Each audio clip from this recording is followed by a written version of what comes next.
wait for your signal.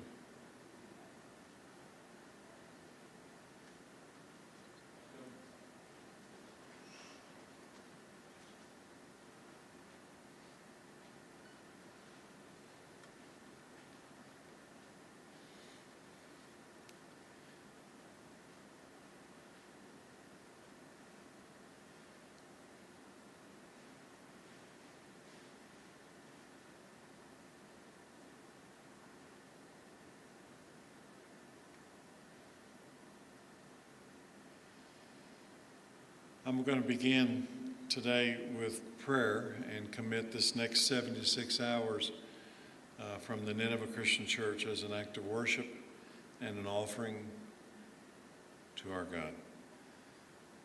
Our Father in heaven, we thank you for your word. We thank you for the promises, for the truth that is revealed through your word. And Father, we ask that you would receive this next 76 hours as an offering as we read aloud the word of God from Genesis through Revelation.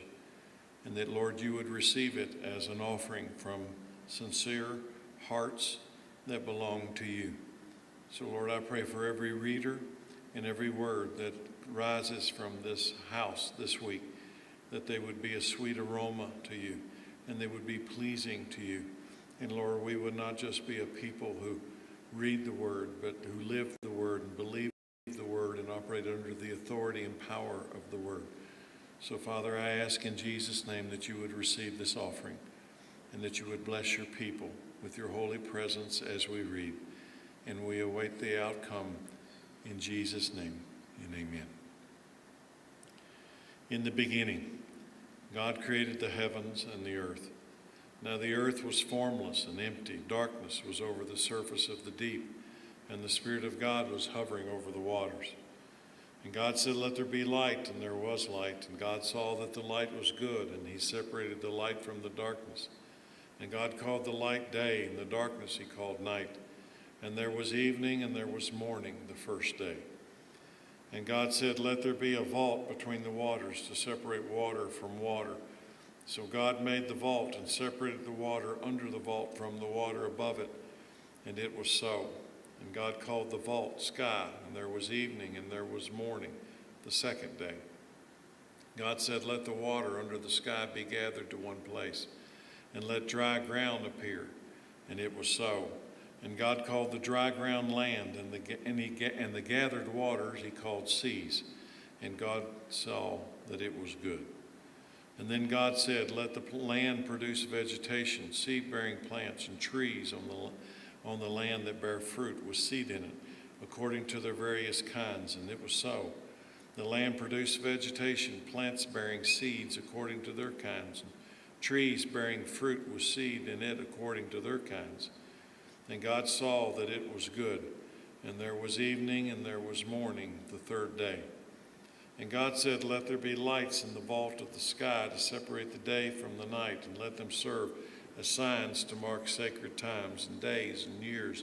And let them be lights in the vaults of the sky to give light on the earth." And it was so.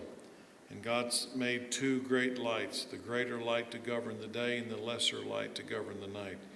He also made the stars. God set them in the vault of the sky to give light on the earth, to govern the day and the night, and to separate light from darkness. And God saw that it was good. And there was evening, and there was morning, the fourth day.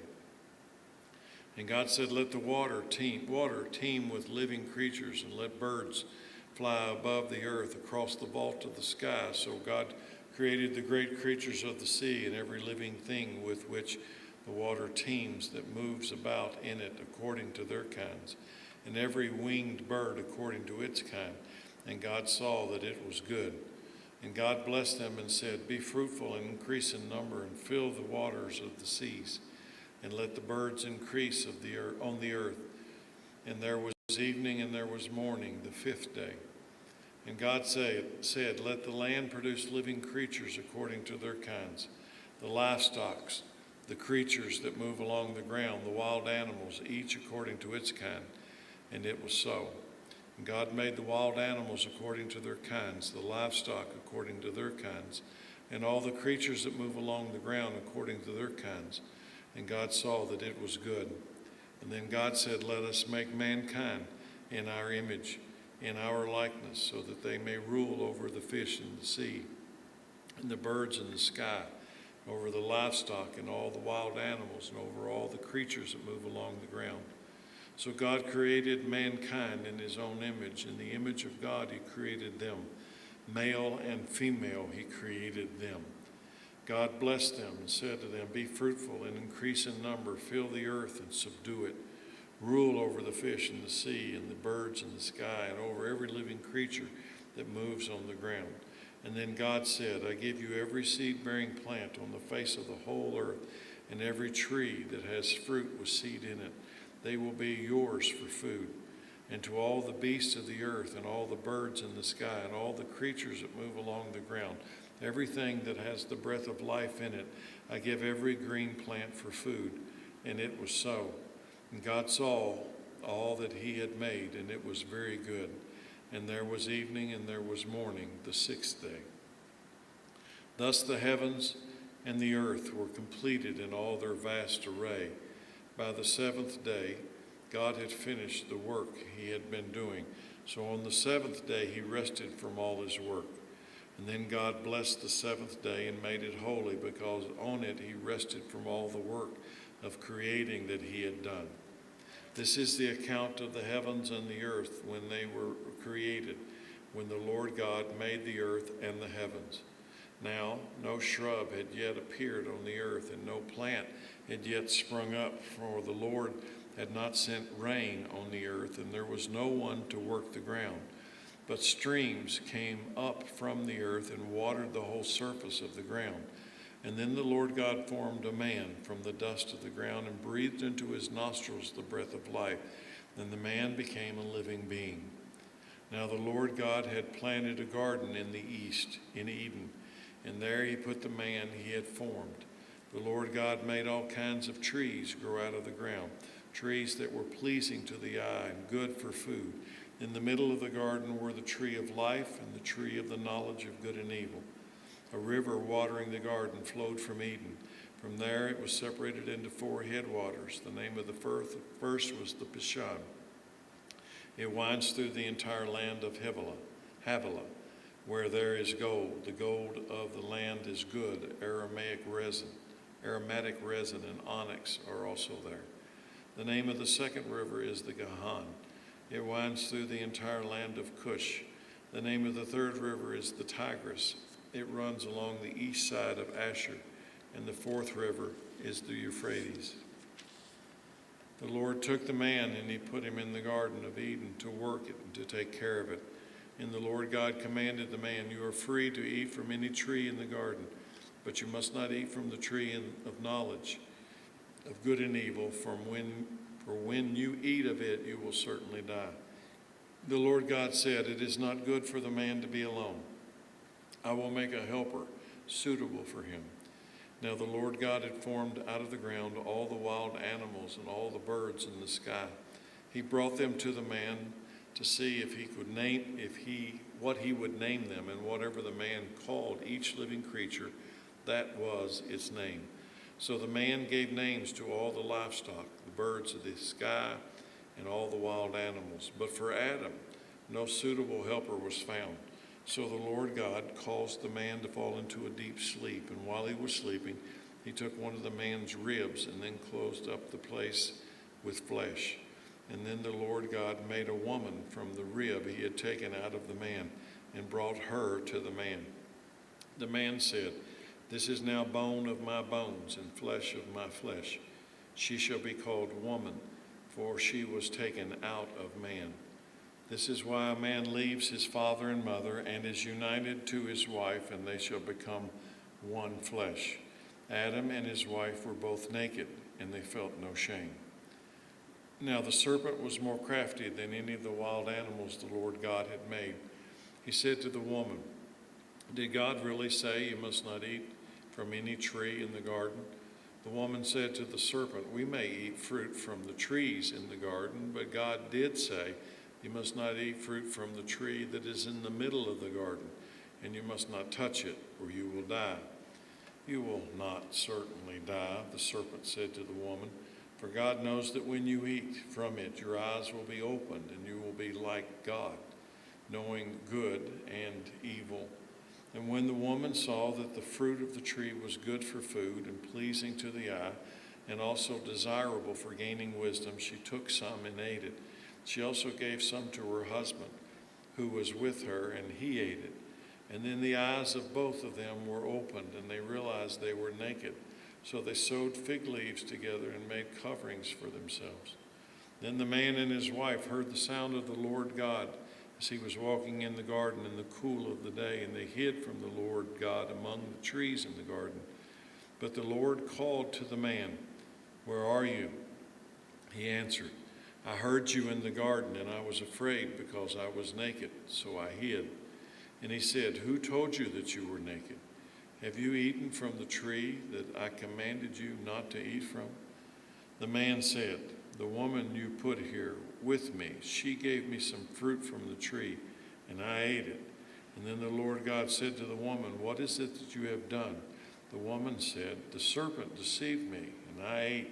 So the Lord God said to the serpent, "Because you have done this, cursed are you above all livestock and all wild animals. You will crawl on your belly, and you will eat dust all the days of your life. And I will put enmity between you and the woman, and between your offspring and hers. He will crush your head, and you will strike his heel." And to the woman he said, "I will make your pains in childbearing very severe. With painful labor you will give birth to children.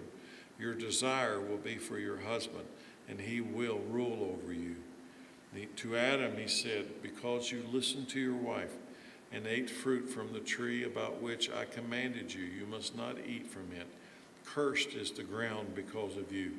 Through painful toil you will eat food from it all the days of your life. It will produce thorns and thistles for you, and you will eat the plants of the field. And by the sweat of your brow you will eat your food until you return to the ground, since from it you were taken, for dust you are, and to dust you will return." Adam named his wife Eve because she would become the mother of all the living. The Lord God made garments of skin for Adam and his wife and clothed them. And the Lord God said, "The man has now become like us, knowing both good and evil. He must not be allowed to reach out his hand and take also from the tree of life and eat and live forever." So the Lord God banished him from the Garden of Eden to work the ground from which he had been taken. After he drove the man out, he placed on the east side of the Garden of Eden cherubim and a flaming sword flashing back and forth to guard the way to the tree of life. Genesis chapter 4. Adam made love to his wife Eve, and she became pregnant and gave birth to Cain. She said, with the help of the Lord, I have brought forth a man." Later she gave birth to his brother Abel. Now Abel kept flocks, and Cain worked the soil. In the course of time, Cain brought some of the fruits of the soil as an offering to the Lord. And Abel also brought an offering, fat portions from some of the firstborn of his flock. The Lord looked with favor on Abel and his offering, but on Cain and his offering he did not look with favor. So Cain was very angry, and his face was downcast. And then the Lord said to Cain, "Why are you angry? Why is your face downcast? If you do what is right, will you not be accepted? But if you do not do what is right, sin is crouching at your door, and it desires to have you, but you must rule over it." Now Cain said to his brother Abel, "Let's go out to the field." While they were in the field, Cain attacked his brother Abel and killed him. And then the Lord said to Cain, "Where is your brother Abel?" "I don't know," he replied. "Am I my brother's keeper?" The Lord said, "What have you done? Listen, your brother's blood cries out to me from the ground. Now you are under a curse and driven from the ground, which opened its mouth to receive your brother's blood from your hand. When you work the ground, it will no longer yield its crops for you. You will be a restless wanderer on the earth." Cain said to the Lord, "My punishment is more than I can bear. Today you are driving me from the land, and I will be hidden from your presence. I will be a restless wanderer on the earth, and whoever finds me will kill me." But the Lord said to him, "Not so. Anyone who kills Cain will suffer vengeance 7 times over." Then the Lord put a mark on Cain that no one who found him would kill him. So Cain went out from the Lord's presence and lived in the land of Nod, east of Eden. Cain made love to his wife, and she became pregnant and gave birth to Enoch. Cain was then building a city and named it after his son Enoch. To Enoch was born Arad, and Arad was the father of Mahujael, and Mahujael was the father of Methuselah, and Methuselah was the father of Lamech. Lamech married 2 women, one named Adah and the other named Zillah. Adah gave birth to Jabal. He was the father of those who live in tents and raise livestock. His brother's name was Jubal. He was the father of all who play stringed instruments and pipes. Zillah also had a son, Tubal-Cain, who forged all kinds of tools out of bronze and iron. Tubal-Cain's sister was Naamah. Lamech said to his wives, Adah and Zillah, "Listen to me. Wives of Lamech, hear my words. I have killed a man for wounding me, a young man for injuring me. If Cain is avenged 7 times, then Lamech 77 times. Adam made love to his wife again, and she gave birth to a son and named him Seth, saying, God has granted me another child in place of Abel, since Cain killed him. Seth also had a son, and he named him Enosh. At that time, people began to call on the name of the Lord. Chapter 5. From Adam to Noah. This is the written account of Adam's family line. When God created mankind, he made them in the likeness of God. He created them male and female and blessed them, and he named them mankind when they were created. When Adam lived 130 years, he had a son in his own likeness and in his image, and he named him Seth. And after Seth was born, Adam lived 800 years and had other sons and daughters.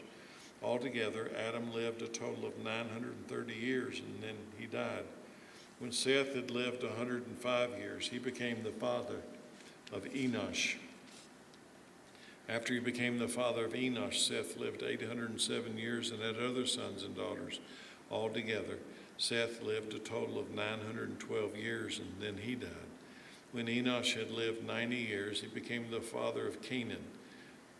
After he became the father of Canaan, Enosh lived 815 years and had other sons and daughters. Altogether, Enosh lived a total of 905 years, and then he died. When Canaan lived 70 years, he became the father of Mahalalel. After he became the father of Mahalalel, Canaan lived 840 years, and he had other sons and daughters. Altogether, Canaan lived a total of 910 years, and then he died. When Mahalalel had lived 65 years, he became the father of Jared. After he became the father of Jared, Mahalalel lived 830 years and had other sons and daughters. Altogether, Mahalalel lived a total of 895 years, and then he died. When Jared had lived 162 years, he became the father of Enoch. After he became the father of Enoch, Jared lived 800 years. He had other sons and daughters. Altogether, Jared lived a total of 962 years, and then he died. When Enoch had lived 65 years, he became the father of Methuselah. After he became the father of Methuselah, Enoch walked faithfully with God 300 years and had other sons and daughters. Altogether, Enoch lived a total of 365 years. Enoch walked faithfully with God. Then he was no more, because God took him away. When Methuselah had lived 187 years, he became the father of Lamech. After he became the father of Lamech, Methuselah lived 782 years and had other sons and daughters. Altogether, Methuselah lived a total of 969 years, and then he died. When Lamech had lived 182 years, he had a son. He named him Noah, and said, He will comfort us in the labor and painful toil of our hands, caused by the ground the Lord has cursed. After Noah was born, Lamech lived 595 years and had other sons and daughters. Altogether, Lamech lived a total of 777 years, and then he died. After Noah was 500 years old, he became the father of Shem, Ham, and Japheth. Chapter 6. When humans began to increase in number on the earth and daughters were born to them, the sons of God saw that the daughters of humans were beautiful, and they married any of them they chose. And then the Lord said, "My spirit will not contend with humans forever, for they are mortal. Their days will be 120 years." The Nephilim were on the earth in those days, and also afterward, when the sons of God went to the daughters of humans and had children by them. They were the heroes of old, men of renown. The Lord saw how great the wickedness of the human race had become on the earth, and that every inclination of the thoughts of the human heart was only evil all the time. The Lord regretted that he had made human beings on the earth, and his heart was deeply troubled. So the Lord said, "I will wipe from the face of the earth the human race. I have created, and with them the animals, the birds, and the creatures that move along the ground, for I regret that I have made them." But Noah found favor in the eyes of the Lord. This is the account of Noah and his family. Noah was a righteous man, blameless among the people of his time, and he walked faithfully with God. Noah had 3 sons, Shem, Ham, and Japheth. Now the earth was corrupt in God's sight and was full of violence. God saw how corrupt the earth had become, for all the people on earth had corrupted their ways. So God said to Noah, "I am going to put an end to all people, for the earth is filled with violence because of them. I am surely going to destroy both them and the earth. So make yourself an ark of cypress wood. Make rooms in it and coat it with pitch inside and out. This is how you are to build it. The ark is to be 300 cubits long, 50 cubits wide, and 30 cubits high. Make a roof for it, leaving below the roof an opening 1 cubit high all around. Put a door in the side of the ark and make lower, middle, and upper decks. I am going to bring floodwaters on the earth to destroy all life under the heavens. Every creature that has the breath of life in it, everything on earth will perish. But I will establish my covenant with you, and you will enter the ark, you and your sons and your wife and your sons' wives with you. You are to bring into the ark 2 of all living creatures, male and female, to keep them alive with you. 2 of every kind of bird, of every kind of animal, and of every kind of creature that moves along the ground will come to you to be kept alive. You are to take every kind of food that is to be eaten and store it away as food for you and for them." Noah did everything just as God had commanded him. Genesis chapter 7. The Lord then said to Noah, "Go into the ark, you and your whole family, because I have found you righteous in this generation. Take with you 7 pairs of every kind of clean animal, a male and its mate, and 1 pair of every kind of unclean animal, a male and its mate. And also 7 pairs of every kind of bird, male and female, to keep their various kinds alive throughout the earth. 7 days from now I will send rain on the earth for 40 days and 40 nights, and I will wipe from the face of the earth every living creature I have made." And Noah did all that the Lord commanded him. Noah was 600 years old when the flood waters came on the earth, and Noah and his sons and his wife and his sons' wives entered the ark to escape the waters of the flood. Pairs of clean and unclean animals, of birds, and of all creatures that move along the ground, male and female, came to Noah and entered the ark, as God had commanded Noah. And after the 7 days, the flood waters came on the earth. In the 600th year of Noah's life, on the 17th day of the 2nd month, on that day, all the springs of the great deep burst forth, and the floodgates of the heavens were opened, and rain fell on the earth 40 days and 40 nights.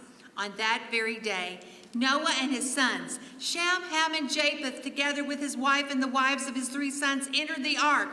They had with them every wild animal according to its kind, all livestock according to their kinds, every creature that moves along the ground according to its kind, and every bird according to its kind, everything with wings. Pairs of all creatures that have the breath of life in them came to Noah and entered the ark. The animals going in were male and female of every living thing, as God had commanded Noah. Then the Lord shut him in. For 40 days the flood kept coming on the earth. And as the waters increased, they lifted the ark high above the earth. The waters rose and increased greatly on the earth, and the ark floated on the surface of the water. They rose greatly on the earth, and all the high mountains under the entire heavens were covered. The waters rose and covered the mountains to a depth of more than 15 cubits. Every living thing that moved on land perished. Birds, livestock, and animals, all the creatures that swarm over the earth, and all mankind. Everything on dry land that had the breath of its life in its nostrils died. Every living thing on the face of the earth was wiped out. People and animals and the creatures that move along the ground, and the birds were wiped from the earth. Only Noah was left, and those with him in the ark. The waters flooded the earth for 150 days. Genesis chapter 8. But God remembered Noah and all the wild animals and the livestock that were with him in the ark, and he sent a wind over the earth, and the waters receded. Now the springs of the deep and the floodgates of the heavens had been closed, and the rain had stopped falling from the sky. The water receded steadily from the earth. At the time of the 150 days, the water had gone down. And on the 17th day of the 7th month, the ark came to rest on the mountains of Ararat. The waters continued to recede until the 10th month. And on the first day of the 10th month, the tops of the mountains became visible. After 40 days, Noah opened a window he had made in the ark and sent out a raven. And it kept flying back and forth until the water had dried up from the earth. Then he sent out a dove to see if the water had receded from the surface of the ground. But the dove could find nowhere to perch because there was water all over the surface of the earth. So it returned to Noah in the ark, and he reached out his hand and took the dove and brought it back to himself in the ark. He waited 7 more days and again sent out the dove from the ark. When the dove returned to him in the evening, there its beak was a freshly plucked olive leaf. Then Noah knew that the water had receded from the earth. He waited 7 more days and sent the dove out again. But this time it did not return to him. By the first day of the 1st month of Noah's 601st year, the water had dried up from the earth. Noah then removed the covering of the ark and saw that the surface of the ground was dry. By the 27th day of the 2nd month, the earth was completely dry. Then God said to Noah, "Come out of the ark, you and your wife and your sons and their wives. Bring out every kind of living creature that is with you, the birds, the animals, and all the creatures that move along the ground, so they can multiply on the earth and be fruitful and increase in number on it." So Noah came out together with his sons and his wife and his sons' wives, all the animals and all the creatures that move along the ground, and all the birds, everything that moves on land came out of the ark, one kind after another. Then Noah built an ark to the Lord, and taking some of all the clean animals and clean birds, he sacrificed burnt offerings on it. The Lord smelled the pleasing aroma and said in his heart, "Never again will I curse the ground because of humans, even though every inclination of the human heart is evil from childhood. And never again will I destroy all living creatures as I have done. As long as the earth endures, seed time and harvest, cold and heat, summer and winter, day and night will never cease." Genesis chapter 9. Then God blessed Noah, and his sons sang to them, "Be fruitful and increase in number, and fill the earth. The fear and dread of you will fall on all the beasts of the earth and all the birds in the sky and on every creature that moves along the ground and on all the fish in the sea. They are given into your hands. Everything that lives and moves about will be food for you. Just as I gave you the green plants, I now give you everything. But you must not eat meat that has its lifeblood still in it. And for your lifeblood, I will surely demand an accounting. I will demand an accounting from every animal and from every human being too. I will demand an accounting for the life of another human being. Whoever sheds human blood, by humans shall their blood be shed, for in the image of God has God made mankind.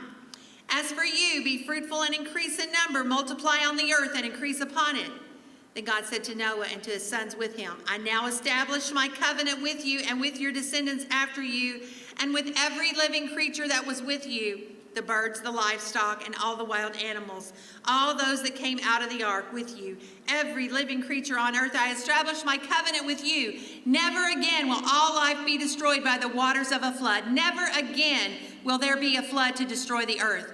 And God said, this is the sign of the covenant I am making between me and you and every living creature with you, a covenant for all generations to come.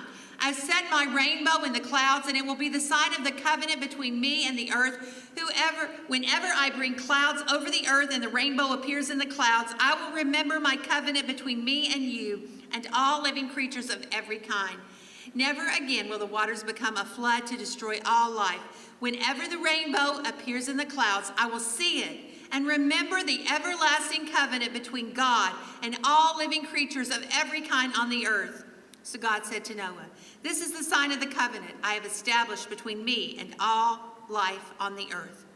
The sons of Noah who came out of the ark were Shem, Ham, and Japheth. Ham was the father of Canaan. These were the three sons of Noah, and from them came the people who were scattered over the whole earth. Noah, a man of the soil, proceeded to plant a vineyard. When he drank some of its wine, he became drunk and lay uncovered inside his tent. Ham, the father of Canaan, saw his father naked and told his two brothers outside. But Shem and Japheth took a garment and laid it across their shoulders. Then they walked in backward and covered their father's naked body. Their faces were turned the other way so that they would not see their father naked. When Noah awoke from his wine and found out what his youngest son had done to him, he said, cursed be Canaan, the lowest of slaves. Will he be to his brothers? He also said, praise be to the Lord, the God of Shem. May Canaan be the slave of Shem. May God extend Japheth's territory. May Japheth live in the tents of Shem, and may Canaan be the slave of Japheth. After the flood, Noah lived 350 years. Noah lived a total of 950 years, and then he died.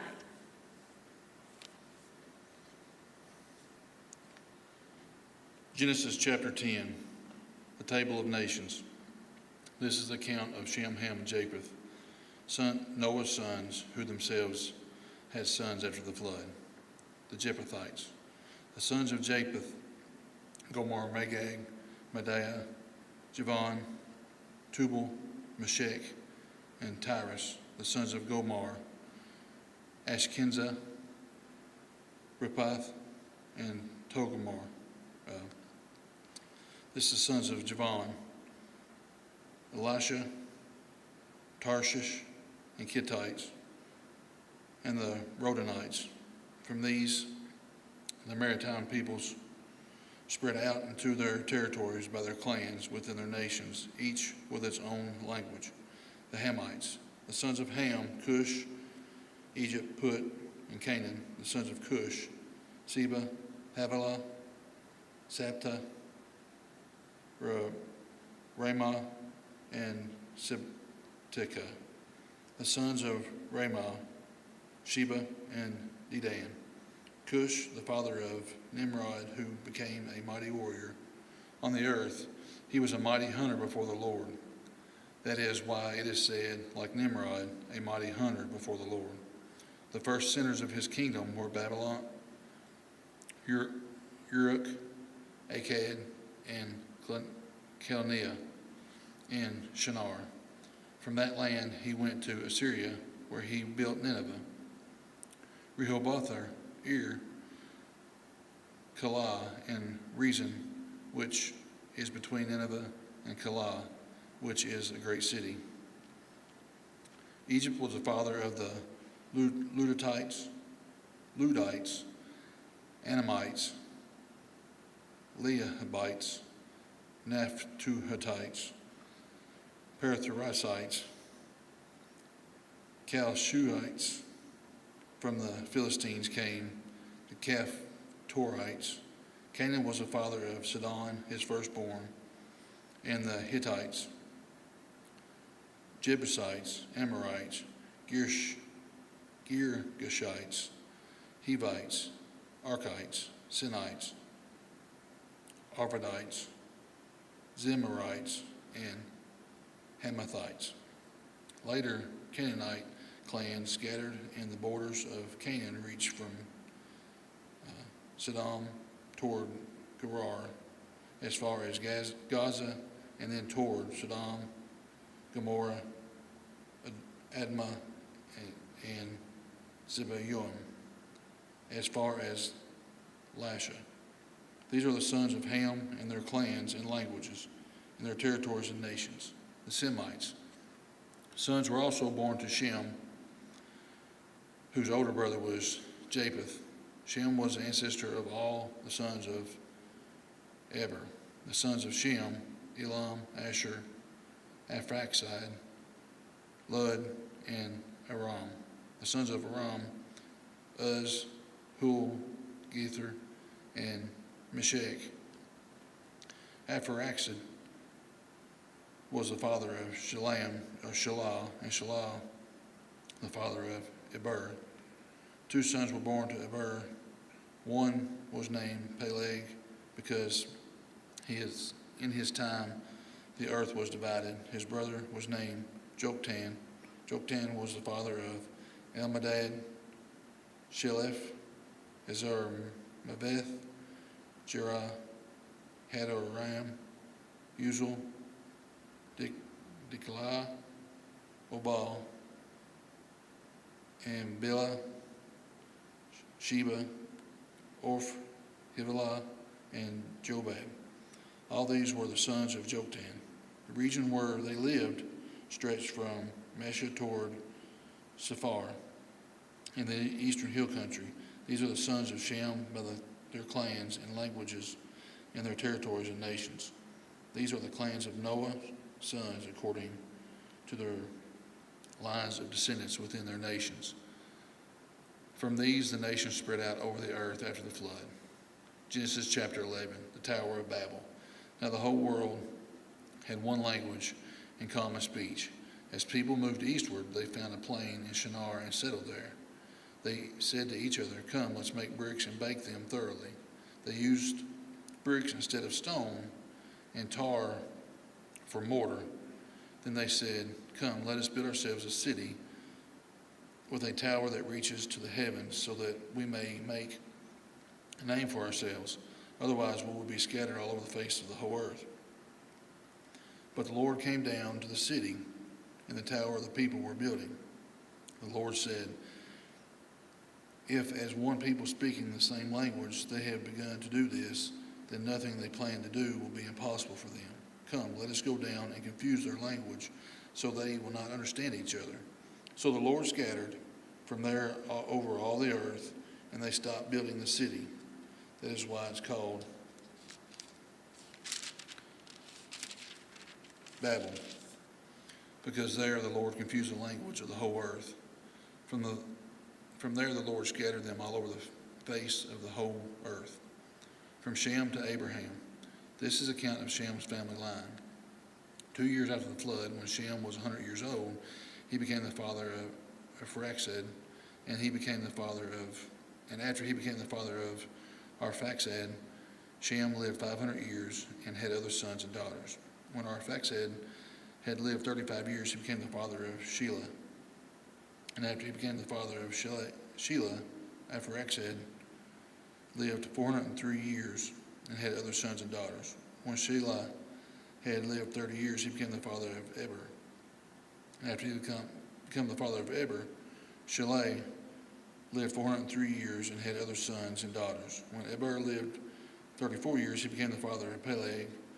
And after he became the father of Peleg, Eber lived 430 years and had other sons and daughters. When Peleg had lived 30 years, he became the father of Reu.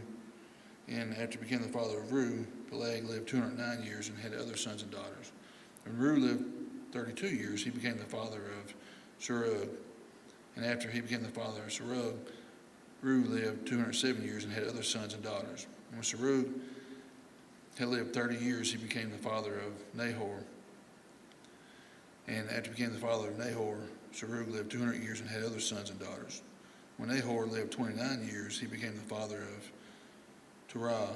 And after he became the father of Terah, Nahor lived 119 years and had other sons and daughters. After Terah lived 70 years, he became the father of Abraham, Nahor, and Haran.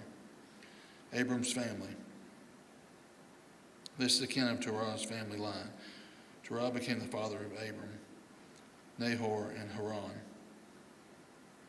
And Haran became the father of Lot.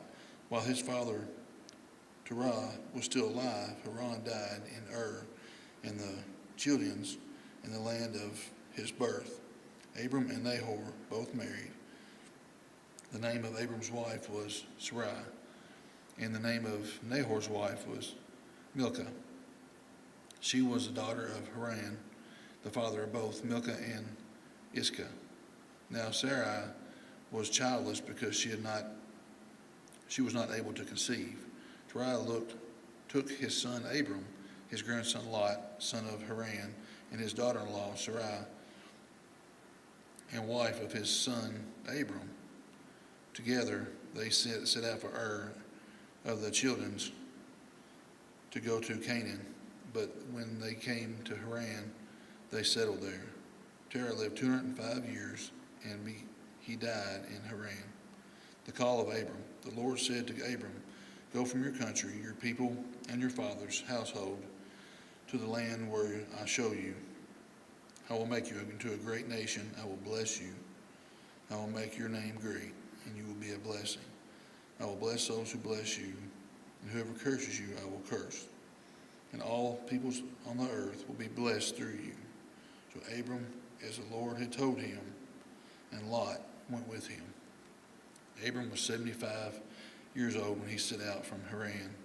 He took his wife Sarah, his nephew Lot, and all his possessions they had accumulated, and the people they had acquired in Haran, and they set out for the land of Canaan, and they arrived there. Abram traveled through the land as far as the site of the great tree of Moreh and Shechem. At the time of Canaanites were in the land. The Lord appeared to Abram and said, "To your offspring I will give this land." So he built an altar there to the Lord who had appeared to him.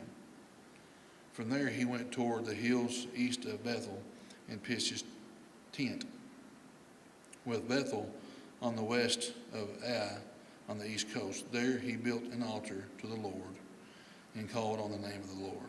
Then Abram set out and continued toward Negev. Abram in Egypt. Now there was a famine in the land, and Abram went down to Egypt to live there for a while because the famine was severe. As he was about to enter Egypt, he said to his wife Sarai, "I know what a beautiful woman you are. When Egyptians see you, they will say, 'This is his wife.' Then they will kill me, but let you live. Say you are my sister, so that I will be treated well for your sake, and my life will be spared because of you." When Abram came to Egypt, the Egyptians saw that Sarai was a very beautiful woman. And when Pharaoh's officials saw her, they praised her to Pharaoh, and she was taken into his palace. He treated Abram well for her sake, and Abram acquired sheep and cattle, male and female donkeys, male and female servants, and camels. But the Lord inflicted serious diseases on Pharaoh and his household because of Abram's wife Sarai. So Pharaoh summoned Abram. "What have you done to me?" He said, "Why didn't you tell me she was your wife? Why did you say she is my sister?" So I took her to be my wife. Now then, here's your wife. Take her and go. Then Pharaoh gave orders about Abram to his men, and they sent him on his way with his wife and everything he had. Abram and Lot separate. Genesis chapter 13. So Abram went up from Egypt to Negev with his wife and everything he had, and the Lord went with him, and Lot went with him. Abram had become very wealthy in livestock and in silver and gold. From Negev he went from place to place until he came to Bethel, to a place between Bethel and Ai, where his tent had been earlier, and where he had first built an altar. There Abram called on the name of the Lord. Now Lot, who was moving about with Abram, also had flocks and herds and tents. But the land could not support them while they stayed together. For their possessions were so great that they were not able to stay together, and quarreling arose between Abram's herders and Lot's. The Canaanites and Perizzites were also living in the land at the time. So Abram said to Lot, let's not have any quarreling between you and me, or between your herders and mine, for we are close relatives. Is not the whole land before you? Let's part company. If you go to the left, I'll go to the right. If you go to the right, I'll go to the left. Lot looked around and saw the whole plain of the Jordan toward Zoar was well watered, like the garden of the Lord, like the land of Egypt. This was before the Lord destroyed Sodom and Gomorrah. So Lot chose for himself the whole plain of the Jordan and set out toward the east. The two men parted company. Abram lived in the land of Canaan, while Lot lived among the cities of the plain and pitched his tents near Sodom. Now the people of Sodom were wicked and were sinning greatly against the Lord. The Lord said to Abram after Lot had parted from him, look around from where you are to the north and south, to the east and west. All the lands you see I will give to you and your offspring forever. I will make your offspring like the dust of the earth, so that if anyone could count the dust, then your offspring could be counted. Go walk through the length and breadth of the land I am giving it to you. So Abram went to live near the great trees of Mamre and Hebron, where he pitched his tents. There he built an altar to the Lord. Abram rescues Lot. At the time when Amraphel was king of Shinar, Arioch, king of Elasar, Kedorlaomer, king of Elam, and Tidal, king of Goyim. These kings went to war against Bera, king of Sodom, Birsha, king of Gomorrah, Shinab, king of Admah, Shemeber, king of Zeboim, and the king of Bela, that is Zor. All these latter kings joined forces in the valley of Siddim, that is the Dead Sea Valley. For 12 years they had been subject to Kedorlaomer. Between the 13th year and they rebelled.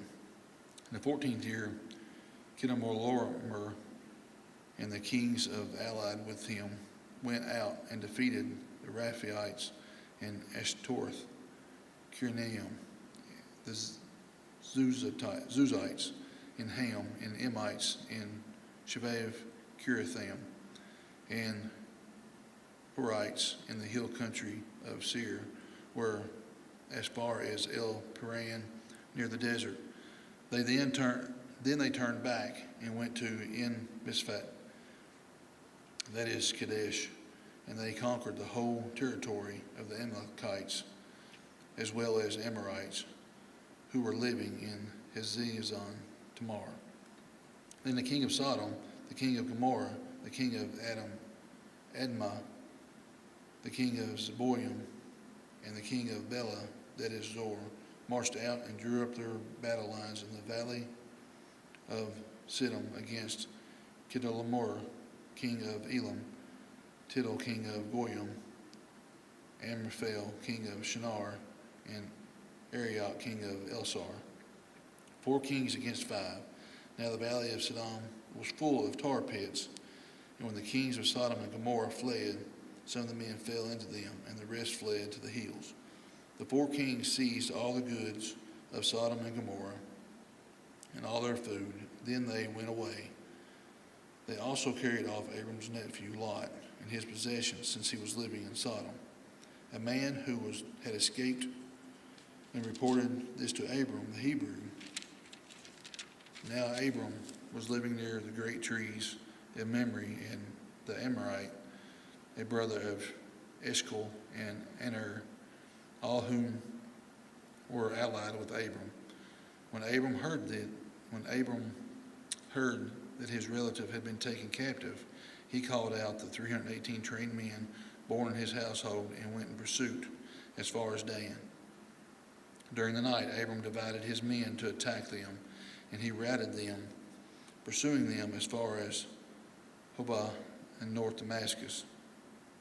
He recovered all the goods and brought back his relative Lot and his possessions, together with the women and the other people. After Abram returned from defeating Kedorlaomer and the kings allied with him. The king of Sodom came to meet with him in the valley of Shavah, that is, the king's valley.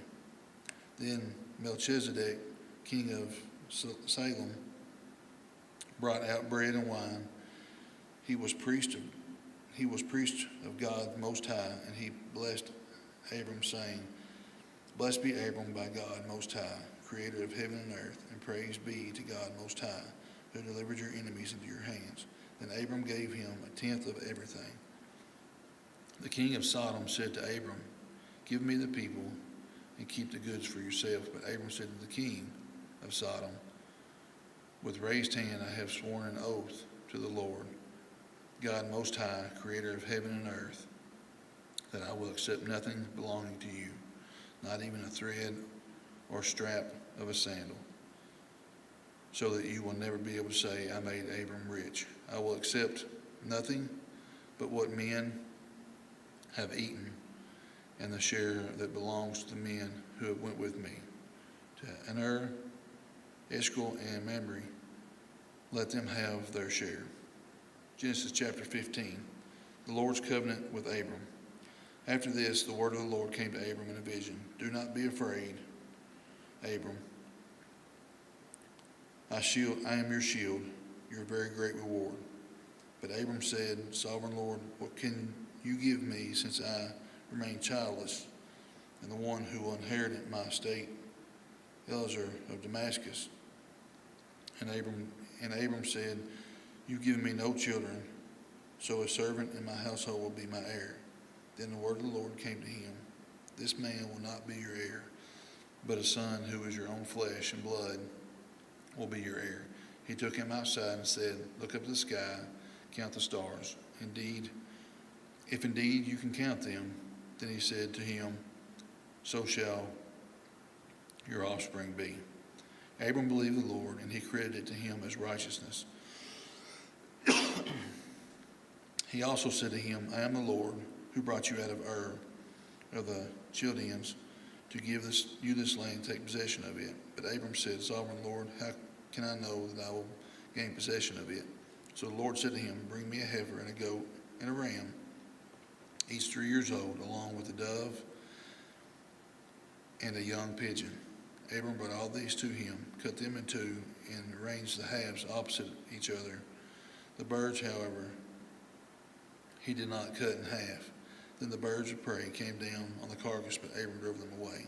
As the sun was setting, Abram fell into a deep sleep, and a thick and dreadful darkness came over him. Then the Lord said to him, Know for certain that for 400 years your descendants will be strangers in a country not their own, and they will be enslaved and mistreated there. But I will punish the nation they serve as slaves, and afterwards they will come out with great possessions. You, however, will go to your ancestors in peace and be buried at a good old age. In the fourth generation your descendants will come back here, for the sins of the Amorites has not yet reached its full measure. When the sun had set and the darkness had fallen, a smoking firepot with a blazing torch appeared and passed between the pieces.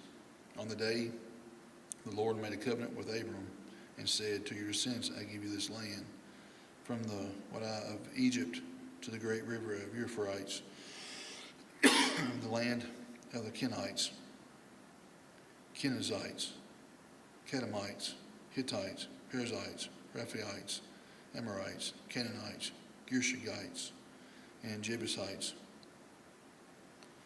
Genesis chapter 16, Hagar and Ishmael.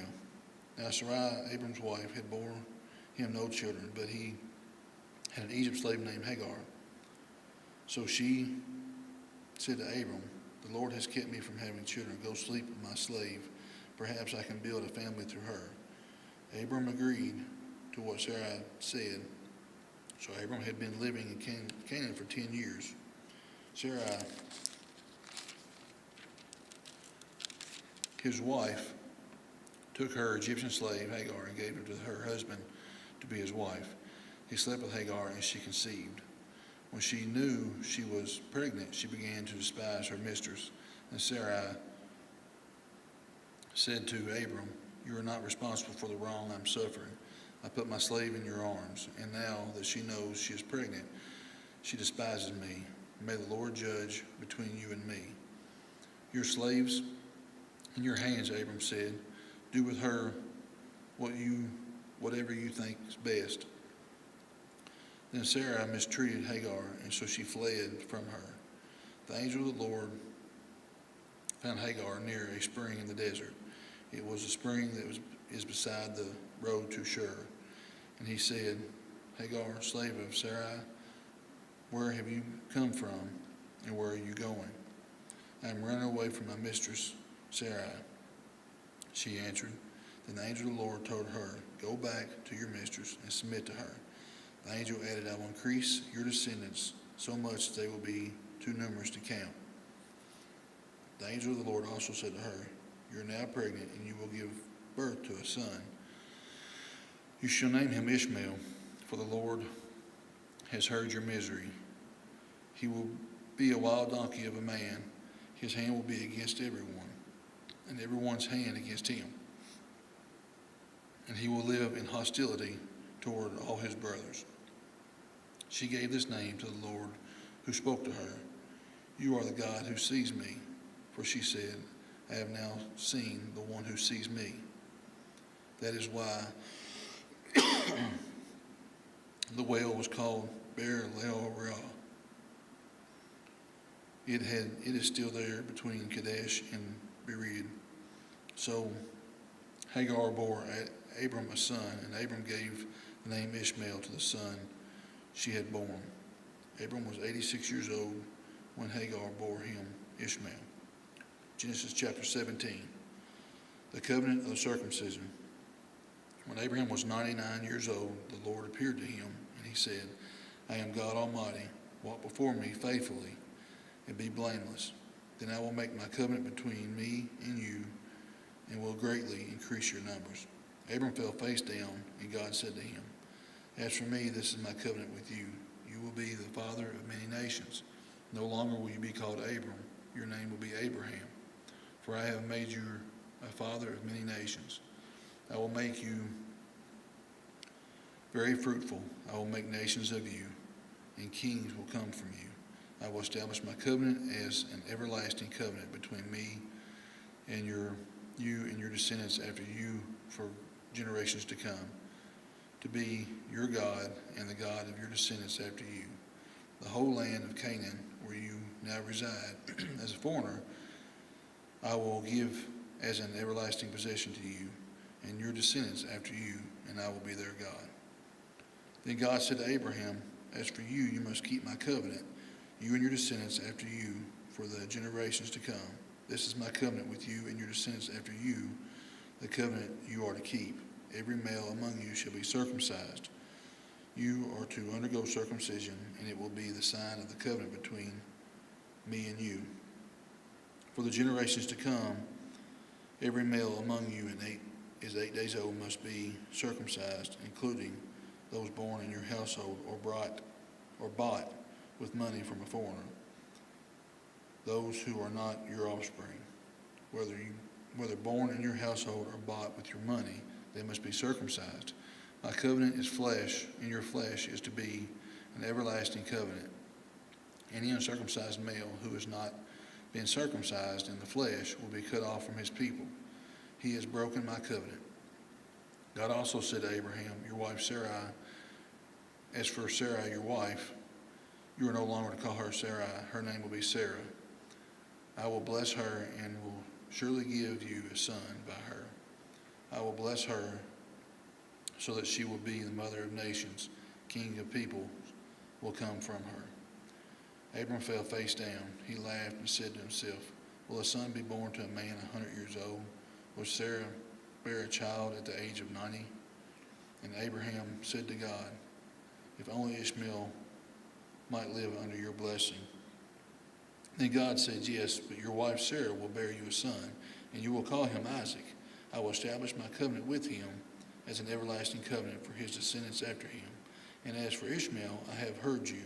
I will surely bless him. I will make him fruitful, and I will greatly increase his numbers. He will be the father of 12 rulers, and I will make him a great nation. But my covenant I will establish with Isaac, whom Sarah will bear.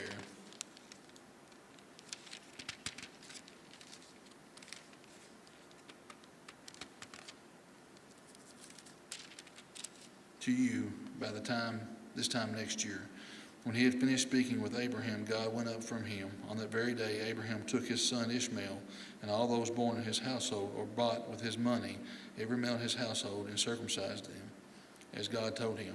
Abram was 99 years old when he was circumcised, and his son Ishmael was 13.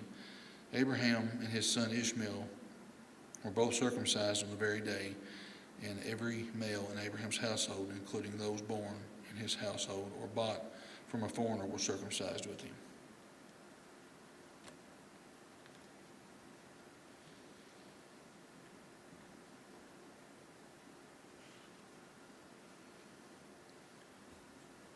Dear Lord, I love you.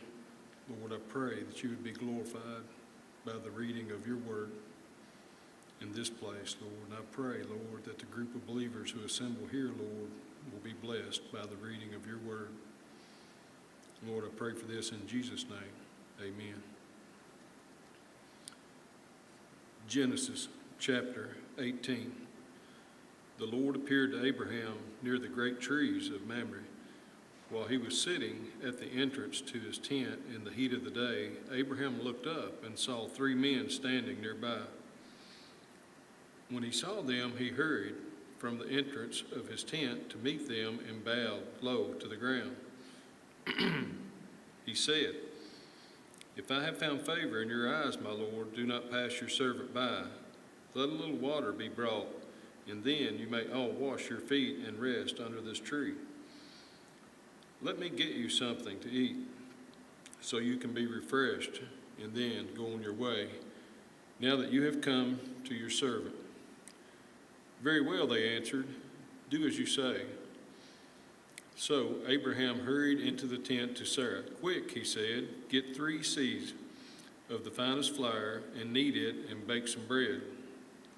Then he ran to the herd and selected a choice tender calf and gave it to the servant, who hurried to prepare it. He then brought some curds and milk and the calf and had them that had been prepared, and set these before them. While they ate, he stood near them under a tree. "Where's your wife Sarah?" they asked him. "There in the tent," he said. Then one of them said, "I will surely return to you about this time next year, and Sarah, your wife, will have a son." Now Sarah was listening at the entrance of the tent, which was behind them. Abraham and Sarah were already very old, and Sarah was past the age of childbearing. So Sarah laughed to herself as she thought, "After I am worn out and my Lord is old, will I now have this pleasure?"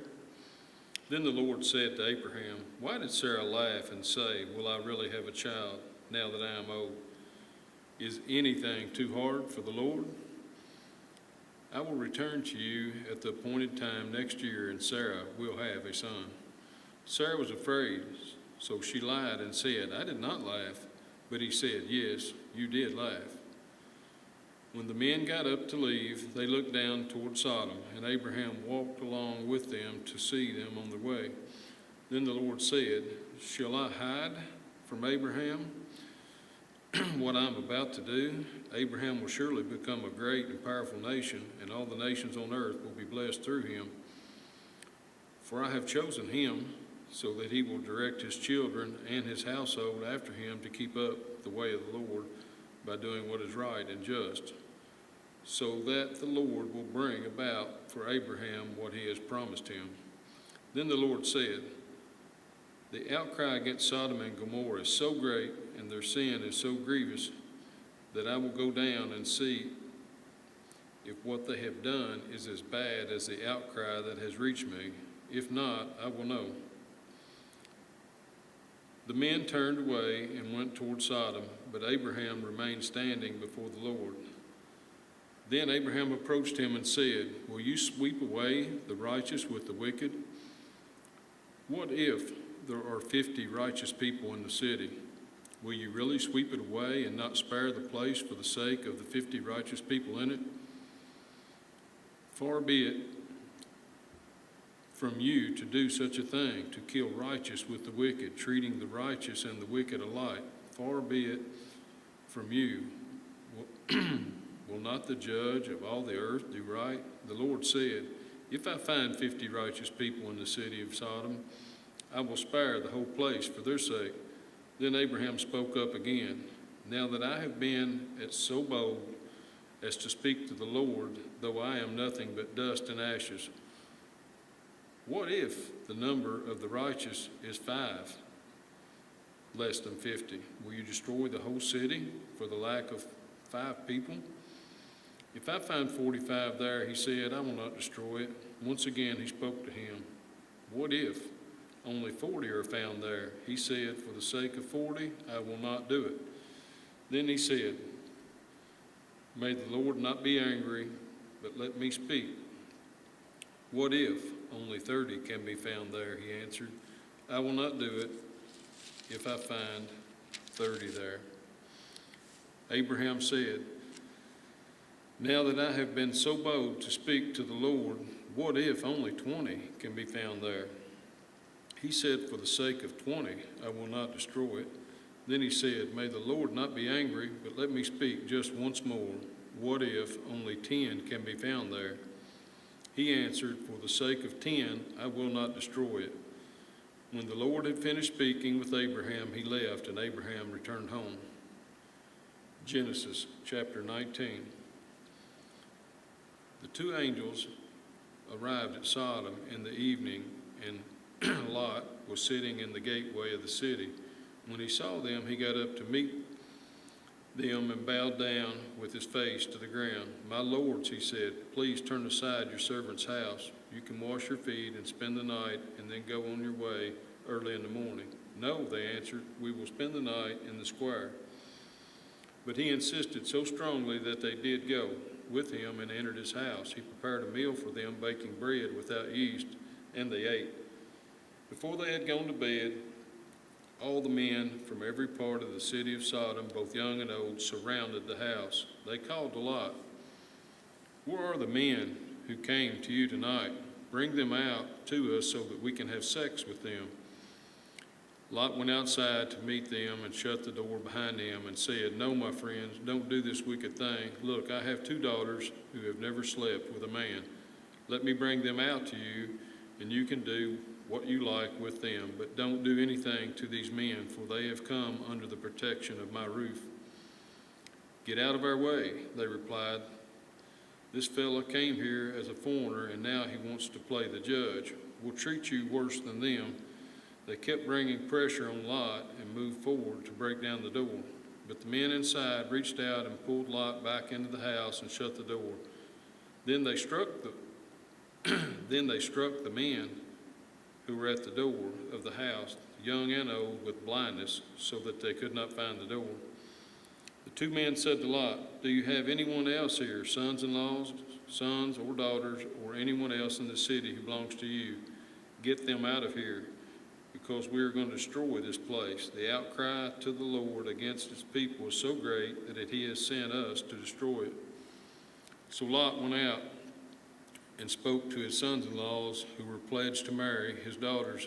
He said, hurry and get out of this place, because the Lord is about to destroy the city. But his sons-in-law thought he was joking. With the coming of dawn, the angels urged Lot, saying, hurry, take your wife and your 2 daughters who are here, or you will be swept away when the city is punished. When he hesitated, the men grasped his hand and the hands of his wife and his 2 daughters and led them safely out of the city, for the Lord was merciful to them. As soon as they had brought them out, one of them said, flee for your lives. Don't look back and don't stop anywhere in the plain. Flee to the mountains or you will be swept away. But Lot said to them, no, my lords, please, your servant has found favor in your eyes, and you have shown great kindness to me in sparing my life. But I can't flee to the mountains. This disaster will overtake me, and I'll die. Look, here's a town near enough to run to, and it's small. Let me flee to it. It is very small, isn't it? Then my life will be spared. He said to him, Very well, I will grant this request, too. I will not overthrow the town you speak of, but flee there quickly, because I cannot do anything until you reach it. That is why the town was called Zoar. By the time Lot reached Zoar, the sun had risen over the land. Then the Lord rained down burning sulfur on Sodom and Gomorrah from the Lord out of the heavens. Thus he overthrew those cities and the entire plain, destroying all those living in the cities, and also the vegetation in the land. But Lot's wife looked back, and she became a pillar of salt.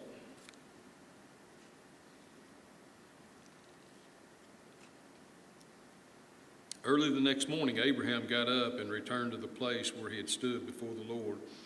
He looked down toward Sodom and Gomorrah, toward all the land of the plain, and he saw dense smoke rising from the land, like smoke from a furnace.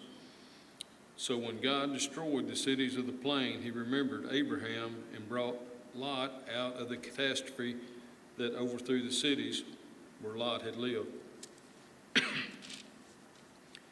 Lot and his 2 daughters left Zoar and settled in the mountains, for he was afraid to stay in Zoar.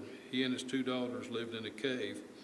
One day, the older daughter said to the younger, Our father is old, and there is no man around to give us children, as is the custom all over the earth. Let's get our father to drink wine and then sleep with him and preserve our family line through our father. That night, they got their father to drink wine, and the older daughter went in and slept with him. He was not aware of it when she lay down or when she got up. The next day, the older daughter said to the younger, Last night I slept with my father. Let's get him to drink wine again tonight, and you can go in and sleep with him so we can preserve our family line through our father. So they got their father to drink wine that night also, and the younger daughter went in and slept with him. Again, he was not aware of it when she lay down or when she got up. So both of Lot's daughters became pregnant by their father. The older daughter had a son, and she named him Moab. He is the father of the Moabites of today. The younger daughter also had a son, and she named him Ben-Ami. And he is the father of the Ammonites of today. Genesis chapter 20. Now Abraham moved from there into the region of Negev and lived between Kadesh and Shur. For a while he stayed in Gerar. And there Abraham said to his wife Sarah, She is my sister. Then Abimelech, king of Gerar, sent for Sarah and took her. But God came to Abimelech in the dream one night and said to him, You are as good as dead because of the woman you have taken. She is a married woman. Now Abimelech had not gone near her, so he said, Lord, will you destroy an innocent nation? Did he not say to me, She is my sister? And didn't she also say, He is my brother? I have done this with a clear conscience and clean hands. Then God said to him in the dream, Yes, I know you did this with a clear conscience, and so I have kept you from sinning against me. That is why I did not let you touch her. Now return the man's wife, for he is a prophet, and he will pray for you, and you will live. But if you do not return her, you may be sure that you and all who belong to you will die. Early the next morning, Abimelech summoned all the officials, and when he told them all that had happened, they were very much afraid. Then Abimelech called Abraham in and said, What have you done to us? How have I wronged you that you have brought such a great guilt upon me and my kingdom? You have done things to me that should have never been done. And Abimelech asked Abraham, What was your reason for doing this? Abraham replied, I said to myself, There is surely no fear of God in this place, and they will kill me because of my wife. Besides, she really is my sister, the daughter of my father, though not by my mother, and she became my wife. Then God And when God had me wander from my father's household, I said to her, this is how you can show your love to me. Everywhere we go, say of me, he is my brother. Then Abimelech brought sheep and cattle and male and female slaves and gave them to Abraham. And he returned Sarah, his wife, to him. And Abimelech said, my land is before you. Live wherever you like. To Sarah he said, I am giving your brother 1,000 shekels of silver. This is to cover the offense against you before all who are with you are completely vindicated. Then Abraham prayed to God, and God healed Abimelech, his wife, and his female slaves, so they could have children again, for the Lord had kept all the women in Abimelech's household from conceiving because of Abraham's wife Sarah. Genesis chapter 21.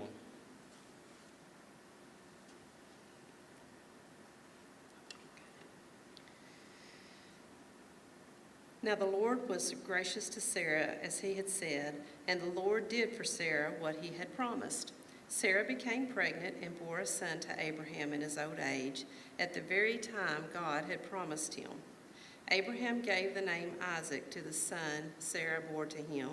When his son Isaac was 8 days old, Abraham circumcised him, as God commanded him.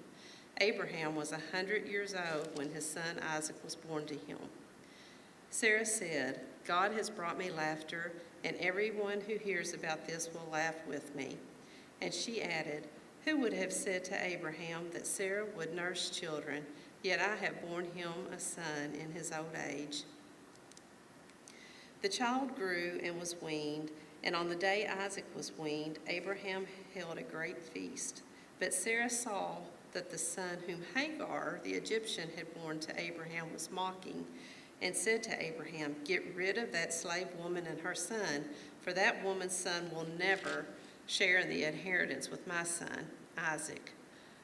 The matter distressed Abraham greatly, because it concerned his son. But God said to him, do not be so distressed about the boy and your slave woman. Listen to whatever Sarah tells you, because it is through Isaac that your offspring will be reckoned. I will make the son of the slave into a nation also, because he is your offspring. Early the next morning, Abraham took some food and a skin of water and gave them to Hagar. And he set them on her shoulders and then sent her off with the boy. She went on her way and wandered in the desert of Beersheba. When the water in the skin was gone, she put the boy under one of the bushes. Then she went off and sat down about a bowshot away, for she thought, I cannot watch the boy die. And as she sat there, she began to sob. God heard the boy crying, and the angel of God called to Hagar from heaven and said to her, what is the matter, Hagar? Do not be afraid. God has heard the boy crying as he lies there. Lift the boy up and take him by the hand, for I will make him into a great nation. Then God opened her eyes, and she saw a well of water. So she went and filled the skin with water and gave the boy a drink. God was with the boy as he grew up. He lived in the desert and became an archer. While he was living in the desert of Paran, his mother got a wife for him from Egypt. At that time, Abimelech and Phicol, the commander of the forces, said to Abraham, God is with you in everything you do. Now swear to me here before God that you will not deal falsely with me or my children or my descendants. Show to me and the country where you now reside as a foreigner the same kindness I have shown you. Abraham said, I swear it. Then Abraham complained to Abimelech about a well of water that Abimelech's servants had seized. But Abimelech said, I don't know who has done this. You did not tell me, and I heard about it only today. So Abraham brought sheep and cattle and gave them to Abimelech, and the two men made a treaty. Abraham set apart 7 ewe lambs from the flock, and Abimelech and Abraham, what is the meaning of these 7 ewe lambs that you have set apart by themselves? He replied, accept these 7 lambs from my hand as a witness that I dug this well. So that place was called Beersheba, because the two men swore an oath there. After the treaty had been made at Beersheba, Abimelech and Phicol, the commander of his forces, returned to the land of the Philistines. Abraham planted a tamarisk tree in the Beersheba, and there he called on the name of the Lord, the eternal God. And Abraham stayed in the land of the Philistines for a long time. Genesis chapter 22. Sometime later, God tested Abraham. He said to him, "Abraham?" "Here I am," he replied. Then God said, "Take your son, your only son whom you love, Isaac, and go to the region of Moriah. Sacrifice him there as a burnt offering on the mountain I will show you." Early the next morning, Abraham got up and loaded his donkey. He took with him 2 of his servants and his son Isaac. When he had cut enough wood for the burnt offering, he set out for the place God had told him about. On the 3rd day, Abraham looked up and saw the place in the distance. He said to his servants, "Stay here with the donkey while I and the boy go over there. We will worship, and then we will come back to you." Abraham took the wood for the burnt offering and placed it on his son Isaac, and he himself carried the fire and the knife. As the 2 of them went on together, Isaac spoke up and said to his father, Abraham, "Father?" "Yes, my son," Abraham replied. "The fire and the wood are here," Isaac said, "but where is the lamb for the burnt offering?" Abraham answered, "God himself will provide the lamb for the burnt offering, my son," and the 2 of them went on together. When they reached the place God had told him about, Abraham built an altar there and arranged the wood on it. He bound his son Isaac and laid him on the altar on top of the wood. Then he reached out his hand, took the knife to slay his son. But the angel of the Lord called out to him from heaven, "Abraham, Abraham." "Here I am," he replied. "Do not lay a hand on the boy," he said. "Do not do anything to him. Now I know that you fear God, because you have not withheld from me your son, your only son." Abraham looked up, and there in a thicket he saw a ram caught by its horns. He went over and took the ram and sacrificed it as a burnt offering instead of his son. So Abraham called that place of the Lord will provide. And to this day it is said, "On the mountain of the Lord it will be provided." The angel of the Lord called to Abraham from heaven a second time and said, "I swear by myself, declares the Lord, that because you have done this and have not withheld your son, your only son, I will surely bless you and make your descendants as numerous as the stars in the sky and as the sand on the seashore.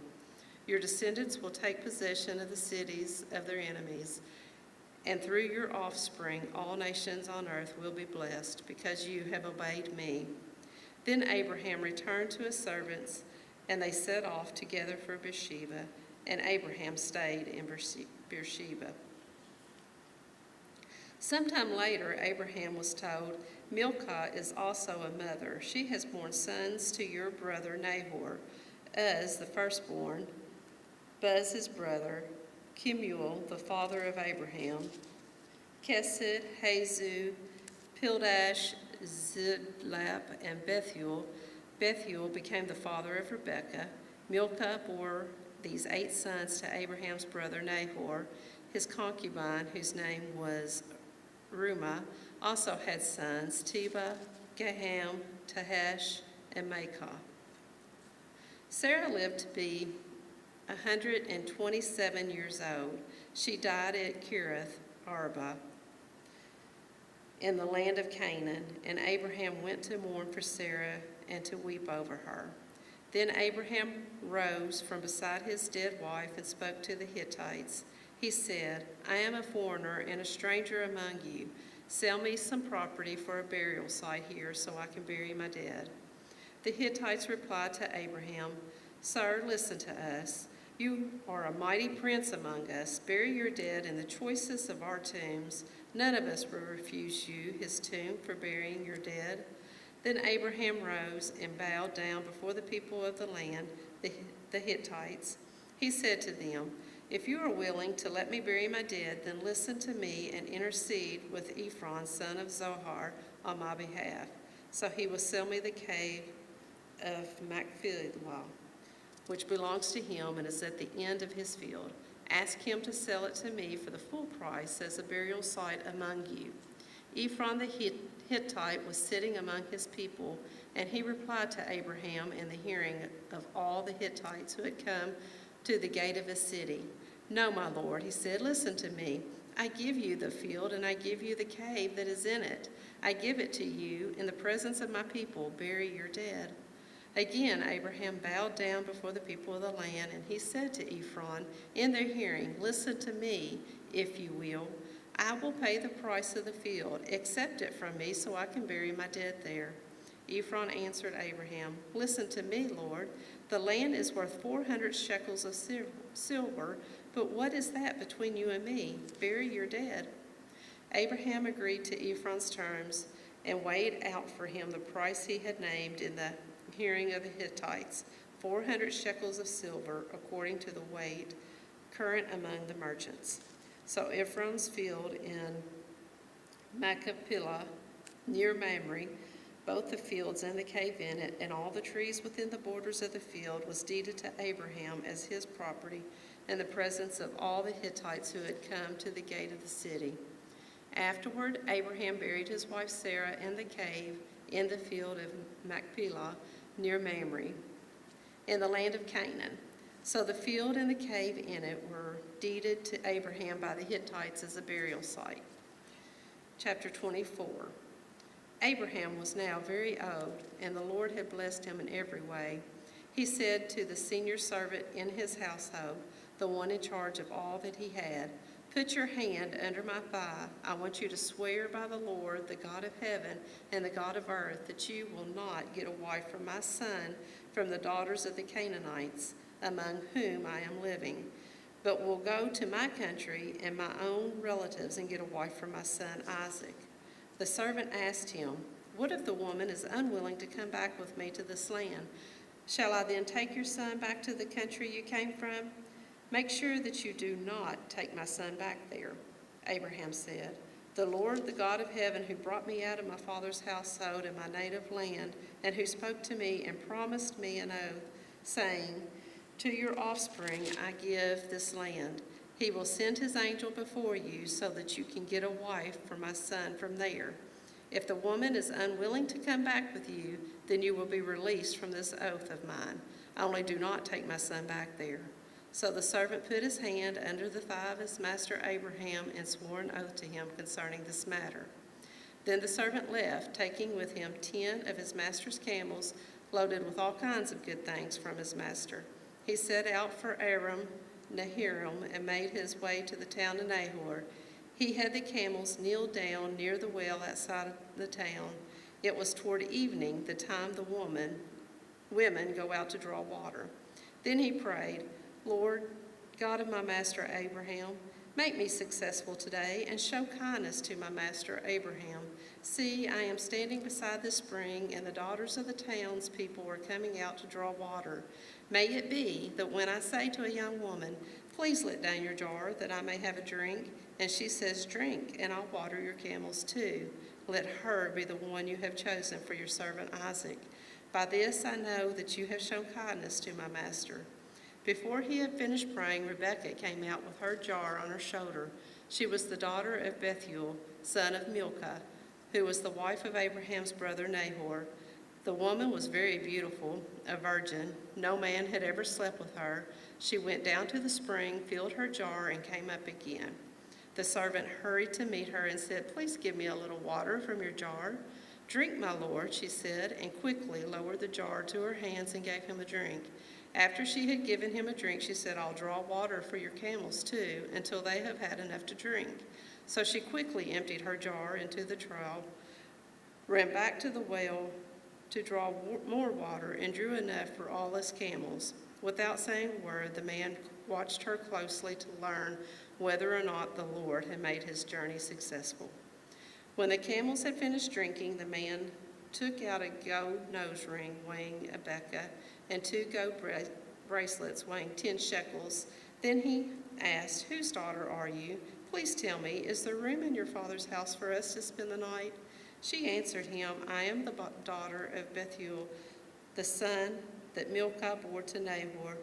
And she added, "We have plenty of straw and fodder, as well as room for you to spend the night." Then the man bowed down and worshiped the Lord, saying, "Praise be to God, the God of my master Abraham, who has not abandoned his kindness and faithfulness to my master. As for me, the Lord has led me on this journey to the house of my master's relatives." The young woman ran and told her mother's household about these things. Now Rebekah had a brother named Laban, and he hurried out to the man at the spring. As soon as he had seen the nose ring and the bracelets on his sister's arms, and he heard Rebekah tell what the man said to her, he went out to the man and found him standing by the camels near the spring. "Come, you who are blessed by the Lord," he said. "Why are you standing out here? I have prepared the house and a place for the camels." So the man went to the house, and the camels were unloaded. Straw and fodder were brought for the camels, and water for him and his men to wash their feet. Then the food was set before him, and he said, "I will not eat until I have told you what I have to say." Thank you. May God bless the reading of his word. So he said, "I am Abraham's servant. The Lord has blessed my master abundantly. He has become wealthy. He has given him sheep and cattle, silver and gold, male and female servants, camels and donkeys. My master's wife Sarah has borne him a son in her old age, and he has given him everything he owns. And my master made me swear an oath and say, 'You must not get a wife for my son from the daughters of the Canaanites, in whose land I live, but go to my father's family and to my own clan and get a wife for my son.' Then I asked my master, 'What if the woman will not come back with me?' He replied, 'The Lord, before whom I have walked faithfully, will send an angel with you and make your journey a success, so that you can get a wife for my son from my clan and from my father's family. You will be released from my oath if and when you go to my clan and they refuse to give her to you. Then you will be released from my oath. When I came to the spring today, I said, Lord, God of my master Abraham, if you will, please grant me success to the journey on which I have come. See, I am standing beside the spring. If a young woman comes out to draw water, and I say to her, please let me drink a little water from your jar. And if she says to me, drink, and I'll draw water,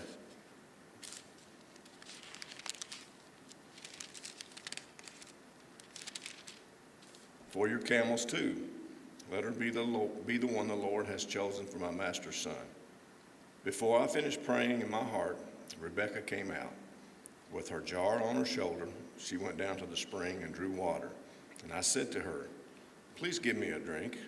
And she quickly lowered her jar from her shoulder and said, drink, and I'll water your camels too. So I drank, and she watered the camels also. I asked her, whose daughter are you? And she said, the daughter of Bethuel, son of Nahor, whom Milcah bore to him. Then I put the ring in her nose and on the bracelets on her arms, and I bowed down and worshiped the Lord. I praised the Lord, the God of my master Abraham, who has led me on the right road to get to the granddaughter of my master's brother for his son. Now if you show kindness and faithfulness to my master, tell me. And if not, tell me so I may know which way to turn. Laban and Bethuel answered, this is from the Lord. We can say nothing to you one way or the other. Here is Rebekah. Take her and go, and let her become the wife of your master's son, as the Lord has directed. When Abram's servant heard what they had said, he bowed down to the ground before the Lord. And when the servant brought out gold and silver jewelry and articles of clothing and gave them to Rebekah, he also gave costly gifts to her brother and to her mother. And when he and the men who were with him ate and drank and spent the night there, when they got up the next morning, he said, send me on my way to my master. But her brother and her mother replied, Let the young woman remain with us 10 days or so, then you may go. But he said to them, do not detain me, now that the Lord has granted my success to my journey. Send me on my way so I may go to my master. Then they said, let's call the young woman and ask her about it. So they called Rebekah and asked her, will you go with this man? I will, she said. So they sent their sister Rebekah on her way, along with the nurse and Abraham's servant and his men. And they blessed Rebekah and said to her, our sister, may you increase to thousands upon thousands. May your offspring possess the cities of the enemies. And Rebekah and her attendants got ready and mounted the camels and went back with the man. So the servant took Rebekah and left. Now Isaac had come from the Beer Lanon Rael, for he was living in the Negev. He went out to the field one evening to meditate. As he looked up, he saw the camels approaching. Rebekah also looked up and saw Isaac. She got down from her camel and asked the servant, who is this man in the field coming to meet us? Well, he is my master, the servant answered. So she took her veil and covered herself. When the servant told Isaac all he had done, Isaac brought her into the tent of his mother Sarah, and he married Rebekah. So she became his wife, and he loved her. Isaac was comforted after his mother's death. Abraham had taken another wife, whose name was Keturah. She bore him Zimran, Josekon, Midian, Ishkabah, and Shua. Joshekon was the father of Sheba and Dedan. The descendants of Dedan were the Asherites, the Letuites, and Lemonites. Some of the Median were Ephraim, Iphar, Hanok, Abida, Eldekah. All these were descendants of Keturah. Abraham left everything he owned to Isaac. But while he was still living, he gave gifts to the son of his concubines and sent them away from his son Isaac to the land of the east. Abraham lived 175 years. And when Abraham breathed his last and died at a good old age, an old man full of years, he was gathered to his people. His sons Isaac and Ishmael buried him in a cave at Makatpur, near Mamre, in the field of Ephron, son of Zohar the Hittite, the field Abraham had bought from the Hittites. There Abraham was buried with his wife Sarah. After Abraham's death, God blessed his son Isaac, who lived near Beer Lahai Royal. And this is the account of the family line of Abraham's son Ishmael, whom Sarah's slave Hagar, the Egyptian, bore to Abraham.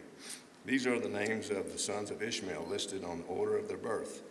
Naboth, the firstborn of Ishmael, Kedir, Abir, Mishban, Meshina, Dumar, Massa, Hadid, Tema, Jetur, Neplish, and Kedemah. These are the sons of Ishmael, whose names of the 12 tribal rulers according to their settlement and camps. Ishmael lived 137 years. He breathed his last and died, and he was gathered to his people. The descendants settled in an area from Havilah to Shur, near the eastern border of Egypt. As you go to Ashur, they live in hostility toward all the tribes related to them. This is the account of the family line of Abraham's son Isaac. Abraham became the father of Isaac, and Isaac was 40 years old when he married Rebekah, daughter of Bethuel, the Aramean from Padam Aram, the sister of Laban the Aramean. Isaac prayed to the Lord on behalf of his wife because she was childless. The Lord answered his prayer, and his wife Rebekah became pregnant. These babies jostled with each other within her, and she said, "Why is this happening to me?" So she went to inquire of the Lord. The Lord said to her, "Two nations are in your womb. Two peoples from within you will be separated. One people will be stronger than the other. The older will serve the younger." When the time came for her to give birth, there were twin boys in her womb. The first came out was red, and his whole body was like a hairy garment. So they named him Esau. After this, his brother came out with his hand grasping Esau's heel. So he was named Jacob. Isaac was 60 years old when Rebekah gave birth to them. The boys grew up, and Esau became a skillful hunter, a man of the open country, while Jacob was content to stay home among the tents. Isaac, who had a taste for wild game, loved Esau, but Rebekah loved Jacob. Once when Jacob was cooking some stew, Esau came in from an open country. He was famished. He said to Jacob, "Quick, let me have some of that red stew. I'm famished." That's why he was also called Edom. Jacob replied, "First sell me your birthright." "Look, I'm about to die," Esau said. "What good is a birthright to me?" But Jacob said, "Swear to me first." So he swore him an oath to him, selling his birthright to Jacob. Then Jacob gave Esau some bread and some lentil stew. He ate and drank and got up and left. Esau despised his birthright. Chapter 26. Now there was a famine in the land. Beside the previous famine in Abraham's time, Isaac went to Abimelech, the king of the Philistines, in Gerar. The Lord appeared to Isaac and said, "Do not go down to Egypt. Live here in the land where I tell you to live. Stay in this land for a while, and I will be with you and will bless you. For you and your descendants I will give all these lands and will confirm the oath I swore to your father Abraham. I will make your descendants as numerous as the stars in the sky. I will give them all these lands. And through your offspring, all nations on earth will be blessed. Because Abraham obeyed me and did everything I required of him, keeping my commands, my decrees, and my instructions. So Isaac stayed in Gerar. When the men of that place asked him about his wife, he said, "She is my sister," because he was afraid to say that she was my wife. He thought the men of this place might kill me on account of Rebekah, because she was so beautiful. When Isaac had been there a long time, Abimelech, king of the Philistines, looked down from a window and saw Isaac caressing his wife Rebekah. So Abimelech summoned Isaac and said, "Is she really your wife? Why did you say, 'She is my sister'?" Isaac answered him, "Because I thought I might lose my life on account of her." When Abimelech said, "What is this that you have done to us? One of our men might have well slept with your wife, and you would have brought guilt upon us." So Abimelech gave orders to tell all the people, "Anyone who harms this man or his wife shall surely be put to death." Isaac planted crops in the land, and at the same year reaped 100-fold, because the Lord had blessed him. The man became rich, and his wealth continued to grow until he became very wealthy. He had so many flocks and herds and servants that all the Philistines envied him. So as well as his father's servants had dug in the time of his father Abraham, and the Philistines stopped up, filling them with earth. When Abimelech said to Isaac, "Move away from us, you have become too powerful for us." So Isaac moved away from there and encamped in the valley of Gerar, where he settled. Isaac reopened the wells that had been dug in the time of his father Abraham, which the Philistines had stopped up after Abraham had died. And he had given them the same names his father had given them. Isaac's servants dug in the valley and discovered a well of fresh water there. But the herders of Gerar quarreled with those of Isaac and said, "The water is ours." So he named the well Esek, because they had disputed with him. And when they dug another well, but they quarreled over that one also. So he named it Shinnah. He moved on from there and dug another well, and no one quarreled over it. He named it Rebuth, saying, "Now the Lord has given us room, and we will flourish in this land." From there he went up to Beersheba. That night the Lord appeared to him and said, "I am the God of your father Abraham. Do not be afraid, for I am with you. I will bless you and increase your numbers of your descendants for the sake of my servant Abraham." Isaac built an altar there and called on the name of the Lord. There he pitched his tent, and there his servants dug a well. Meanwhile, Abimelech had come to him from Gerar with Ahuzah, his personal advisor, and Pekol, the commander of his forces. Isaac asked them, "Why have you come to me, since you were hostile to me and sent me away?"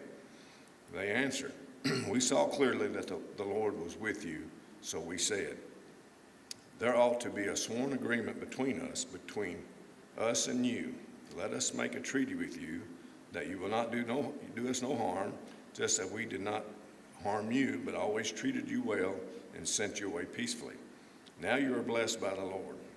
Isaac then made a feast for them, and they ate and drank. And early the next morning, the men swore an oath to each other, and Isaac sent them on their way, and they went away peacefully. That day Isaac's servants came to him and told him about the well they had dug. They said, "We found water. We call it Sheba. To this day, the name of the town has been Beersheba." When Esau was 40 years old, he married Judith, daughter of Beeri the Hittite, also of Basmah, daughter of Elon the Hittite. They were a source of grief to Isaac and Rebekah. Chapter 27. When Isaac was old and his eyes were so weak that he could no longer see, he called for Esau, his older son, and said to him, "My son." "Here I am," he answered. Isaac said, "Now I am an old man, and I don't know the day of my death. Now then, get your equipment, your quiver, and your bow, and go out to the open country to hunt some wild game for me. Prepare for me some kind of tasty food I like and bring it to me to eat, so that I may give you my blessing before I die." Now Rebekah was listening to Isaac, spoke to his son Esau. When Esau left for the open country to hunt game and bring it back, Rebekah said to her son Jacob, "Look, I overheard your father say to your brother Esau, 'Bring me some game and prepare me some tasty food to eat, so that I may give you my blessing in the presence of the Lord before I die. Now, my son, listen carefully and do what I tell you. Go out to the flock and bring me 2 choice young goats, so I can prepare some tasty food for your father, just the way he likes it. And then take it to your father to eat, so that he may give you the blessing before he dies.' And Jacob said to Rebekah, his mother, 'But my brother Esau is a hairy man, while I have smooth skin. What if my father touches me? I would appear to be tricking him and bring down a curse on myself rather than a blessing.' His mother said to him, 'My son, let the curse fall on me. Just do as I say and get them for me.' So he went and got them and brought them to his mother. And she prepared some tasty food just the way his father liked it. Then Rebekah took the clothes of Esau, her older son, which he had in the house, and put them on her younger son Jacob. She also covered his hands and the smooth part of his neck with goat skins. Then she handed to her Jacob's tasty food, and she made for him. He went to his father and said, 'My father.' He said, 'Yes, my son. Who is it?' And Jacob said to his father, 'I am Esau, your firstborn. I have done as you told me. Please sit up and eat some of my game so that you may give me your blessing.' And Isaac asked, 'How did you find it so quickly, my son?' 'The Lord your God gave me success,' he replied. And Isaac said to Jacob, 'Come near me so I can touch you, my son, to know whether you're really my son or not.' Jacob went close to his father, and Isaac touched him and said, 'The voice is the voice of Jacob, but the hands are the hands of Esau.' He did not recognize him, for his hands were hairy like those of his brother Esau. So he proceeded to bless him. 'Are you really my son, Esau?' he asked. 'I am,' he replied. Then he said, 'My son, bring me some of your game to eat so that I may give you my blessing.' And Jacob brought it to him, and he ate. And he brought him some wine, and he drank. And then his father Isaac said to him, 'Come here, my son, and kiss me.' So he went to him and kissed him. When Isaac caught the smell of his clothes, he blessed him and said, 'Ah, the smell of my son is like the smell of a field that the Lord has blessed. May God give you heaven's dew and earth's richness and abundance of grain and new wine. May nations serve you and peoples bow down to you. Be Lord over your brothers, and may the sons of your mother bow down to you. May those who curse you be cursed, and those who bless you be blessed.' After Isaac finished blessing him, Jacob had scarcely left his father's presence when his brother came in from hunting. He too prepared some tasty food and brought it to his father. Then he said to him, 'My father, please sit up and eat some of my game, so that you may give me your blessing.' The father Isaac asked him, 'Who are you?' He said, 'I am your son,' he answered, 'your firstborn, Esau.' And Isaac trembled violently and said, 'Who was it then that hunted game and brought it to me? I ate just before you came, and I blessed him, and indeed he will be blessed.' When Esau heard his father's words, he burst out in a loud and bitter cry, and said to his father, "Oh, bless me, me too, my father." But he said, "Your brother came deceitfully and took your blessing." Esau said, "Isn't he rightly named Jacob? This is the second time he has taken advantage of me. He took my birthright, and now he's taken my blessing." Then he asked, "Haven't you reserved any blessing for me?" Isaac answered Esau, "I have made him lord over you, and have made all of his relatives and his servants, and I have sustained him with grain and new wine, so that I can possibly do for you, my son." Esau said to his father, "Do you have only one blessing, my father? Bless me too, my father." Then Esau wept loud. His father Isaac answered him, "Your dwelling will be away from the earth's riches, away from the dew of the heaven above. You will live by the sword, and you will serve your brother. But when you grow restless, you will throw his yoke from around your neck." Esau held a grudge against Jacob because of the blessing his father had given him. He said to himself, "The days of mourning for my father are near, and I will kill my brother Jacob." When Rebekah was told that her older son Esau what he had said, she sent for her younger son Jacob and said to him, "Your brother Esau is planning to avenge himself by killing you. Now then, my son, do what I say. Flee at once to my brother Laban in Haran. Stay with him for a while until your brother's fury subsides. When your brother is no longer angry with you and forgets what you did to him, I'll send word for you to come back from there. Why should I lose both of you in one day?" Then Rebekah said to Isaac, "I'm disgusted with living because of these Hittite women. If Jacob takes a wife from among the women of this land, from the Hittite women like these, my life will not be worth living." Chapter 28. So Isaac called to Jacob and blessed him. And when he commanded him, "Do not marry a Canaanite woman. Go at once to Padan Aram, to the house of your mother's father, Bethuel. Take a wife for yourself there from among the daughters of Laban, your mother's brother. May God Almighty bless you and make you fruitful and increase your number until you become a community of peoples. May he give you and your descendants the blessing given to Abraham, so that you may take possession of the land where you now reside as a foreigner, the land God gave to Abraham." When Isaac sent Jacob on his way, then he went to Padan Aram to Laban, the son of Bethuel, Aramean, the brother of Rebekah, whose mother of Jacob and Esau. Now Esau learned that Isaac had blessed Jacob, and he had sent him to Padan Aram to take a wife from there, and that when he blessed him, he commanded him, "Do not marry a Canaanite woman," and that Jacob had obeyed his father and mother and gone to Padan Aram. Esau then realized how displeasing the Canaanite women were to his father, Isaac. So he went to Ishmael and married Mathalah, the sister of Nabalthi, the daughter of Ishmael, son of Abraham, in addition to the wives he had already had. Jacob left Beersheba and set out for Haran. He reached a certain place, and he stopped for the night because the sun had set. Taking one of the stones there, he put it under his head and lay down to sleep. He had a dream in which he saw a stairway resting on earth with its top reaching to the heaven, and the angels of God were ascending and descending on it. There above it the Lord stood, and he said, "I am the Lord, the God of your father Abraham and the God of Isaac.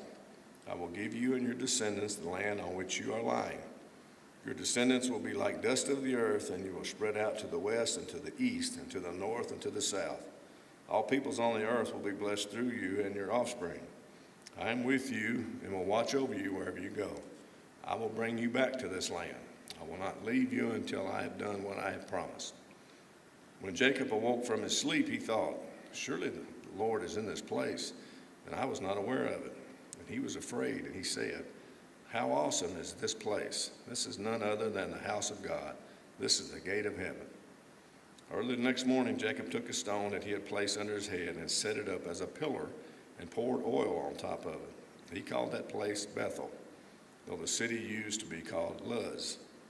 Then Jacob made a vow, saying, "If God will be with me and will watch over me on this journey I am taking, and will give me food to eat and clothes to wear, so that I can return safely to my father's household, then the Lord will be my God, and this stone that I have set up as a pillar will be God's house, and all that you give me, I will give you a tenth. Chapter 29. When Jacob continued on his journey, he came to the land of the eastern peoples. He saw a well in the open country with 3 flocks of sheep lying near it, because the flocks were watered off from that well. The stone over the mouth of the well was large. When the flocks gathered there, the shepherds would roll the stone away from the well's mouth and water the sheep, and then they would return the stone to the place over the mouth of the well. When Jacob asked the shepherds, "My brothers, where are you from?"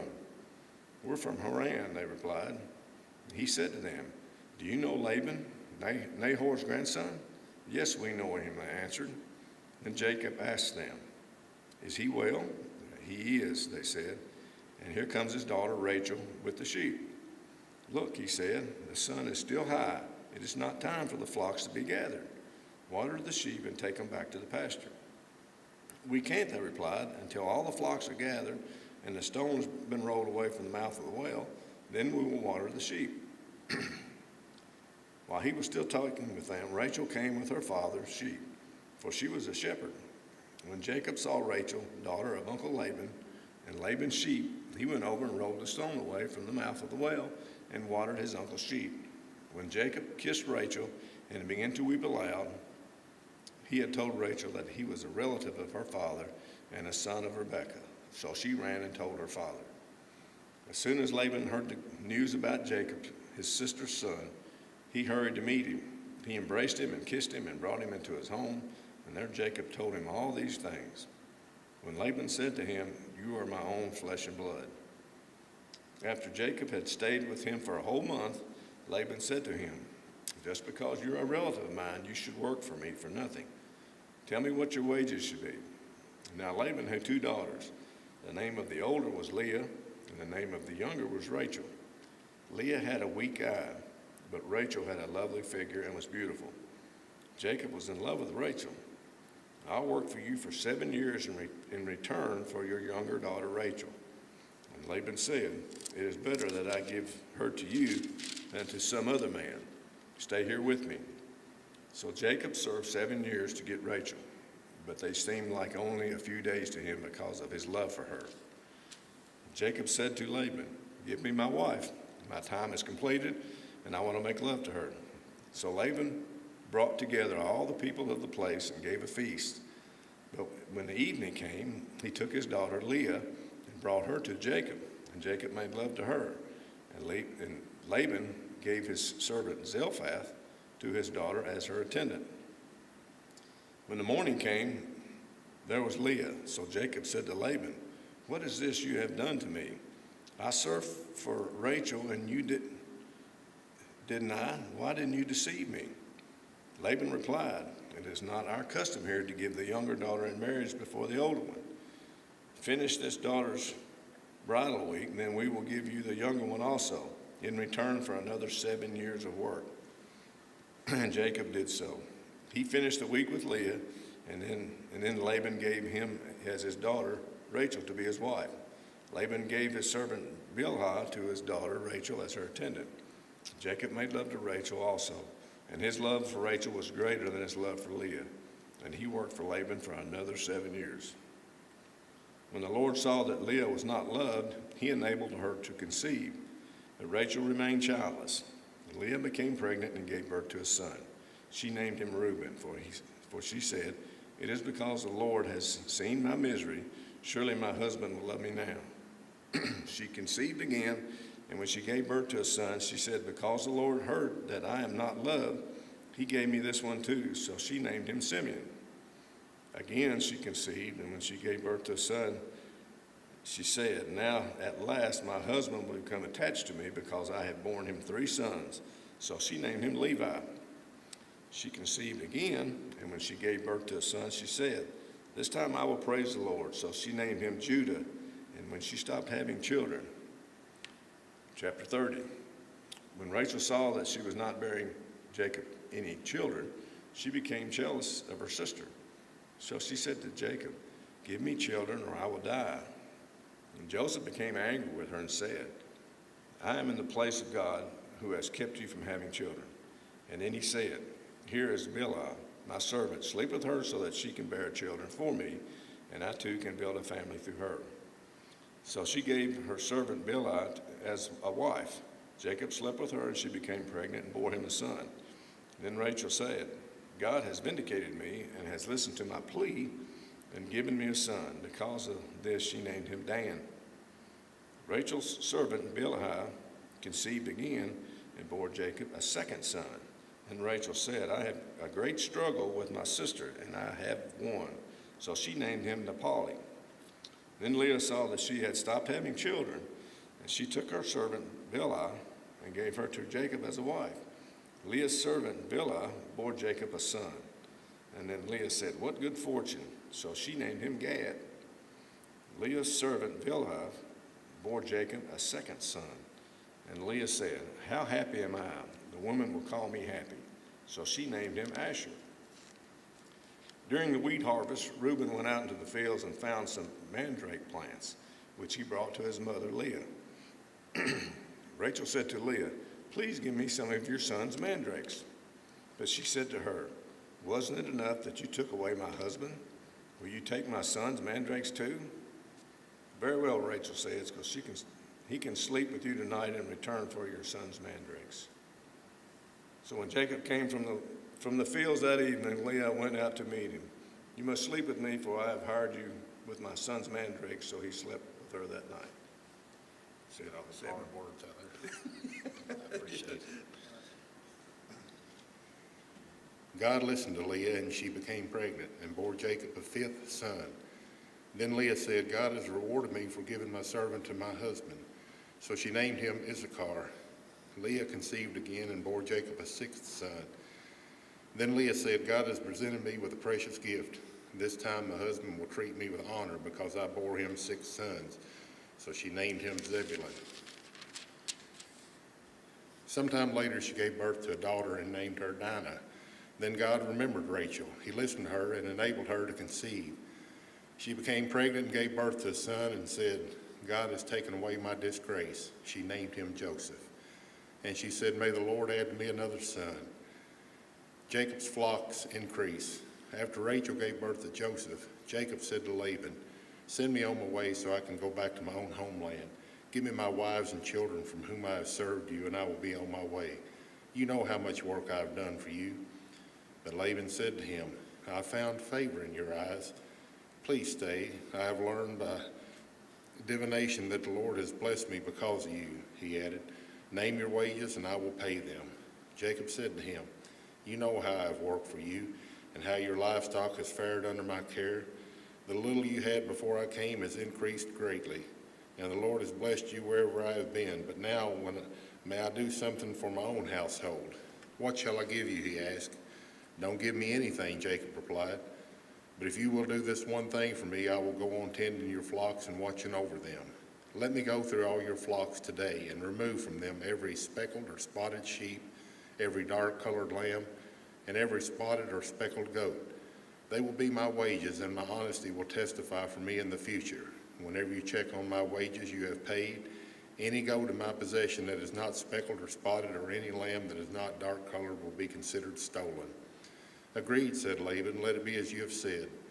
That same day he removed all the male goats that were streaked or spotted, and all the speckled or spotted female goats, all that had white on them. And all the dark-colored lambs he placed them in care of his sons. Then he put a 3-day journey between himself and Jacob, while Jacob continued to tend the rest of Laban's flocks. Jacob, however, took fresh-cut branches from the poplar, almond, and plane trees and made white stripes on them by peeling the bark and exposing the white inner wood of the branches. Then he placed the peeled branches in all the water troughs so that they would be directly in front of the flocks when they came to drink. When the flocks were in the heat and came to drink, they mated in front of the branches, and they bore young that were streaked or speckled or spotted. Jacob set apart the young of the flock by themselves, but made the rest face the streaked and dark-colored animals that belonged to Laban. Thus he made separate flocks for himself and did not put them with Laban's animals. Whenever the stronger females were in heat, Jacob would place the branches in the troughs in front of the animals so they would mate near the branches. But if the animals were weak, he would not place them there. So the weak animals went to Laban and the strong ones to Jacob. And this way the man grew exceedingly prosperous and came to his own large flocks and female and male servants and camels and donkeys. Chapter 31, Jacob flees from Laban. Jacob heard that Laban's sons were saying, Jacob has taken everything our father owned and has gained all of our wealth from what belonged to our father. And Jacob noticed that Laban's attitude toward him was not what it had been. Then the Lord said to Jacob, go back to the land of your father and to your relatives, and I will visit, and I will be with you. Jacob sent word to Rachel and Leah to come out to the fields where his flocks were. He said to them, I see that your father's attitude toward me is not what it was before. But the God of my father has seen with me. You know that I have worked for your father with all my strength, yet your father has cheated me by changing my wages 10 times. However, God has not allowed him to harm me. If he said the speckled ones would be your wages, then all the flocks gave birth to speckled young. And he said the streaked ones would be your wages, and then all the flocks bore streaked young. So God has taken your father's livestock and has given them to me. In the breeding season, I once had a dream in which I looked up and saw that the male goats were mating with the flock were streaked, speckled, or spotted. The angel of God said to me in the dream, Jacob, I answered, here I am. And he said, look up and see all the male goats mating with the flocks that are streaked, speckled, or spotted. For I have seen all that Laban has been doing to you. I am the God of Bethel, where you anointed a pillar and where you made a vow to me. Now leave this place at once and go back to your native land.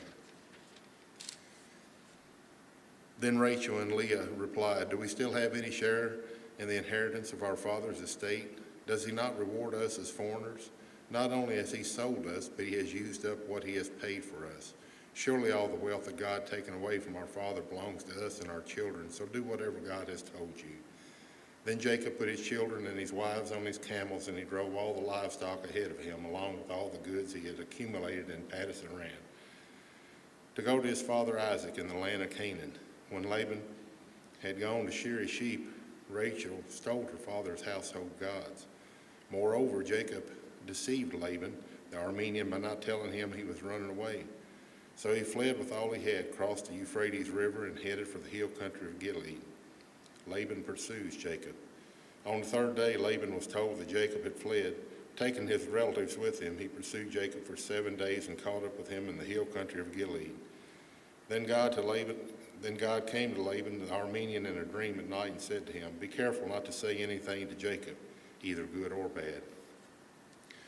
Jacob had pitched his tent in the hill country of Gilead when Laban overtook him, and Laban and his relatives camped there too.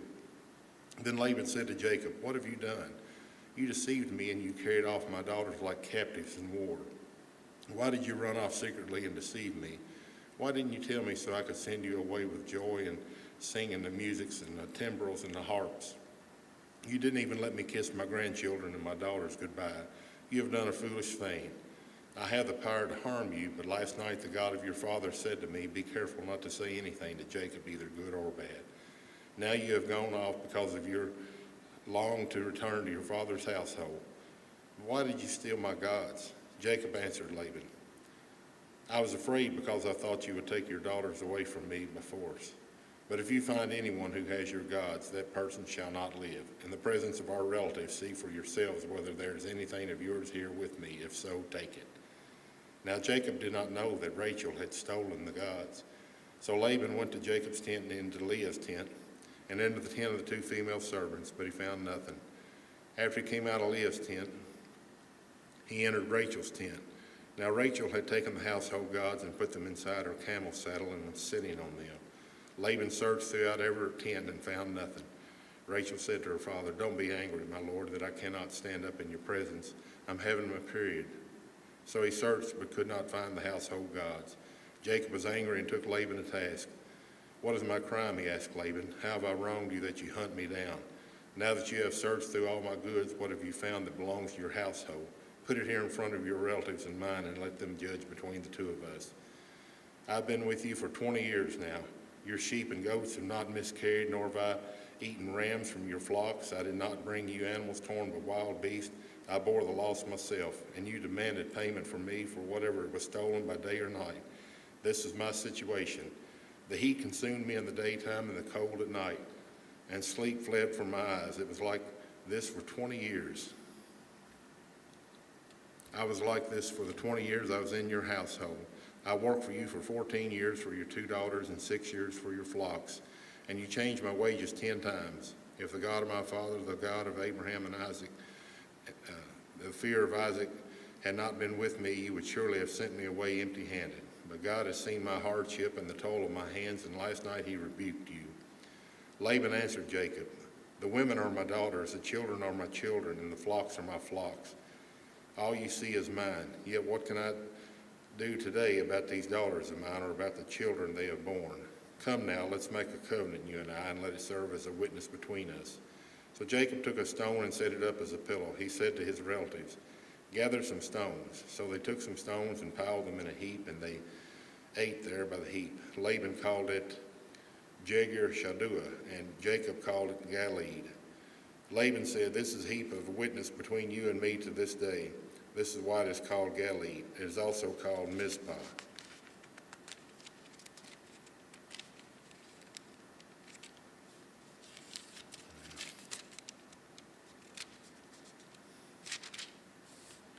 Because he said, may the Lord keep watch between you and me when we are away from each other. If you mistreat my daughters, or if you take any wives beside my daughters, even though no one is with us, remember that God is witness between you and me.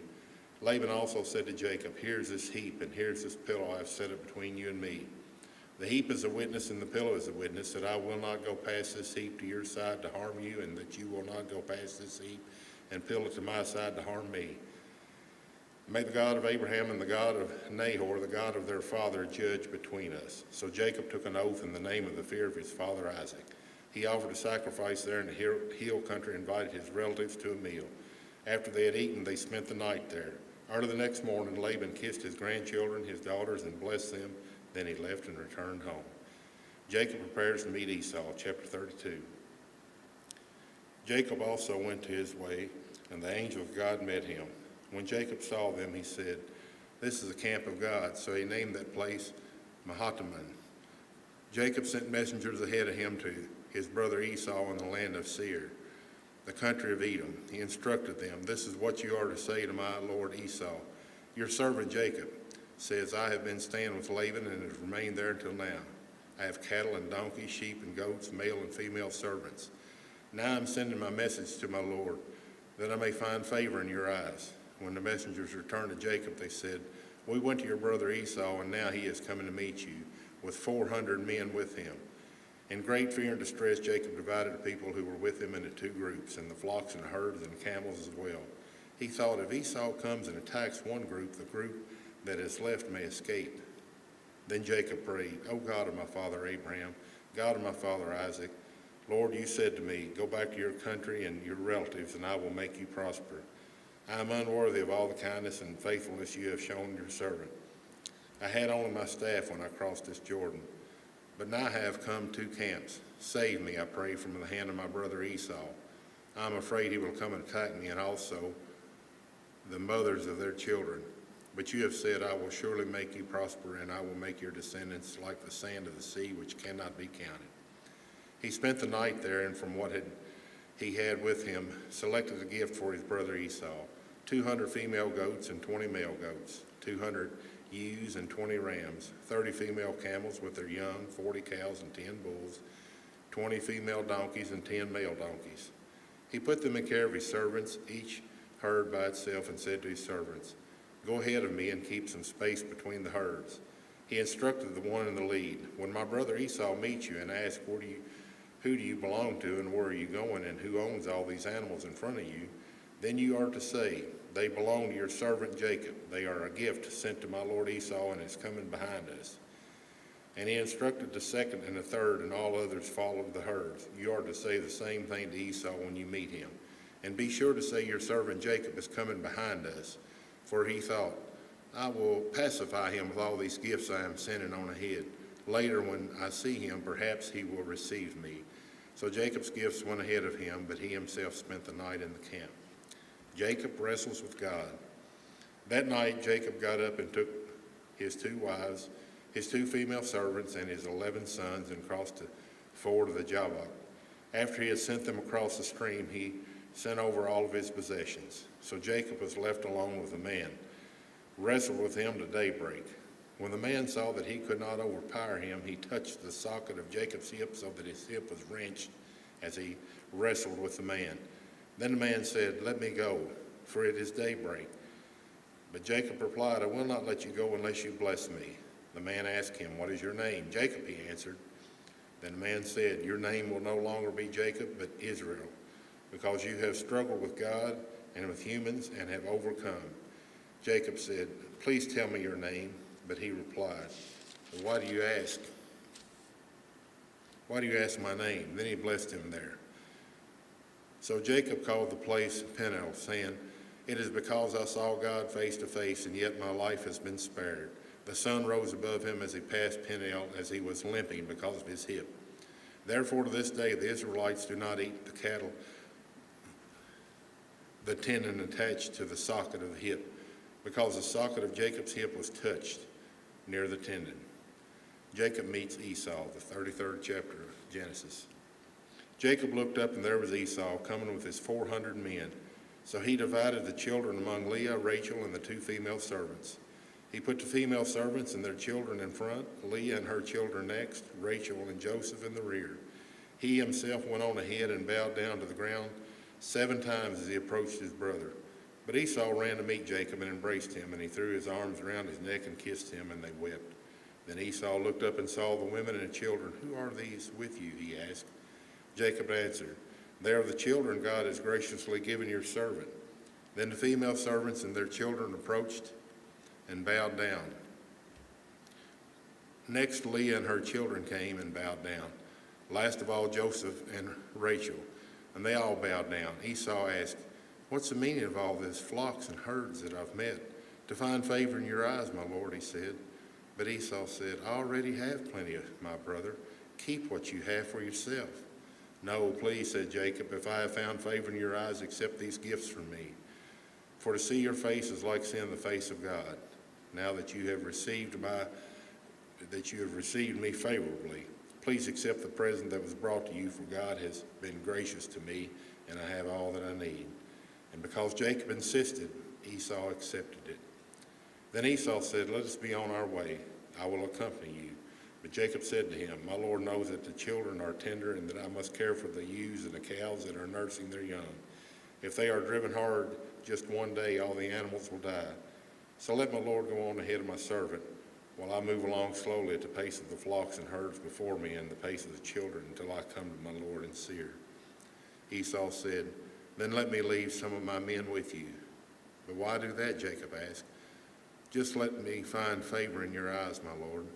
So that day Esau started on his way back to Seir. Jacob, however, went to Succoth, where he built a place for himself and made shelters for the livestock. This is why the place is called Succoth. After Jacob came from Padan-aram, he arrived safely at the city of Shechem in Canaan and camped at the side of the city. For 100 pieces of silver he bought from the sons of Hamor, the father of Shechem, the plot of ground where he pitched his tent. There he set up an altar and called it El Eloah Israel. Dinah and the Shechemites, 34th chapter of Genesis. Now Dinah, the daughter of Leah, bore to Jacob when he went to visit the women of the land. When Shechem, son of Hamor the Hivite, the ruler of the area, saw her, he took her and raped her. His heart was drawn to Dinah, daughter of Jacob. He loved the young woman and spoke tenderly to her. And Shechem said to his father Hamor, "Give me this girl as my wife." When Jacob heard that his daughter Dinah had been defiled, his sons were in the fields with his livestock. So he did nothing about it until they came home. Then Shechem's father Hamor went to talk to Jacob. Meanwhile, Jacob's sons had come in from the fields, and as soon as they heard what had happened, they were shocked and furious because Shechem had done an outrageous thing in Israel by sleeping with Jacob's daughter, a thing that shouldn't have been done. But Hamor said to them, "My son Shechem has his heart set on your daughter. Please give her to him as his wife. Intermarry with us. Give us your daughters and take our daughters for yourselves. You can settle among us. The land is opened for you. Live in it, trade in it, and acquire property in it." Then Shechem said to Dinah's father and brothers, "Let me find favor in your eyes, and I will do whatever you ask. Make the price for your bride and the gift I am to bring as great as you like, and I'll pay whatever you ask me. Only give me the young woman as my wife. Because their sister Dinah had been defiled, Jacob's son replied deceitfully as they spoke to Shechem and his father Hamor. They said to them, "We can't do such a thing. We can't give our sister to a man that is not circumcised. This would be a disgrace to us. We will enter into an agreement with you, the one condition only, that you become like us by circumcising all your males. Then we will give you our daughter and take your daughters for ourselves. We will settle among you and become one people with you. But if you will not agree to be circumcised, we'll take our sister and go." The proposal seemed good to Hamor and his son Shechem. The young man who was most honored of all of his father's family lost no time in doing what they said, because he was delighted with Jacob's daughter. So Hamor and his son Shechem went to the gate of their city to speak to the men of the city. "These men are friendly toward us," they said. "Let us live in our land and trade in our land that has plenty of room for them. We can marry their daughters and they can marry ours. But the men will agree to live with us as one people only under the condition that our males be circumcised as they themselves are. Want their livestock, their property, and all their other animals become ours? So let us agree to the terms and they will settle among us." All the men went out of the city, agreed with Hamor and his son Shechem, and every male in the city was circumcised. 3 days later, all of them were still in pain. 2 of Jacob's sons, Simeon and Levi, Dinah's brothers, took their swords and attacked the unsuspecting city, killing every male. They put Hamor and his son Shechem to the sword and took Dinah from Shechem's house and left. The sons of Jacob came upon these dead bodies and looted the city where their sisters had been defiled. They seized their flocks and herds and donkeys and everything else of theirs in the city and out in the fields. They carried off all their wealth and all their women and children, taking plunder, everything into the houses. Then Jacob said to Simeon and Levi, "You have brought trouble on me by making it obnoxious to the Canaanites and Perizzites, the people living in this land. We are few in number, and if they join forces against me and attack me, I and my household will be destroyed." But they replied, "Should he have treated our sister like a prostitute?" Jacob returns to Bethel, Genesis 35. Then God said to Jacob, "Go up to Bethel and settle there and build an altar to God who appeared to you when you were fleeing from your brother Esau." So Jacob said to his household and to all who were with him, "Get rid of all the foreign gods you have with you and purify yourself. Change your clothes, then come and let us go to Bethel, where I will build an altar to God who answered me in the day of my distress and who has been with me wherever I've gone." So they gave Jacob all the foreign gods they had and the rings in their ears, and Jacob buried them under the oak at Shechem. Then they set out, and the terror of God fell on the towns all around them, so that no one pursued them. Jacob and all the people with him came to Luz, that is Bethel, in the land of Canaan, there and built an altar, and he called the place El Bethel, because it was where God revealed himself to him when he was fleeing from his brother. Now Deborah, Rebekah's nurse, died and was buried under the oak outside of Bethel, so it was named Allon Bakuk. After Jacob returned from Paddan Aram, God appeared to him again and blessed him. God said to him, "Your name is Jacob, but you will no longer be called Jacob. Your name will be Israel." So he named him Israel. And God said to him, "I am God Almighty. Be fruitful and increase in number. A nation and a community of nations will come from you, and kings will be among your descendants. The land I give to Abraham and Isaac I also give you, and I will give this land to you and your descendants after you." Then God went up from him at the place where he had talked with him. Jacob set a stone pillow at a place where God had talked with him, and he poured out a drink offering to it. He also poured oil on it. Jacob called the place where God had talked with him Bethel, the death of Rachel and Isaac. They moved on from Bethel. While they were still some distance from Ephrath, Rachel began to give birth and had great difficulty. And she was having great difficulty in her childbirth. The midwife said to her, "Don't despair, for you have another son." As she breathed her last, for she was dying, she named her son Bel-Oni, but his father changed his name to Benjamin. So Rachel died and was buried on the way to Ephrath, that is Bethlehem. Over her tomb, Jacob set up a pillow to this day. The pillow marks Rachel's tomb. Israel moved on again and pitched his tent among Migdal at Eder. While Israel was living in that region, Reuben went in and slept with his father's concubine, Bilhah, and Israel heard of it. Jacob had 12 sons. The sons of Leah, Reuben, the firstborn of Jacob, Simeon, Levi, Jacob, Judah, Issachar, and Zebulun. The sons of Rachel, Joseph and Benjamin. The sons of Rachel's servant Bilhah, Dan and Naphtali. The son of Leah's servant, Zilpah, Gad, and Asher. These were the sons of Jacob, and they were born unto him in Paddan Aram. Jacob came home to his father, Isaac, in Mamre near Kidron Arbutha, that is Hebron, where Abraham and Isaac had stayed. Isaac lived 180 years. Then he breathed his last and died. And he was gathered to his people, old and full of years, and his sons Esau and Jacob buried him. Esau's descendants, chapter 36. This is the account of the family line of Esau, that is Edom. Esau took his wives from the women of Canaan, Adah, daughter of Elon the Hittite, and Oholibamah, daughter, and Anah, and granddaughter of Zibeon the Hivite. Also Basemath, the daughter of Ishmael, and the sister of Naboth. Adah bore Eliphaz to Esau, Basemath bore Reuel, and Oholibam bore Jeus, Jalem, and Korah. These were the sons of Esau who were born to him in Canaan. Esau took his wives and sons and daughters and all the members of his household, as well as his livestock and all the other animals, and all the goods he had acquired in Canaan, and moved to a land of the distance from his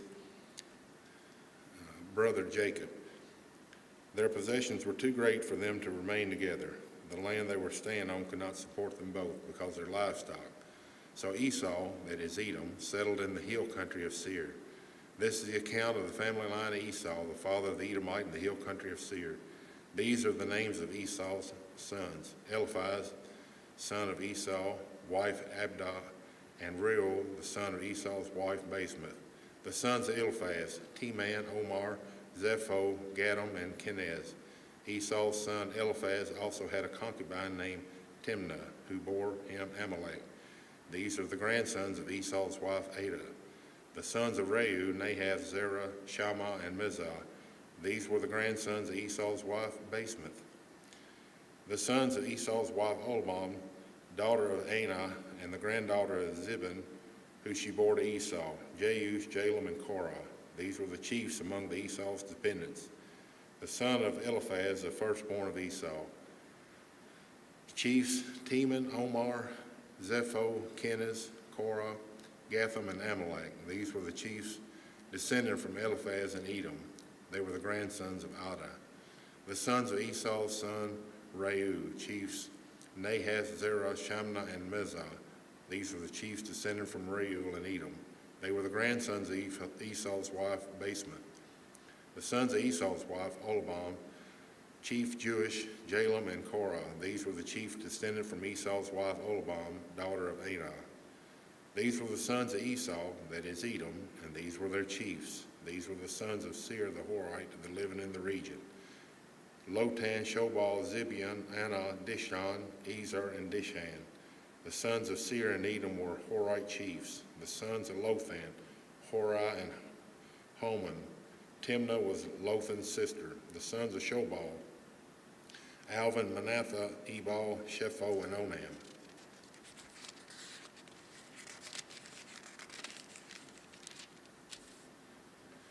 The sons of Zibeon, Allah, and Anah. This is the Anah who discovered the hot springs in the desert while he was grazing the donkeys of his father Zibeon. The children of Anah, Dishon, and Oholibam, daughter of Anah. The sons of Dishon, Hemdan, Eshban, Ethran, and Keran. The sons of Ezer, Bilhah, Zalvan, and Achan. The sons of Dishan, Uz, and Aran. These are the Horite chiefs: Lotan, Shobal, Zibeon, Anah, Dishon, Ezer, and Dishan. These were the Horite chiefs according to their divisions in the lands of Seir. The rulers of Edom.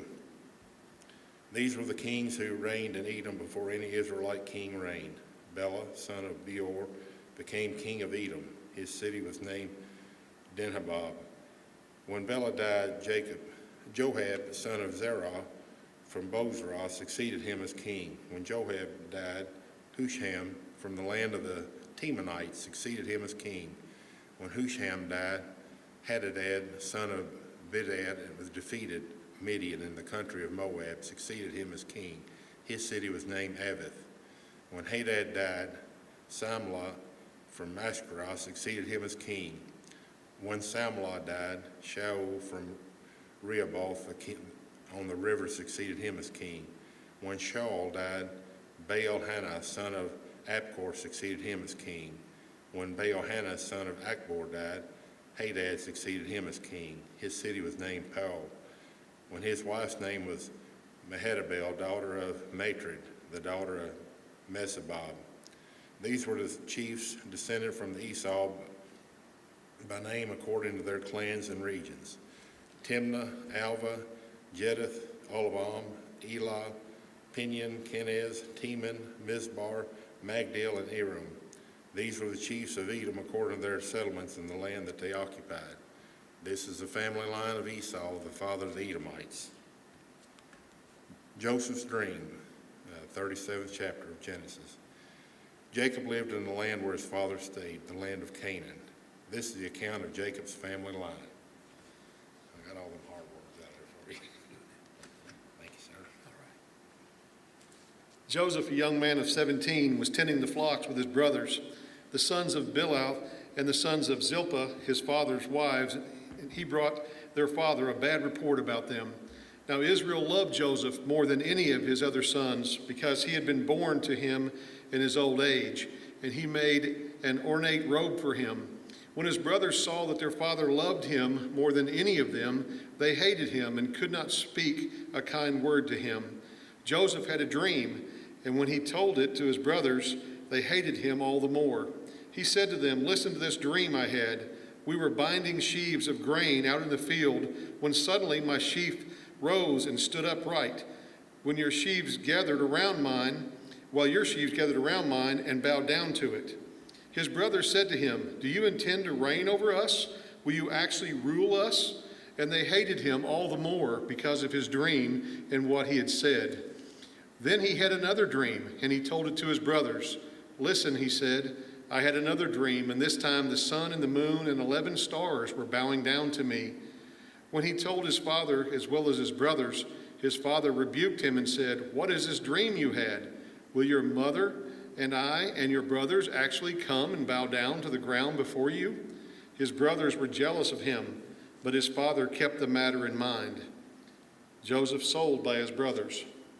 Now his brothers had gone to graze their father's flocks near Shechem, and Israel said to Joseph, "As you know, your brothers are grazing the flocks near Shechem. Come, I am going to send you to them." "Very well," he replied. So he said to him, "Go and see if all is well with your brothers and with the flocks, and bring word back to me." Then he sent him off from the valley of Hebron. When Joseph arrived at Shechem, a man found him wandering around in the fields and asked him, "What are you looking for?" He replied, "I'm looking for my brothers. Can you tell me where they are grazing their flocks?" "They have moved on from here," the man answered. "I heard them say, 'Let's go to Dothan.'" So Joseph went after his brothers and found them near Dothan. But they saw him in the distance, and before he reached them, they plotted to kill him. "Here comes that dreamer," they said to each other. "Come now, let's kill him and throw him into one of these cisterns and say that a ferocious animal devoured him. Then we'll see what comes of his dreams." When Reuben heard about this, he tried to rescue him from their hands. "Let's not take his life," he said. "Don't shed any blood. Throw him into the cistern here in the wilderness, but don't lay a hand on him." Reuben said this to rescue him from them and take him back to his father. So when Joseph came to his brothers, they stripped him of his robe, the ornate robe he was wearing, and they took him and threw him into the cistern. The cistern was empty, and there was no water in it. As they sat down to eat their meal, they looked up and saw a caravan of Ishmaelites coming from Gilead.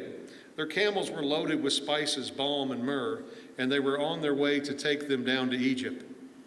Judah said to his brothers, "What will we gain if we kill our brother and cover up his blood? Come, let's sell him to the Ishmaelites and not lay our hands on him. After all, he is our brother, our own flesh and blood. his brothers agreed. So when the Midianite merchants came by, his brothers pulled Joseph up out of the cistern and sold him for 20 shekels of silver to the Ishmaelites who took him to Egypt. When Reuben returned to the cistern and saw that Joseph was not there, he tore his clothes. He went back to his brothers and said, "The boy isn't there. Where can I turn now?" Then they got Joseph's robe, slaughtered a goat, and dipped the robe in blood. They took the ornate robe back to their father and said, "We found this. Examine it to see whether it is your son's robe." He recognized it and said, "It is my son's robe. Some ferocious animal has devoured him. Joseph has surely been torn to pieces." Then Jacob tore his clothes, put on sackcloth, and mourned for his son many days. All his sons and daughters came to comfort him, but he refused to be comforted. "No," he said, "I will continue to mourn until I join my son in the grave." So his father wept for him. Meanwhile, the Midianites sold Joseph in Egypt to Potiphar, one of Pharaoh's officials, the captain of the guard. Chapter 38. At that time, Judah left his brothers and went down to stay with a man of Adullam named Hira. There Judah met the daughter of a Canaanite man named Shua. He married her and made love to her. She became pregnant and gave birth to a son who was named She conceived again and gave birth to a son and named him Onan. She gave birth still to another son and named him Shelah. It was at Kezib that she gave birth to him. Judah got a wife for his firstborn, and her name was Tamar. But Judah's firstborn, was wicked in the Lord's sight, so the Lord put him to death. Then Judah said to Onan, "Sleep with your brother's wife and fulfill your duty to her as a brother-in-law to raise up offspring for your brother." But Onan knew that the child would not be his, so whenever he slept with his brother's wife, he spilled his semen on the ground to keep from providing offspring for his brother. What he did was wicked in the Lord's sight, so the Lord put him to death also. Judah then said to his daughter-in-law Tamar, "Live as a widow in your father's household until my son Shelah grows up," for he thought he may die too, just like his brothers. So Tamar went to live in her father's household. After a long time, Judah's wife, the daughter of Shua, died. When Judah had recovered from his grief, he went up to Timnah to the men who were shearing his sheep, and his friend Hira, the Adulamite, went with him. When Tamar was told, "Your father-in-law is on his way to Timnah to shear his sheep," she took off her widow's clothes, covered herself with a veil to disguise herself, and then sat down at the entrance to Enaim, which is on the road to Timnah. For she saw that though Shelah had grown up, she had not been given to him as his wife. When Judah saw her, he thought she was a prostitute, for she had covered her face. Not realizing that she was his daughter-in-law, he went over to her by the roadside and said, "Come now, let me sleep with you." "And what will you give me to sleep with you?" she asked. "I'll send you a young goat from my flock," he said. "Will you give me something as a pledge until you send it?" she asked. He said, "What pledge should I give you?" "Your seal and its cord and the staff in your hand," she answered.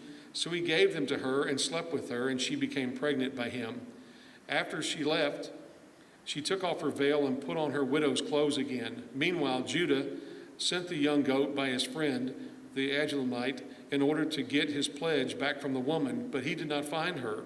He asked the men who lived there, "Where is the shrine prostitute who was beside the road at Enaim?"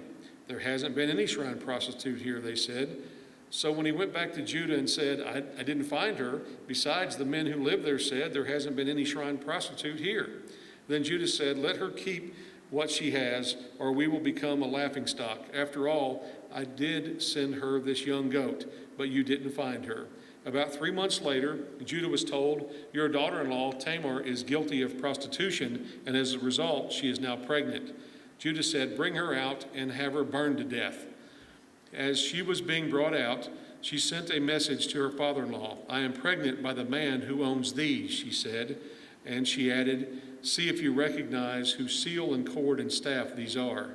Judah recognized them and said, "She is more righteous than I, since I wouldn't give her to my son Shelah, and he did not sleep with her again." When the time came for her to give birth, there were twin boys in her womb. As she was giving birth, one of them put out his hand. So the midwife took a scarlet thread and tied it on his wrist and said, "This one came out first." But when he drew back his hand, his brother came out, and she said, "So this is how you have broken out." And he was named Perez. Then his brother, who had the scarlet thread on his wrist, came out, and he was named Zerah. Chapter 39, Joseph and Potiphar's wife. Now Joseph had been taken down to Egypt. Potiphar, an Egyptian who was one of Pharaoh's officials, the captain of the guard, bought him from the Ishmaelites who had taken him there. The Lord was with Joseph so that he prospered, and he lived in the house of his Egyptian master.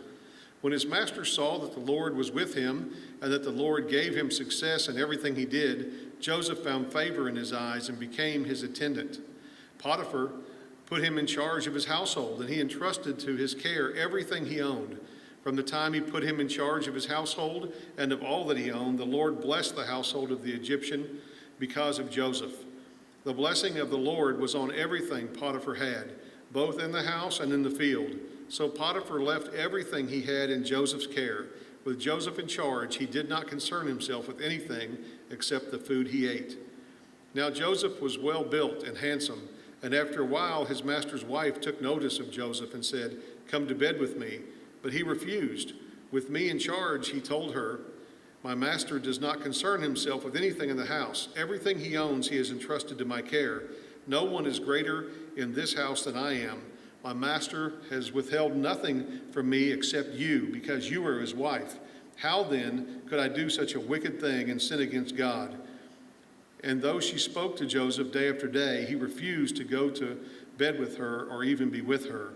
One day he went into the house to attend to his duties, and none of the household servants was inside. She caught him by his cloak and said, "Come to bed with me." But he left his cloak in her hand and ran out of the house. When she saw that he had left his cloak in her hand and had run out of the house, she called her household servants. "Look," she said to them, "this is the Hebrew that has been brought to us to make sport of us. He came in here to sleep with me, but I screamed. When he heard me scream for help, he left his cloak beside me and ran out of the house." She kept his cloak beside her until his master came home. Then she told him this story. "That Hebrew slave you brought us came to me to make sport of me, but as you can see, I screamed for help. He left his cloak beside me and ran out of the house." When his master heard the story his wife told him, saying, "This is how your slave treated me," he burned with anger. Joseph's master took him and put him in prison, the place where the king's prisoners were confined. But while Joseph was there in the prison, the Lord was with him. He showed him kindness and granted him favor in the eyes of the prison warden. So the warden put Joseph in charge of all those held in the prison, and he was made responsible for all that was done there. The warden paid no attention to anything under Joseph's care, because the Lord was with Joseph and gave him success in whatever he did. Chapter 40, the cupbearer and the baker. Sometime later, the cupbearer and the baker of the king of Egypt offended their master, the king of Egypt. Pharaoh was angry with his two officials, the chief cupbearer and the chief baker, and put them in custody in the house of the captain of the guard, in the same prison where Joseph was confined. The captain of the guard assigned them to Joseph, and he attended them. After they had been in custody for some time, each of the two men, the cupbearer and the baker of the king of Egypt, who were being held in prison, had a dream the same night, and each dream had a meaning of its own. When Joseph came to them the next morning, he saw that they were dejected. So he asked Pharaoh's officials who were in custody with him in his master's house, "Why do you look so sad today?" "We both had dreams," they answered, "but there is no one to interpret them." Then Joseph said to them, "Do not interpretations belong to God? Tell me your dreams." So the chief cupbearer told Joseph his dream. He said to him, "In my dream I saw a vine in front of me, and on the vine were 3 branches. As soon as it budded, it blossomed, and its clusters ripened into grapes. Pharaoh's cup was in my hand, and I took the grapes, squeezed them into Pharaoh's cup, and put the cup in his hand." "This is what it means," Joseph said to him. "The 3 branches are 3 days. Within 3 days, Pharaoh will lift up your head and restore you to your position, and you will put Pharaoh's cup in his hand, just as you used to do when you were his cupbearer. But when all goes well with you, remember me and show me kindness. Mention me to Pharaoh and get me out of this prison. I was forcibly carried off from the land of the Hebrews, and even here I have done nothing to deserve being put in this dungeon." When the chief baker saw that Joseph had given a favorable interpretation, he said to Joseph, "I too had a dream. On my head were 3 baskets of bread. In the top basket were all kinds of baked goods for Pharaoh, but the birds were eating them out of the basket on my head. This is what it means," Joseph said. "The 3 baskets are 3 days. Within 3 days, Pharaoh will lift off your head and impale your body on a pole, and the birds will eat away your flesh." Now the 3rd day was Pharaoh's birthday, and he gave a feast for all his officials. He lifted up the heads of the chief cupbearer and the chief baker in the presence of his officials. He restored the chief cupbearer to his position so that he once again put the cup into Pharaoh's hand. But he impaled the chief baker, just as Joseph had said to them in his interpretation. The chief cupbearer, however, did not remember Joseph. He forgot him. Chapter 41, Pharaoh's dreams. When the 2 full years had passed, Pharaoh had a dream. He was standing by the Nile, when out of the river there came up 7 cows, sleek and fat, and they grazed among the reeds. After them, 7 other cows, ugly and gaunt, came up out of the Nile and stood beside those on the riverbank. And the cows that were ugly and gaunt ate up the 7 sleek, fat cows. Then Pharaoh woke up. He fell asleep again and had a second dream. 7 heads of grain, healthy and good, were growing on a single stalk. After them, 7 other heads of grain sprouted, thin and scorched by the east wind. The thin heads of grain swallowed up the 7 healthy, full heads. Then Pharaoh woke up. It had been a dream. In the morning, his mind was troubled, so he sent for all the magicians and wise men of Egypt. Pharaoh told them his dreams, but no one could interpret them for him. Then the chief cupbearer said to Pharaoh, "Today I am reminded of my shortcomings. Pharaoh was once angry with his servants, and he imprisoned me, the chief baker, in the house of the captain of the guard. Each of us had a dream the same night, and each dream had a meaning of its own. Now a young Hebrew was there with us, a servant of the captain of the guard. We told him our dreams, and he interpreted them for us, giving each man the interpretation of his dream, and things turned out exactly as he interpreted them to us. I was restored to my position, and the other man was impaled. So Pharaoh sent for Joseph, and he was quickly brought from the dungeon. When he had shaved and changed his clothes, he came before Pharaoh. Pharaoh said to Joseph, "I had a dream, and no one can interpret it, but I have heard it said of you that when you hear a dream, you can interpret it." "I cannot do it," Joseph replied to Pharaoh, "but God will give Pharaoh the answer he desires." Then Pharaoh said to Joseph, "In my dream, I was standing on the bank of the Nile, when out of the river there came up 7 cows, fat and sleek, and they grazed among the reeds. After them, 7 other cows came up, scrawny and very ugly and lean. I had never seen such ugly cows in all the land of Egypt. The lean, ugly cows ate up the 7 fat cows that came up first. But even after they ate them, no one could tell that they had done so. They looked just as ugly as before. Then I woke up. In my dream, I saw 7 heads of grain, full and good, growing on a single stalk. After them, 7 other heads sprouted, withered and thin and scorched by the east wind. The thin heads of grain swallowed up the 7 good heads. I told this to the magicians, but none of them could explain it to me. Then Joseph said to Pharaoh, "The dreams of Pharaoh are one and the same. God has revealed to Pharaoh what he is about to do. The 7 good cows are 7 years, and the 7 good heads of grain are 7 years. It is one and the same dream. The 7 lean, ugly cows that came up afterward are 7 years, and so are the 7 worthless heads of grain scorched by the east wind. They are 7 years of famine.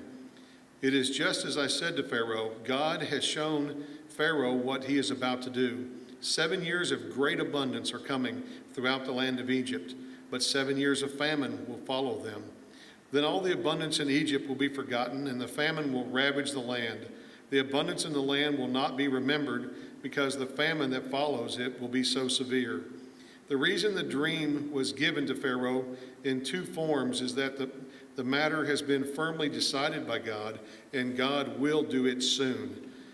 And now let Pharaoh look for a discerning and wise man and put him in charge of the land of Egypt. Let Pharaoh appoint commissioners over the land to take a fifth of the harvest of Egypt during the 7 years of abundance. They should collect all the food of these good years that are coming and store up the grain under the authority of Pharaoh to be kept in the cities for food. This food should be held in reserve for the country to be used during the 7 years of famine that will come upon Egypt, so that the country may not be ruined by the famine. The plan seemed good to Pharaoh and to all of his officials. So Pharaoh asked them, "Can we find anyone like this man, one whom is the Spirit of God?" Then Pharaoh said to Joseph, "Since God has made all this known to you, there is no one so discerning and wise as you. You shall be in charge of my palace, and all my people are to submit to your orders. Only with respect to the throne will I be greater than you." Joseph in charge of Egypt. So Pharaoh said to Joseph, "I hereby put you in charge of the whole land of Egypt." Then Pharaoh took his signet ring from his finger and put it on Joseph's finger. He dressed him in robes of fine linen and put a gold chain around his neck. He had him ride in a chariot as his second in command, and people shouted before him, "Make way!" Thus he put him in charge of the whole land of Egypt. Then Pharaoh said to Joseph, "I am Pharaoh, but without your word no one will lift hand or foot in all of Egypt." Pharaoh gave Joseph the name Zaphanath-Paneah and gave him Asenath, daughter of Potiphera, priest of On, to be his wife. And Joseph went throughout the land of Egypt. Joseph was 30 years old when he entered the service of Pharaoh, king of Egypt. And Joseph went out from Pharaoh's presence and traveled throughout Egypt. During the 7 years of abundance, the land produced plentiful. Joseph collected all the food produced in those 7 years of abundance in Egypt and stored it in the cities. In each city, he put the food grown in the fields surrounding it.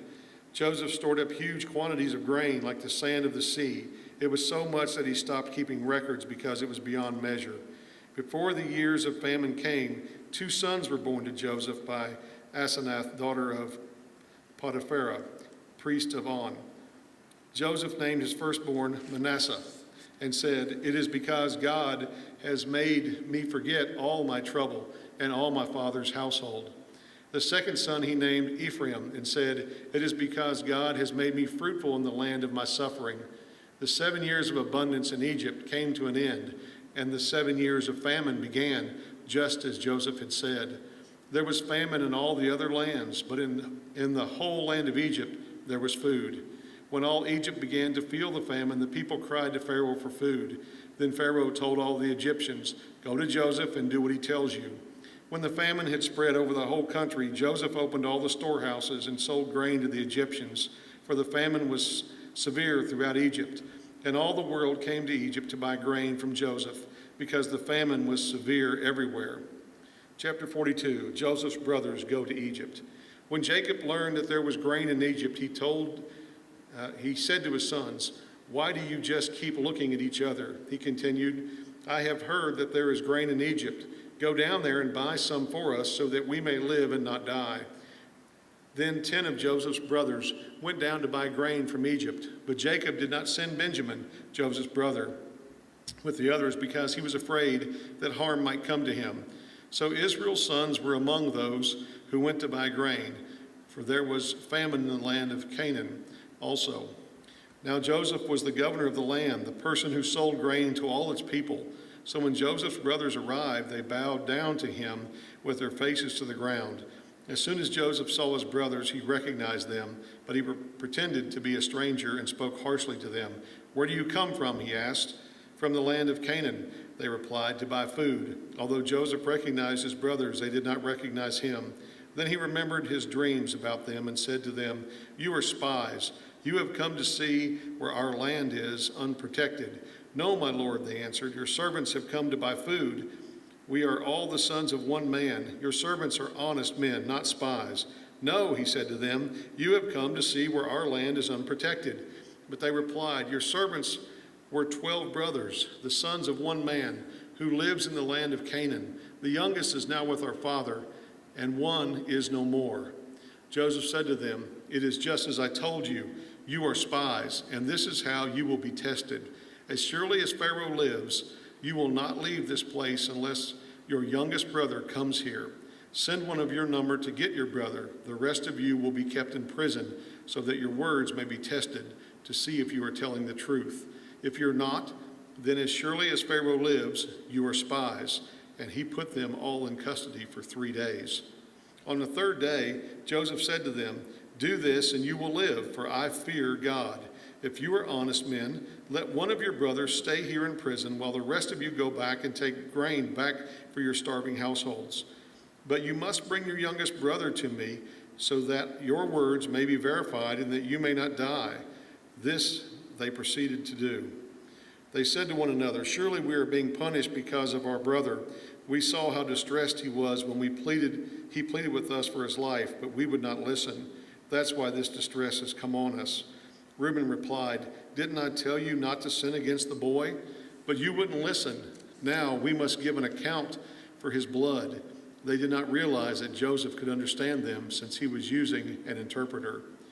He turned away from them and began to weep, but then came back and spoke to them again. He had Simeon taken from them and bound before their eyes.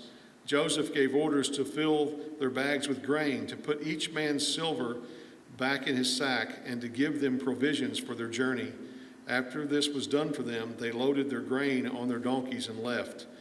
At the place where they stopped for the night, one of them opened his sack to get feed for his donkey, and he saw his silver in the mouth of his sack.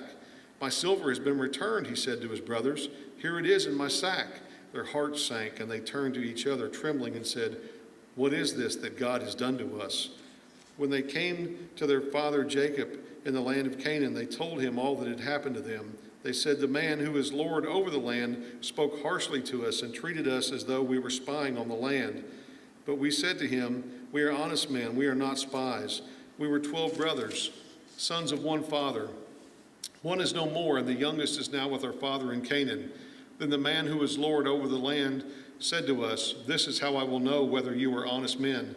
Leave one of your brothers here with me and take food for your starving households and go. But bring your youngest brother to me, so I will know that you are not spies, but honest men. Then I will give your brother back to you, and you can trade in the land. As they were emptying their sacks, there in each man's sack was his pouch of silver. When they and their father saw the money pouches, they were frightened. Their father Jacob said to them, you have deprived me of my children. Joseph is no more, and Simeon is no more, and now you want to take Benjamin? Everything is against me. Then Reuben said to his father, you may put both of my sons to death if I do not bring him back to you. Entrust him to my care, and I will bring him back. But Jacob said, my son will not go down there with you. His brother is dead, and he is the only one left. If harm comes to him on the journey you are taking, you will bring my gray head down to the grave in sorrow. Chapter 43, the second journey to Egypt. Now the famine was still severe in the land. So when they had eaten all the grain they had brought from Egypt, their father said to them, go back and buy us a little more food. But Judah said to him, the man warned us solemnly, you will not see my face again unless your brother is with you. If you will send our brother along with us, we will go down and buy food for you. But if you will not send him, we will not go down, because the man said to us, you will not see my face again unless your brother is with you. Israel asked, why do you bring this trouble on me by telling the man you had another brother? They replied, the man questioned us closely about ourselves and our family. Is your father still living? He asked us. Do you have another brother? We simply answered his questions. How were we to know? He would say, bring your brother down here. Then Judah said to Israel, his father, send the boy along with me, and we will go at once, so that we and you and our children may live and not die. I myself will guarantee his safety. You can hold me personally responsible for him. If I do not bring him back to you and set him here before you, I will bear the blame before you all my life. As it is, if we had not delayed, we could have gone and returned twice. Then their father Israel said to them, if it must be, then do this. Put some of the best products of the land in your bags and take them down to the man as a gift, a little balm and a little honey, some spices and myrrh, some pistachio nuts and almonds. Take double the amount of silver with you, for you must return the silver that was put back into the mouths of your sacks. Perhaps it was a mistake. Take your brother also and go back to the man at once, and may God Almighty grant you mercy before the man, so that he will let your brother and Benjamin come back with you. As for me, if I am bereaved, I am bereaved." So the men took the gifts and double the amount of silver, and Benjamin also. They hurried down to Egypt and presented themselves to Joseph. When Joseph saw Benjamin with them, he said to the steward of his house, "Take these men to my house, slaughter an animal, and prepare a meal. They are to eat with me at noon." The man did as Joseph told him and took the men to Joseph's house. Now the men were frightened when they were taken to his house. They thought, "We were brought here because of the silver that was put back in our sacks the first time. He wants to attack us and overpower us and seize us as slaves and take our donkeys." So they went up to Joseph's steward and spoke to him at the entrance to the house. "We beg your pardon, our lord," they said. "We came down here the first time to buy food, but at the place where we stopped for the night, we opened our sacks, and each of us found his silver, the exact weight, in the mouth of his sack. So we have brought it back with us. We have also brought additional silver with us to buy food. We don't know who put our silver in our sacks." "It's all right," he said. "Don't be afraid. Your God, the God of your father, has given you treasure in your sacks. I received your silver." Then he brought Simeon out to them. The steward took the men into Joseph's house and gave them water to wash their feet and provided fodder for their donkeys. They prepared their gifts for Joseph's arrival at noon, because they had heard that they were to eat there. When Joseph came home, they presented to him the gifts they had brought into the house, and they bowed down before him to the ground. He asked them how they were, and then he said, "How is your aged father you told me about? Is he still living?"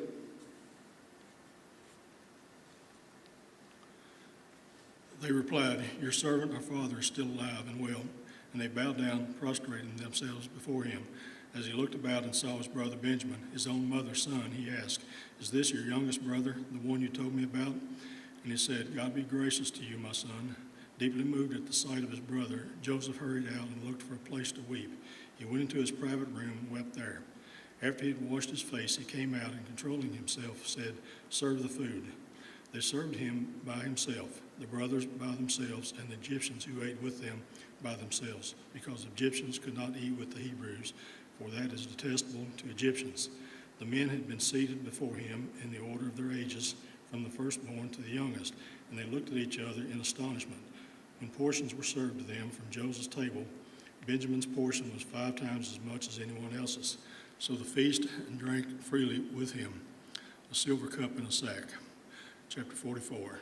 Now Joseph gave these instructions to the steward of his house: "Fill the men's sacks with as much food as they can carry, and put each man's silver in the mouth of his sack.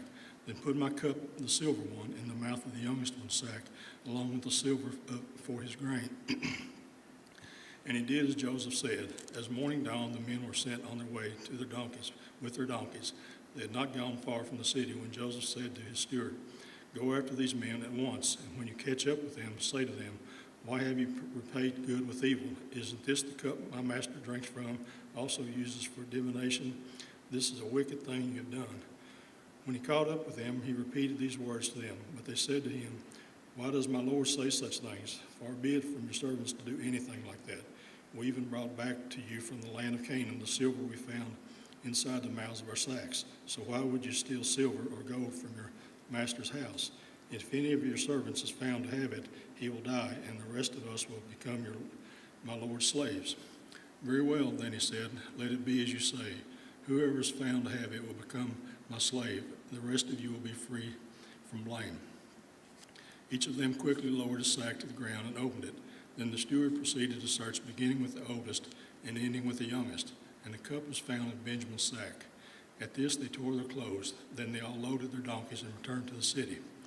Joseph was still in the house when Judah, his brother, came in, and they threw themselves to the ground before him. Joseph said to them, "What is this you have done?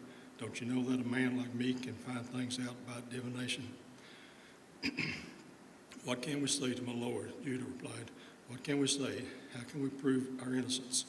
God has uncovered your servant's guilt. We are now my Lord's slaves, we ourselves and the one who is found to have the cup." But Joseph said, "Far be it from me to do such a thing. Only the man who is found to have the cup will become my slave. The rest of you go back to your father in peace." Then Judah went up to him and said, "Pardon your servant, my lord. Let me speak a word to my lord. Do not be angry with your servant, though you are equal to Pharaoh himself." My lord asked his servant, "Do you have a father or a brother?"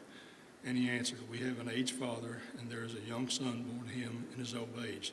His brother is dead, and he is the only one of his mother's sons left, and his father loves him." Then you said to your servants, "Bring him down to me so I can see him for myself." And we said to my lord, "The boy cannot leave his father. If he leaves him, his father will die." But you told your servants, "Unless your youngest brother comes down with you, you will not see my face again." When we went back to your servant, my father, we told him what my lord had said. Then our father said, "Go back and buy a little more food." But we said, "We cannot go down. Only if your youngest brother is with us will we go. We cannot see the man's face unless our youngest brother is with us." Your servant, my father, said to us, "You know that my wife bore me 2 sons. One of them went away from me, and I said, 'He has surely been torn to pieces, and I have not seen him since.' If you take this one from me too, and harm comes to him, you will bring my gray head down to the grave in misery. So now if the boy is not with us when I go back to your servant my father, and if my father, whose life is closely bound up with the boy's life, sees that the boy isn't there, he will die. Your servants will bring the gray head of your father down to the grave in sorrow." Your servant guaranteed the boy's safety to my father. I said, "If I do not bring him back to you, I will bear the blame before you, my father, all my life. Now then, please let your servant remain here as my lord's slave in place of the boy. Let the boy return with his brothers. How can I go back to my father if the boy is not with me? No, do not let me see the misery that would come to my father." Joseph makes himself known. Chapter 45. Then Joseph could no longer control himself before all his attendants, and he cried out, "Here, everyone, leave my presence." So there is no one with Joseph when he made himself known to his brothers, and he wept so loudly that the Egyptians heard him, and the Pharaoh's household heard about it. Joseph said to his brothers, "I am Joseph. Is my father still living?" But his brothers were not able to answer him because they were terrified at his presence. Then Joseph said to his brothers, "Come close to me." When they had done so, he said, "I am your brother Joseph, the one you sold into Egypt. And now do not be distressed, and do not be angry with yourselves for selling me here, because it was to save lives that God sent me ahead of you. For 2 years now there has been famine in the land. For the next 5 years there will be no plowing and reaping. But God sent me ahead of you to preserve you for a remnant on earth, and to save your lives by great deliverance. So then it was not you who sent me here, but God. He made me father to Pharaoh, lord of his entire household, and ruler of all Egypt. Now hurry back to my father and say to him, 'This is what your son Joseph says. God has made me lord of all Egypt. Come down to me, don't delay. You shall live in the region of Goshen and be near me. You, your children and grandchildren, your flocks and herds, and all you have. I will provide for you there, because 5 years of famine are still to come. Otherwise, you and your household and all who belong to you will become destitute. You can see for yourselves, and so can my brother Benjamin, that it is really I who am speaking to you. Tell my father about all the honor accorded me in Egypt, and about everything you have seen, and bring my father down here quickly.' Then he threw his arms around his brother Benjamin and wept, and Benjamin embraced him weeping, and he kissed all his brothers and wept over them. Afterward his brothers talked with him, and when the news reached Pharaoh's palace that Joseph's brothers had come, Pharaoh and all his officials were pleased. Pharaoh said to Joseph, 'Tell your brothers, do this, load your animals and return to the land of Canaan, and bring your father and your families back to me. I will give you the best of the land of Egypt, and you can enjoy the fat of the land. You are also directed to tell them, do this, take some carts from Egypt for your children and your wives, and get your father and come. Never mind about your belongings, because the best of all Egypt will be yours.' So the sons of Israel did this. Joseph gave them carts as Pharaoh had commanded, and he also gave them provisions for their journey. To each of them he gave new clothing, but to Benjamin he gave 300 shekels of silver, 5 sets of clothing. And this is what he sent to his father: 10 donkeys loaded with the best things of Egypt, 10 female donkeys loaded with the grain and bread and other provisions for his journey. Then he sent his brothers away, and as they were leaving, he said to them, 'Don't quarrel on the way.' So they went up out of Egypt and came to the father Jacob in the land of Canaan. They told him, 'Joseph is still alive. In fact, he is ruler of all Egypt.' Jacob was stunned. He did not believe them. But when they told him everything Joseph had said to them, and when he saw the carts Joseph had sent to carry him back, the spirit of their father Jacob revived. And Israel said, I am convinced my son Joseph is still alive. I will go and see him before I die. Jacob comes to Egypt, chapter 46. So Israel set out with all that was his, and when he reached Beersheba, he offered sacrifices to the God of his father Isaac. And God spoke to Israel in vision at night and said, Jacob, Jacob, here I am, he replied. I am God, the God of your father, he said. Do not be afraid of go down to Egypt, for I will make you into a great nation there. I will go down to Egypt with you, and I will surely bring you back again, and Joseph's own hand will close your eyes. Then Jacob left Beersheba, and Israel's sons took their father Jacob and their children and their wives in the carts that Pharaoh had sent to transport him. So Jacob and all his offspring went to Egypt, taking with them their livestock and the possessions they had acquired in Canaan. Jacob brought with him to Egypt his sons and grandsons and his daughters and granddaughters, all of his offspring. These are the names of the sons of Israel, Jacob and his descendants who went to Egypt. Reuben, the firstborn of Jacob, the sons of Reuben, Hanok, Palu, Hezron, and Carmi. The sons of Simeon, Jemuel, Jamin, Ohad, Jachin, Zohar, Shaul, the sons of the Canaanite woman. The sons of Levi, Gershon, Kohath, and Merari. The sons of Judah, Onan, Shelah, Perez, and Zerah, but and Onan had died in the land of Canaan. The sons of Perez, Hezron, and Hamuel. The sons of Issachar, Tola, Puah, Jeshub, and Shimron. The sons of Zebulun, Zered, Elon, and Jaleel. These are the sons of Leah, born to Jacob in Paddan-aram.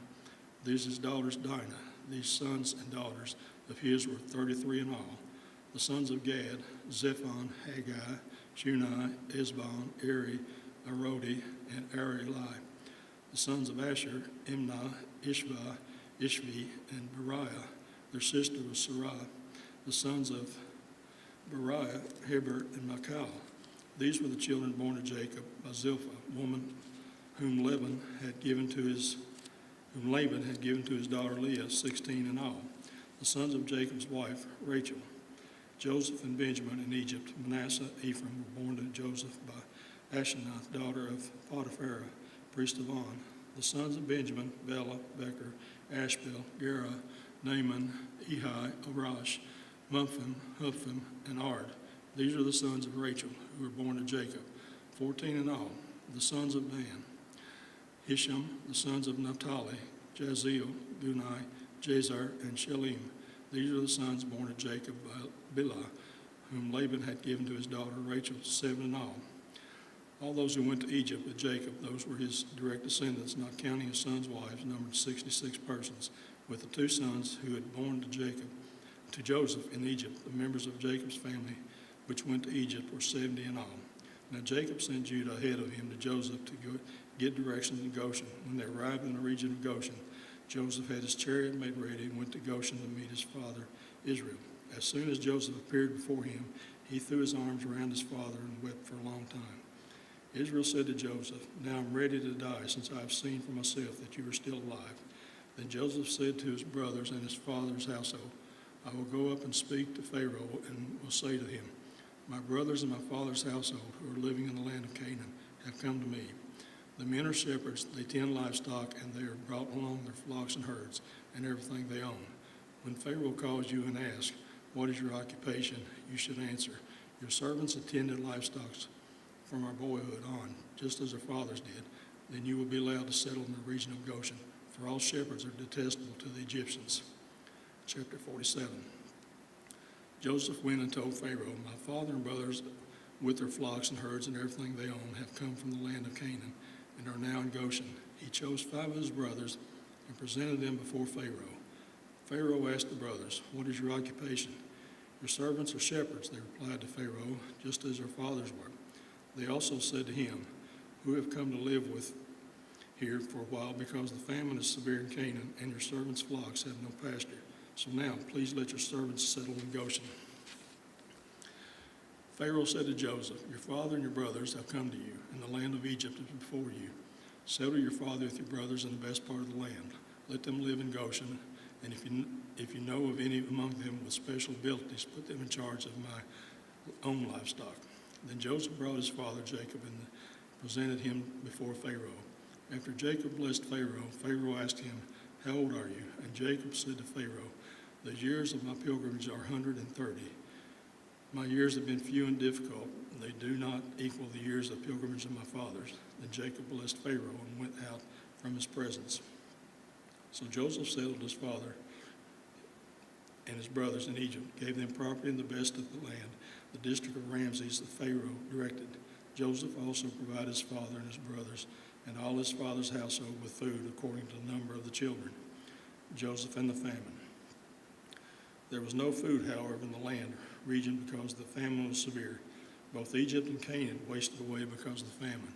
Joseph collected all the money that was to be found in Egypt and Canaan in payment for the grain they were buying, and he brought it into Pharaoh's palace. When the money of the people of Egypt and Canaan was gone, all Egypt came to Joseph and said, "Give us food. Why should we die before your eyes? Our money is all gone." "Then bring your livestock," said Joseph. "I will sell you food in exchange for your livestock, since your money is gone." So they brought their livestock to Joseph, and he gave them food in exchange for their horses, their sheep, and their goats, their cattle, donkeys. And he brought them through that year with food in exchange for all their livestock. When that year was over, they came to him the following year and said, "We cannot hide from our Lord the fact that since our money is gone and our livestock belongs to you, there is nothing left for our Lord except our bodies and our land. Why should we have perished before your eyes, we and our land as well? Buy us and our land in exchange for food, and we with our land will be in bondage to Pharaoh. Give us seed so that we may live and not die, and that the land may not become desolate." So Joseph bought all the land in Egypt for Pharaoh. The Egyptians wanted all, sold their fields, because the famine was too severe for them. The land became Pharaoh's, and Joseph reduced the people to servitude from one end of Egypt to the other. However, he did not buy the land of the priest, because they received a regular allotment from Pharaoh and had food enough for the allotment Pharaoh had given them. That is why they did not sell their land. Joseph said to the people, "Now that I have bought you the land today from Pharaoh, here is seed for you so you can plant the ground. But when the crop comes in, give a fifth of it to Pharaoh. The other 4/5 you may keep as seed for the fields, as food for yourself and your households and your children. You have saved our lives," they said. "May we find favor in the eyes of our Lord. We will be in bondage to Pharaoh." So Joseph established it as a law concerning the land in Egypt, still in force today, that a fifth of the produce belongs to Pharaoh. It was only the land of the priests that did not become Pharaoh's. Now the Israelites settled in Egypt in the region of Goshen. They acquired property there and were fruitful and increased greatly in number. Jacob lived in Egypt 17 years, and the years of his life were 147. When the time drew near for Israel to die, he called for his son Joseph and said to him, "If I have found favor in your eyes, put your hand under my thigh and promise that you will show me kindness and faithfulness. Do not bury me in Egypt, but when I rest with my fathers, carry me out of Egypt and bury me where they are buried." "I will do as you say," he said. "Swear to me," he said. Then Joseph swore to him, and Israel worshipped as he leaned on top of his staff. Manasseh and Ephraim, chapter 48. Sometime later, Joseph was told, "Your father is ill." So he took his 2 sons, Manasseh and Ephraim, along with him. When Jacob was told, "Your son Joseph has come with you," Israel rallied his strength and sat up in bed. Jacob said to Joseph, "God Almighty appeared to me at Luz in the land of Canaan. There he blessed and said to me, 'I am going to make you fruitful and increase your numbers. I will make you a community of peoples. I will give this land as an everlasting possession to your descendants after you.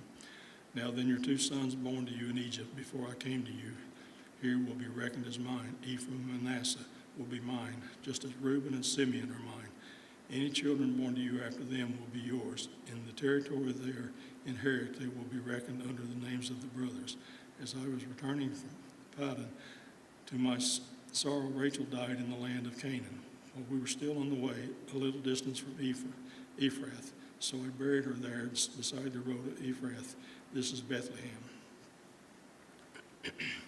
When Israel saw the sons of Joseph, he asked, "Who are these?" "They are the sons of God has given me here." Joseph said to his father. Then Israel said, "Bring me to so I may bless him." Now Israel's eyes were failing because of old age, and he could hardly see. So Joseph brought his sons close to him, and his father kissed them and embraced them. Israel said to Joseph, I never expected to see your face again, and now God has allowed me to see your children too. Then Joseph removed them from Israel's knees and bowed down with his face to the ground. And Joseph took both of them, Ephraim on his right toward Israel's left hand, and Manasseh on his left toward Israel's right hand, and brought them close to him. But Israel reached out his right hand and put it on Ephraim's head, though he was the younger, and crossing his arms, he put his left hand on Manasseh's head, even though Manasseh was the firstborn. Then he blessed Joseph and said, May the God before whom my fathers Abraham and Isaac walked faithfully, the God who has been my shepherd all my life and to this day, the angel who has delivered me from all harm, may he bless these boys. May they be called by my name and the names of my fathers, Abraham and Isaac, and may they increase greatly on the earth. When Joseph saw his father placing his right hand on Ephraim's head, he was displeased, so he took his hold of his father's hand to move it from Ephraim's head to Manasseh's head. Joseph said to him, No, my father, this one is the firstborn. Put your right hand on his head. But his father refused and said, I know, my son, I know. He too will become a people, and he too will become great. Nevertheless, his younger brother will be greater than he, and his descendants will become a group of nations. He blessed them that day and said, In your name will Israel pronounce these blessings. May God make you like Ephraim and Manasseh. So he put Ephraim at the head of Manasseh. Then Israel said to Joseph, I am about to die, but God will be with you and take you back to the land of your fathers. And to you I give one more ridge of land than your brothers, the ridge I took away from the Amorites with my sword and my bow. Jacob blesses his sons. Chapter 49. Then Jacob called for his sons and said, Gather around so I can tell you what will happen to you in the days to come. Assemble and listen, sons of Jacob. Listen to your father Israel. Reuben, you are my firstborn, my might, the firstborn of my strength, excelling in honor and excellence and power. Turbulent as the waters, you will no longer excel, for you went up unto your father's bed, unto my couch, and defiled it. Simeon and Levi are brothers. Their swords are weapons of violence. Let me not enter their council. Let me not join their assembly, for they have killed men in their anger and hamstrung oxen as they pleased. Cursed be their anger so fierce and their fury so cruel. I will scatter them in Jacob and disperse them in Israel. Judah, your brothers, will praise you. Your hand will be on his neck of your enemies, and your father's sons will bow down to you. You are a lion's cub. Judah, you return from the prey, my son. Like a lion he crouches and lies down, like a lioness who dares to rouse him. The scepter will not depart from Judah, nor the ruler's staff from between his feet, until he to whom it belongs shall come, and the obedience of the nations shall be his. He will tether his donkey to a vine, his coat to the choicest branch. He will wash his garments in wine, his robes in the blood of grapes. His eyes will be darker than wine, his teeth whiter than milk. Zebulun will live by the seashore and become a haven for ships. His border will extend toward Sidon. Issachar is a raw-boned donkey lying down among the sheep pens. When he saw how good his resting place and how pleasant is his land, he will bend his shoulder to the burden and submit to forced labor. Dan will provide justice for his people as one of the tribes of Israel. Dan will be a snake by the roadside, a viper along the path that bites the horse's heel so that its rider tumbles backward. I look for your deliverance, Lord. Gad will be attacked by a band of raiders, but he will attack them in their heels. Asher's food will be rich. He will provide delicacies fit for a king. Naphtali is a doe set free that bears beautiful fawns. Joseph is a fruitful vine near a spring whose branches climb over a wall. With bitterness archers attacked him and shot at him with hostility, but his bow remained steady. His strong arm stayed limber because of the hand of the mighty one of Jacob, because of the shepherd and the rock of Israel, because of your father's God who helps you, because of the Almighty who blesses you with blessings of the skies above, blessings of the deep springs below, blessing of the breast and womb. Your father's blessings are greater than the blessing of the ancient mountains, than the bounty of the age-old hills. Let all these rest in the head of Joseph, on the brow of the prince among his brothers. Benjamin is a ravenous wolf. In the morning he devours the prey. In the evening he divides the plunder.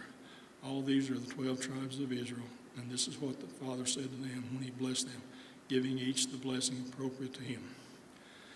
The death of Jacob. Then he gave them these instructions. I am about to go gather to my people. Bury me with my fathers in the cave in the field of Ephron the Hittite, the cave in the field of Machpelah near Mamre in Canaan, which Abraham brought along with the field as a burial place from Ephron the Hittite. There Abraham and his wife Sarah were buried. There Isaac and his wife Rebekah were buried. And there I buried Leah. The field and the cave in it were bought with from the Hittites. When Jacob had finished giving instructions to his sons, he drew his feet up into the bed, breathed his last, and was gathered to his people.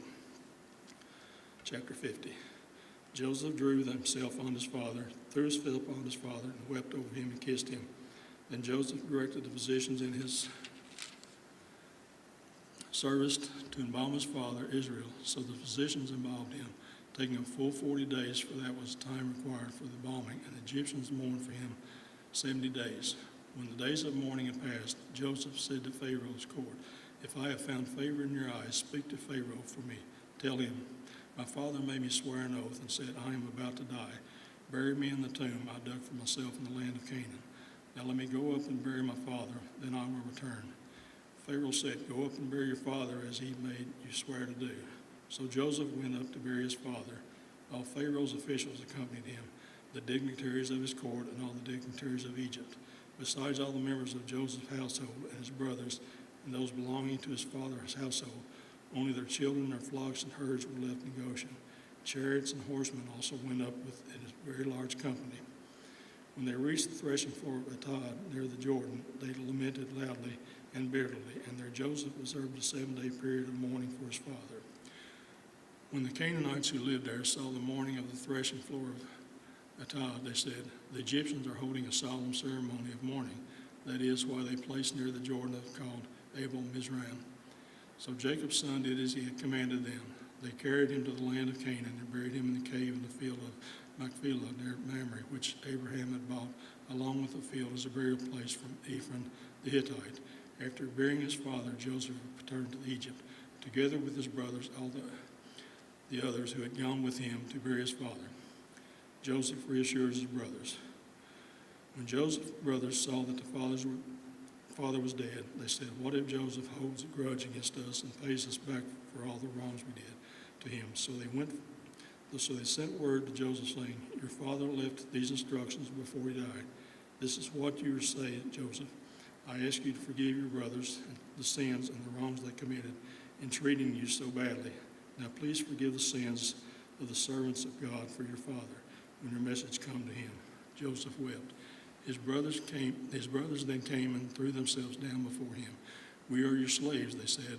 But Joseph said to them, don't be afraid. Am I in the place of God? You intended to harm me, but God intended it for good, to accomplish what is now being done, the saving of many lives. So then don't be afraid. I'll provide for you and your children. And he reassured them and spoke kindly to them. The death of Joseph. Joseph stayed in Egypt along with all his father's family. He lived 110 years and saw the 13 generations of Ephraim's children. Also the children of Machir, son of Manasseh, were placed at the birth on Joseph's knees. Then Joseph said to his brothers, I'm about to die, but God will surely come to your aid and take you up out of the land to the land he promised on oath to Abraham, Isaac, and Jacob.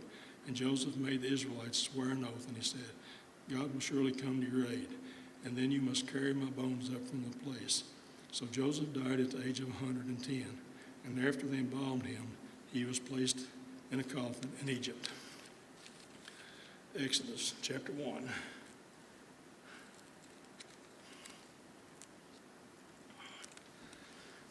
The Israelites oppressed. These are the names of the sons of Israel who went to Egypt with Jacob, each with his family: Reuben, Simeon, Levi, Judah, Issachar, Zebulun, Benjamin, Dan, and Naphtali, Gad, and Asher, the descendants of Jacob, numbered 70. In all, Joseph was already in Egypt. Now Joseph and all his brothers and all their generations died, but the Israelites were exceeding fruitful, and they multiplied greatly, increased in numbers, and became so numerous that the land was filled with them. Then a new king, to whom Joseph meant nothing, came to power in Egypt. Look, he said to his people, the Israelites have become far too numerous for us. Come, we must deal shrewdly with them, or they will become even more numerous. And if the war breaks out, we'll join our enemies, fight against us, and leave the country. So they put slave masters over them to oppress them with forced labor. They built Pithom and Ramses as store cities for Pharaoh. But the more they were oppressed, the more they multiplied and spread. So the Egyptians came to dread the Israelites and worked them ruthlessly. They made their lives bitter with harsh labor in brick and mortar, with all kinds of work in the fields. In their harsh labor, the Egyptians worked them ruthlessly. The king of Egypt said to the Hebrew midwives, whose names were Shiphrah and Puah, when you are helping the Hebrew women during childbirth on the delivery stool, if you see that the baby is a boy, kill him. But if it is a girl, let her live. The midwives, however, feared God and did not do what the king of Egypt had told them to do. They let the boys live.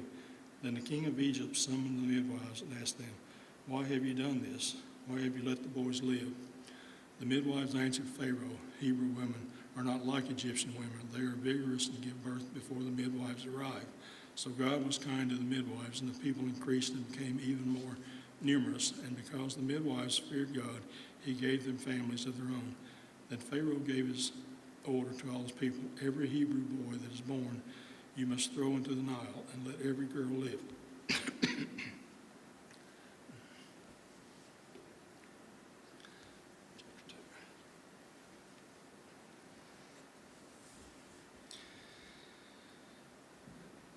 The birth of Moses. Now a man of the tribe of Levi married a Levite woman, and she became pregnant and gave birth to a son. When she saw there was a fine child, she hid him for 3 months. But when she could hide him no longer, she got a papyrus basket for him and coated it with tar and pitch. Then she placed the child in it and put it among the reeds along the bank of the Nile. His sister stood at the distance to see what would happen to him. Then Pharaoh's daughter went down to the Nile to bathe, and her attendants were walking along the riverbank. She saw the basket among the reeds and sent her female slave to get it. She opened it and saw the baby. He was crying, and she felt sorry for him. This is one of the Hebrew babies, she said. Then his sister asked Pharaoh's daughter, shall I go and get one of the Hebrew women to nurse the baby for you?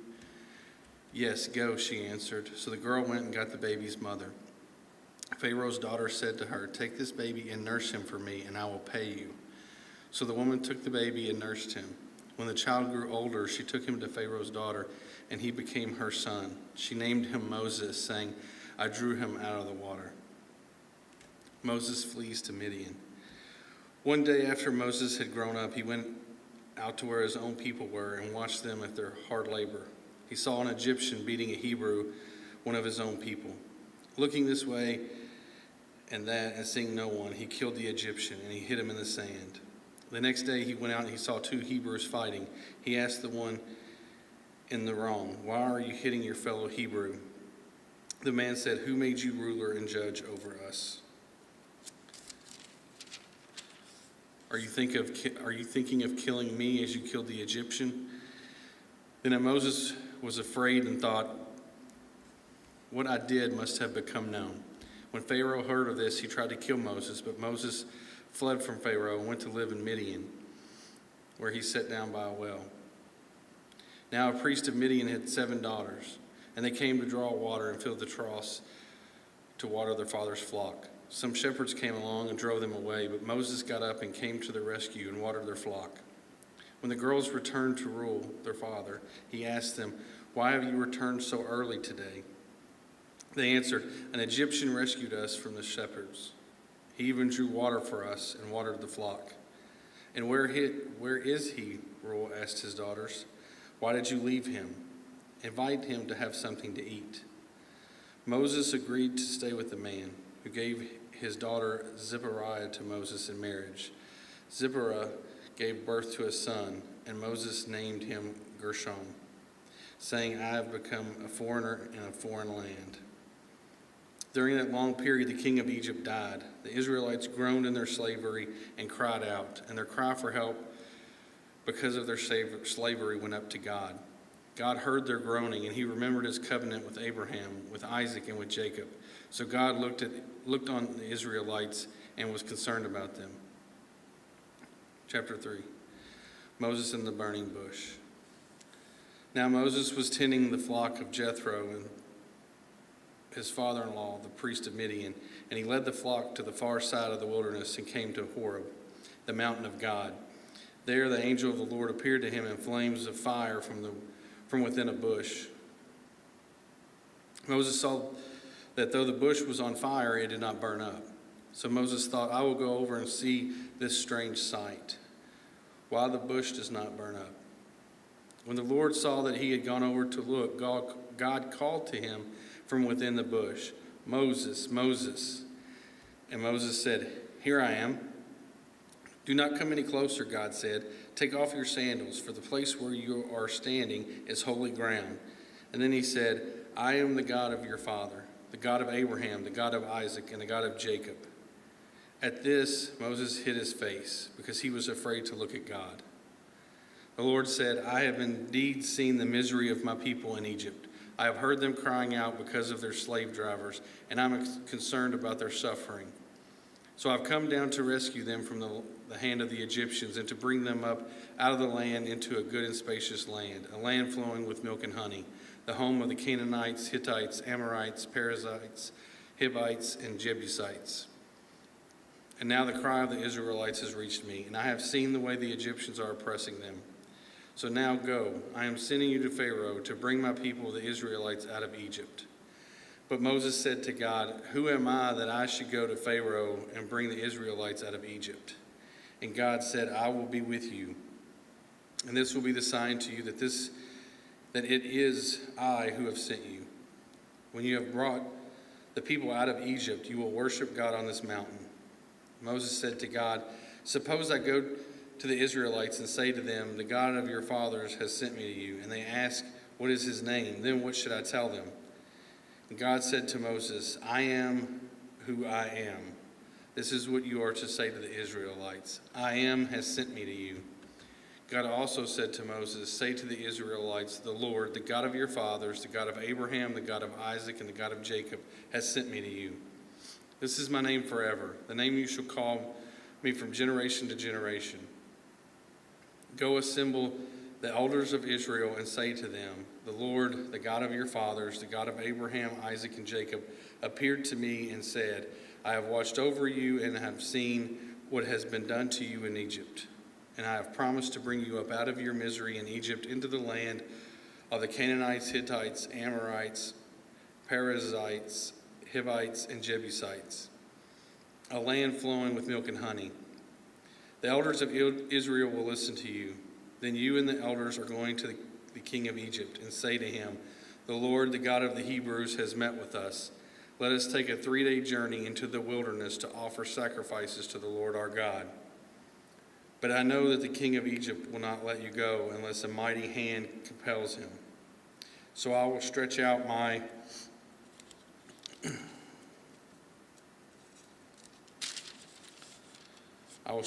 hand and strike the Egyptians with all the wonders that I will perform among them. After that, he will let you go. And I will make the Egyptians favorably disposed towards this people, so that when you leave, you will not go empty-handed. Every woman is to ask her neighbor and any woman living in her house for articles of silver and gold and for her clothing, which you will put on your sons and daughters, and you will plunder the Egyptians. Chapter 4. Signs for Moses. Moses answered, What if they do not believe me or listen to me and say, The Lord did not appear to you? Then the Lord said to him, What is that in your hand? A staff, he replied. The Lord said, Throw it to the ground. So Moses threw it to the ground, and it became a snake, and he ran from it. Then the Lord said to him, Reach out your hand and take it by the tail. So Moses reached out and took a hold of the snake, and it turned back into the staff in his hand. This, said the Lord, is so that they may believe that the Lord, the God of their fathers, the God of Abraham, the God of Isaac, and the God of Jacob has appeared to you. Then the Lord said, Put your hand inside your cloak. So Moses put his hand into his cloak, and when he took it out, the skin was leprous. It had become white as snow. Now put it back into your cloak, he said. So Moses put his hand back into his cloak, and when he took it out, it was restored like the rest of his flesh. Then the Lord said, if they do not believe you or pay attention to the first sign, they may believe the second. But if they do not believe these two signs or listen to you, take some water from the Nile and pour it on the dry ground. The water you take from the river will become blood on the ground." Moses said to the Lord, "Pardon your servant, Lord. I have never been eloquent, neither in the past nor since you spoken to your servant. I am slow of speech and tongue." The Lord said to him, "Who gave human beings their mouths? Who makes them deaf or mute? Who gives them sight or makes them blind? Is it not I, the Lord? Now go, I will help you speak, and I will teach you what to say." But Moses said, "Pardon your servant, Lord. Please send someone else." Then the Lord's anger burned against Moses, and he said, "What about your brother, Aaron the Levite? I know he can speak well. He is already on his way to meet you, and he will be glad to see you.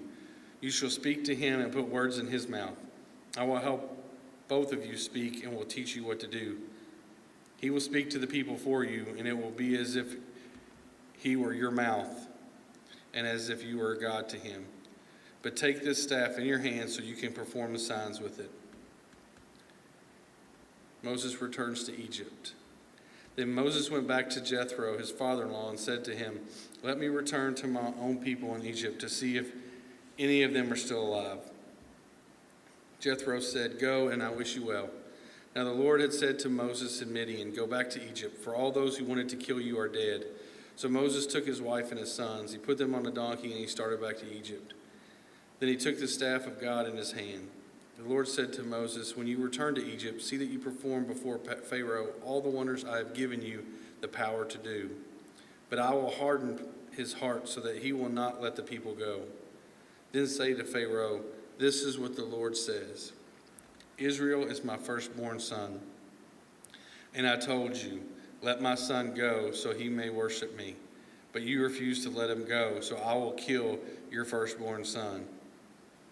At a lodging place along the way, the Lord met Moses and was about to kill him. But Zipporah took a flint knife, cut off her son's foreskin, and touched Moses' feet with it. 'Surely you are a bridegroom of blood to me,' she said.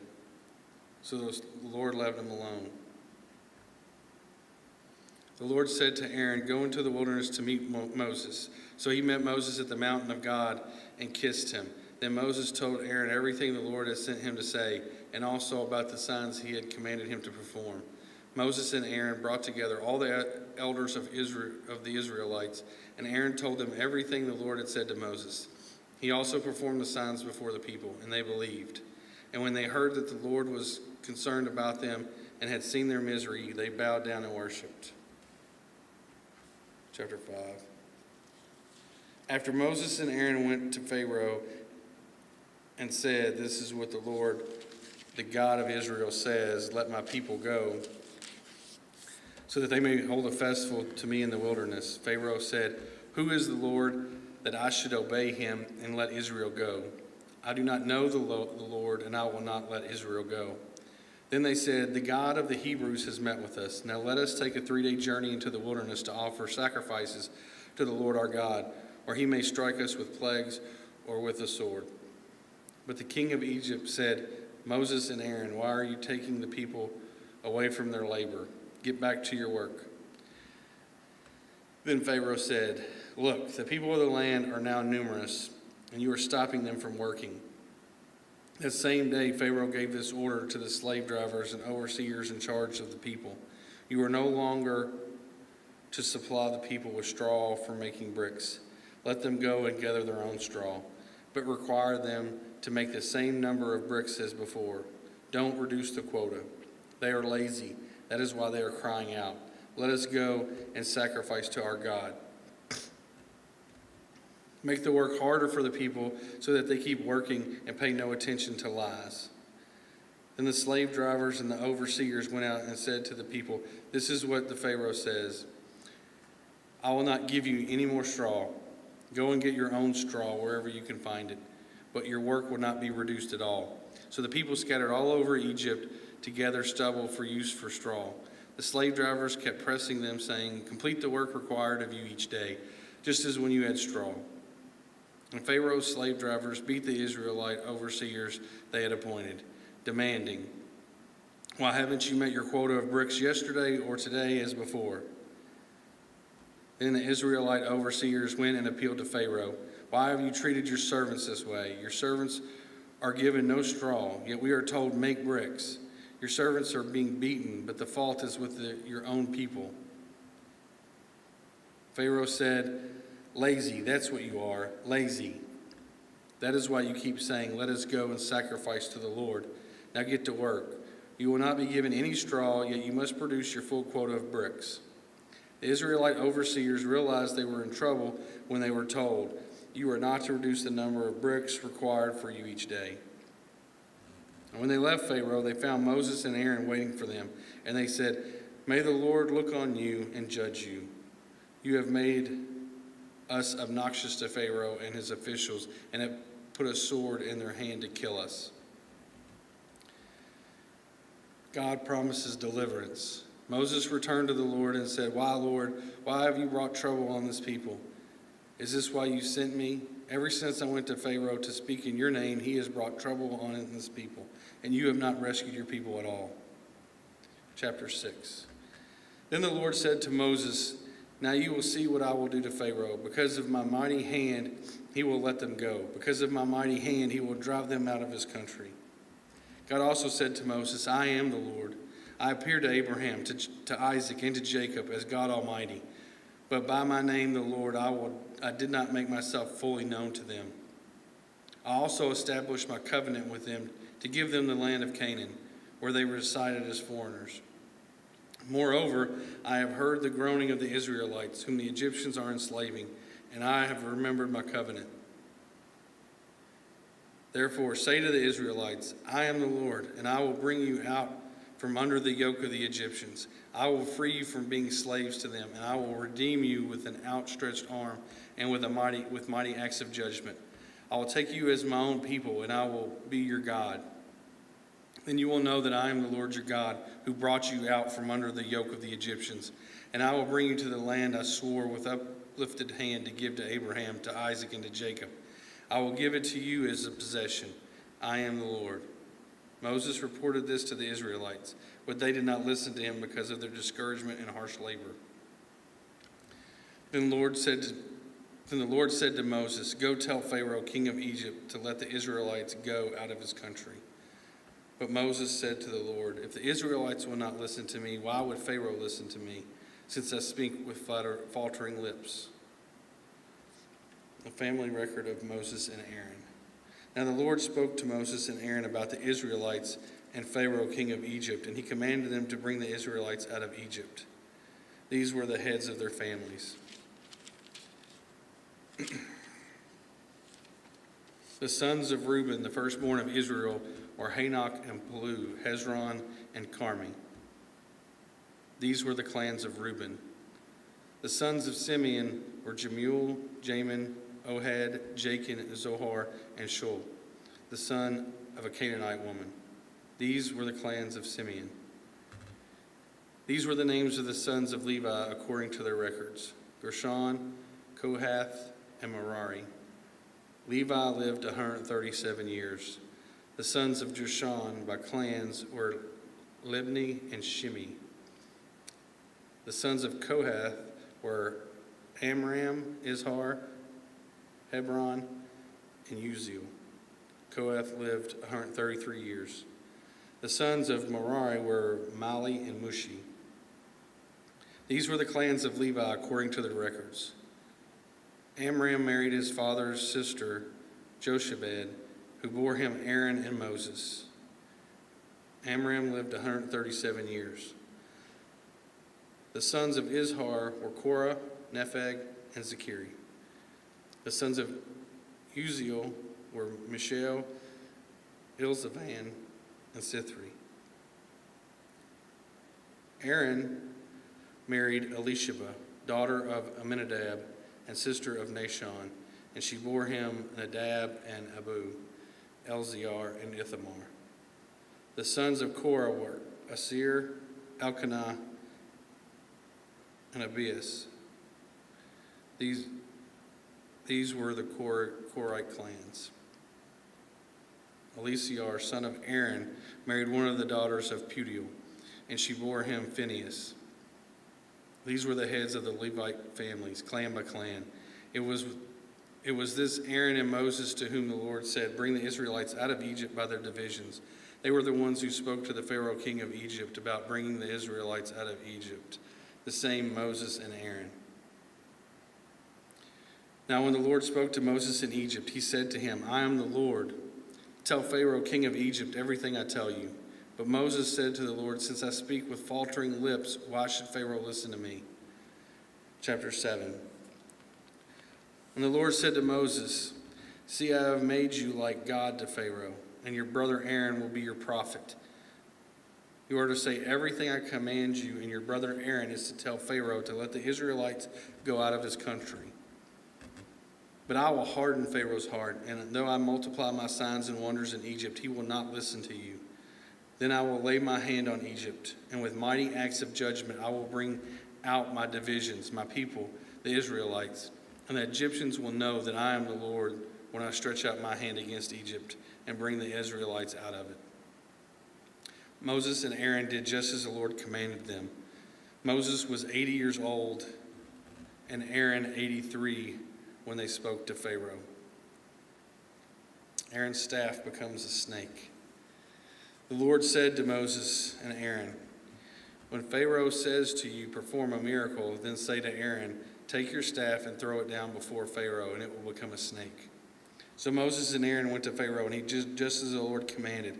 Aaron threw his staff down in front of Pharaoh and his officials, and it became a snake. Pharaoh then summoned wise men and sorcerers, and the Egyptian magicians also did the same thing by their secret arts. Each one threw down his staff, and it became a snake. But Aaron's staff swallowed up their staffs. Yet Pharaoh's heart became hard, and he would not listen to them, just as the Lord had said. The plague of blood. Then the Lord said to Moses, "Pharaoh's heart is unyielding. He refused to let the people go. Go to Pharaoh in the morning as he goes out to the river. Confront him on the bank of the Nile, and take in your hand the staff that was changed into a snake. And say to him, 'The Lord, the God of the Hebrews, has sent me to say to you, let my people go, so that they may worship me in the wilderness. But until now you have not listened. This is what the Lord said. By this you will know that I am the Lord. With the staff that is in my hand, I will strike the water of the Nile, and it will be changed into blood. The fish in the Nile will die, and the river will stink. The Egyptians will not be able to drink its water.' The Lord said to Moses, 'Tell Aaron, take your staff and stretch out your hand over the waters of Egypt, over the streams and canals, over the ponds and all the reservoirs, and they will turn to blood. Blood will be everywhere in Egypt, even in the vessels of wood and stone.'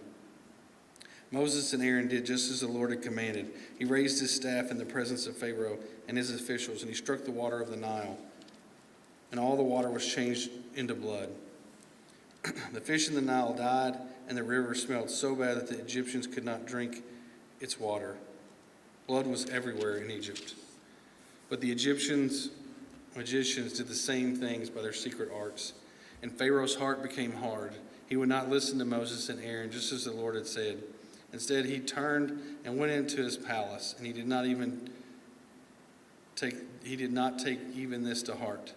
And all the Egyptians dug along the Nile to get drinking water, because they could not drink the water of the river. Chapter 8, the plague of frogs.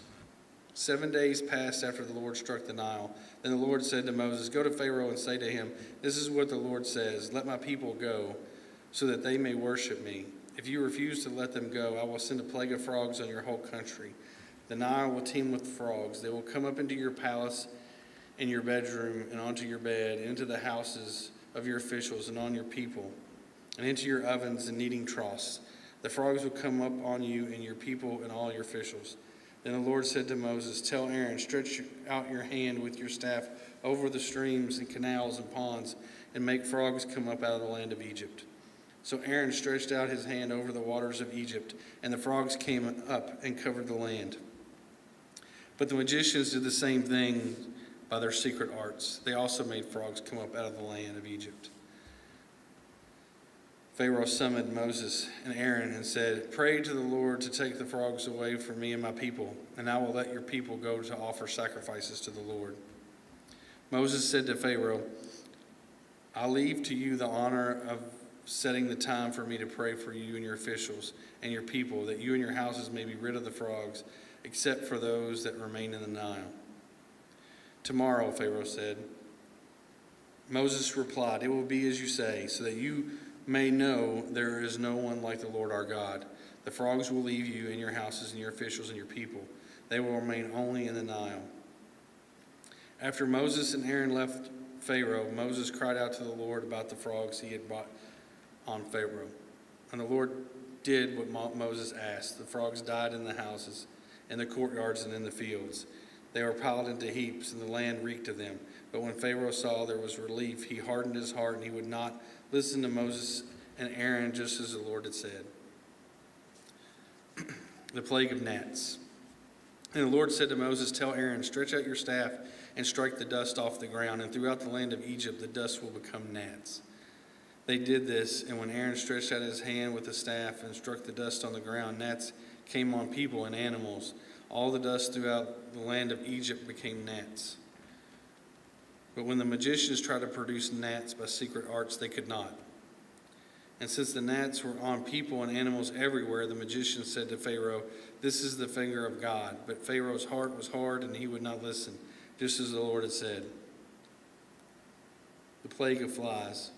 Then the Lord said to Moses, "Get up early in the morning and confront Pharaoh as he goes to the river, and say to him, 'This is what the Lord says, let my people go so that they may worship me. If you do not let my people go, I will send swarms of flies on you and your officials, on your people and into your houses. The houses of Egyptians will be full of flies. Even the ground will be covered with them. But on that day I will deal differently with the land of Goshen, where my people live. No swarms of flies will be there, so that you will know that I, the Lord, am in this land. I will make a distinction between my people and your people. This sign will occur tomorrow." And the Lord did this. Dense swarms of flies poured into Pharaoh's palace and into the houses of his officials. Throughout Egypt, and the land was ruined by the flies. Then Pharaoh summoned Moses and Aaron and said, "Go sacrifice to your God here in the land." But Moses said, "That would not be right. The sacrifices we offer the Lord our God would be detestable to the Egyptians. And if we offer sacrifices that are detestable in their eyes, will they not stone us? We must take a 3-day journey into the wilderness to offer sacrifices to the Lord our God as he commanded us." Pharaoh said, "I will let you go to offer sacrifices to the Lord your God in the wilderness, but you must not go very far. Now pray for me." Moses answered, "As soon as I leave you, I will pray to the Lord, and tomorrow the flies will leave Pharaoh and his officials and his people. Only let Pharaoh be sure that he does not act deceitfully again by not letting the people go to offer the sacrifices to the Lord." Then Moses left Pharaoh and prayed to the Lord. And the Lord did what Moses asked. The flies left Pharaoh and his officials and his people, but not a fly remained. But this time also Pharaoh hardened his heart and would not let the people go. Chapter 9. The plague on livestock. Then the Lord said to Moses, "Go to Pharaoh and say to him, 'This is what the Lord, the God of the Hebrews, says. Let my people go so that they may worship me. If you refuse to let them go and continue to hold them back, the hand of the Lord will bring a terrible plague on your livestock in the field, on your horses, donkeys, and camels, and on your cattle, sheep, and goats. But the Lord will make a distinction between the livestock of Israel and that of Egypt, so that no animal belonging to the Israelites will die.' The Lord set a time and said, 'Tomorrow the Lord will do this in the land.' And the next day the Lord did it. All the livestock of the Egyptians died, but not one animal belonging to the Israelites died.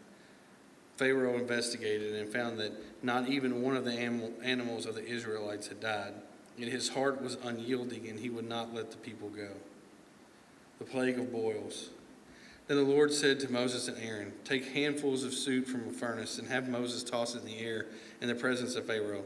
It will become fine dust over the whole land of Egypt, and festering boils will break out on people and animals throughout the land. So they took soot from a furnace and stood before Pharaoh. Moses tossed it in the air, and festering boils broke out on people and animals. The magicians could not stand before Moses because of the boils that were on them and all the Egyptians. But the Lord hardened Pharaoh's heart, and he would not listen to Moses and Aaron, just as the Lord had said to Moses. The plague of hail. Then the Lord said to Moses, "Get up early in the morning, confront Pharaoh, and say to him, 'This is what the Lord, the God of Hebrews, says. Let my people go, so that they may worship me.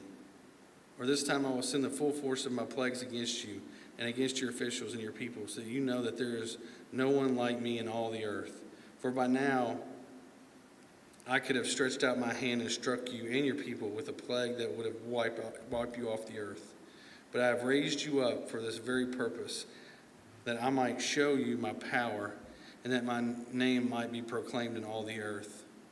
You still set yourself against my people, and will not let them go. Therefore, at this time tomorrow, I will send the worst hailstorm that has ever fallen on Egypt. For the day it was founded until now. Give an order now to bring your livestock and everything you have in the field to the place of shelter, because the hail will fall on every person and animal that is not brought in and is still out in the field, and they will die.'"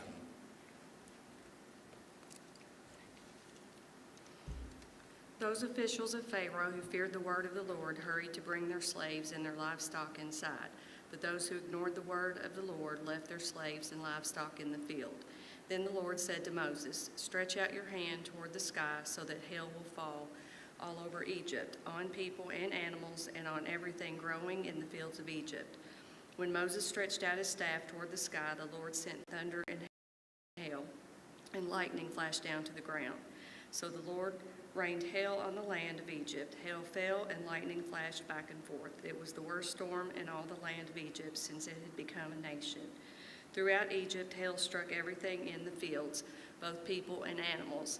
It beat down everything growing in the fields and stripped every tree. The only place it did not hail was the land of Goshen, where the Israelites were. Then Pharaoh summoned Moses and Aaron. "This time I have sinned," he said to them. "The Lord is in the right, and I and my people are in the wrong. Pray to the Lord, for we have had enough thunder and hail. I will let you go. You don't have to stay any longer." Moses replied, "When I have gone out of the city, I will spread out my hands in prayer to the Lord. The thunder will stop, and there will be no more hail, so you may know that the earth is the Lord's. But I know that you and your officials still do not fear the Lord God." The flax and barley were destroyed, since the barley had headed and the flax was in bloom. The wheat and spelt, however, were not destroyed because they ripened later. Then Moses left Pharaoh and went out to the city. He spread out his hands toward the Lord. The thunder and hail stopped, and the rain no longer poured down on the land. When Pharaoh saw that the rain and hail and thunder had stopped, he sinned again. He and his officials hardened their hearts. So Pharaoh's heart was hard, and he would not let the Israelites go, just as the Lord had said through Moses. Chapter 10. Then the Lord said to Moses, "Go to Pharaoh, for I have hardened his heart and the hearts of his officials, so that I may perform these signs of mine among them, that you may tell your children and grandchildren how I dealt harshly with the Egyptians and how I performed my signs among them, and that you may know that I am the Lord." So Moses and Aaron went to Pharaoh and said to him, "This is what the Lord, the God of the Hebrews, says. How long will you refuse to humble yourself before me? Let my people go, so that they may worship me. If you refuse to let them go, I will bring locusts into your country tomorrow. They will cover the face of the ground so that it cannot be seen. They will devour what little you have left after the hail, including every tree that is growing in your fields. They will fill your houses and those of your officials and all the Egyptians, something neither your parents nor your ancestors have ever seen from the day they settled in this land till now." Then Moses turned and left Pharaoh. Pharaoh's officials said to him, "How long will this man be a snare to us? Let the people go, so that they may worship the Lord their God. Do you not yet realize that Egypt is ruined?" Then Moses and Aaron were brought back to Pharaoh. "Go worship the Lord your God," he said, "but tell me who will be going." Moses answered, "We will go with our young and our old, with our sons and our daughters, and with our flocks and herds, because we are to celebrate a festival to the Lord." Pharaoh said, "The Lord be with you, if I let you go along with your women and children. Clearly you are bent on evil. No, have only the men go and worship the Lord, since that's what you have been asking for." Then Moses and Aaron were driven out of Pharaoh's presence. And the Lord said to Moses, "Stretch out your hand over Egypt, so that locusts swarm over the land and devour everything growing in the fields, everything left by the hail." So Moses stretched out his staff over Egypt, and the Lord made an east wind blow across the land all that day and all that night.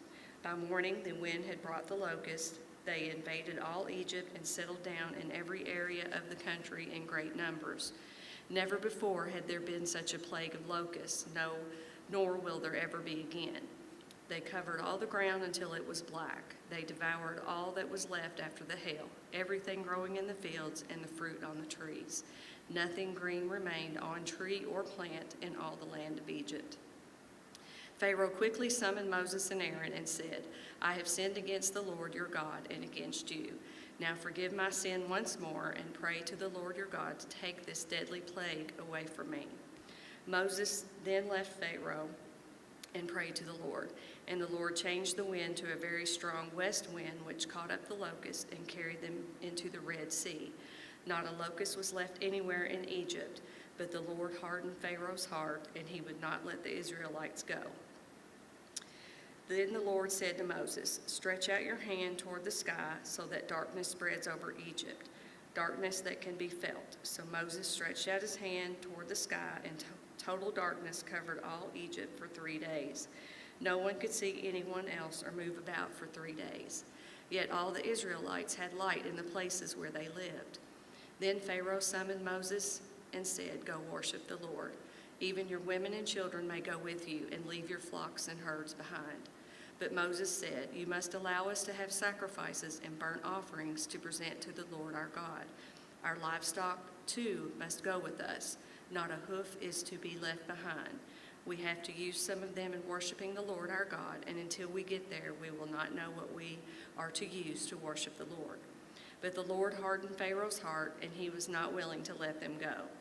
Pharaoh said to Moses, "Get out of my sight. Make sure you do not appear before me again. The day you see my face, you will die." "Just as you say," Moses replied, "I will never appear before you again." Chapter 11, the plague on the firstborn. Now the Lord had said to Moses, "I will bring one more plague on Pharaoh and on Egypt.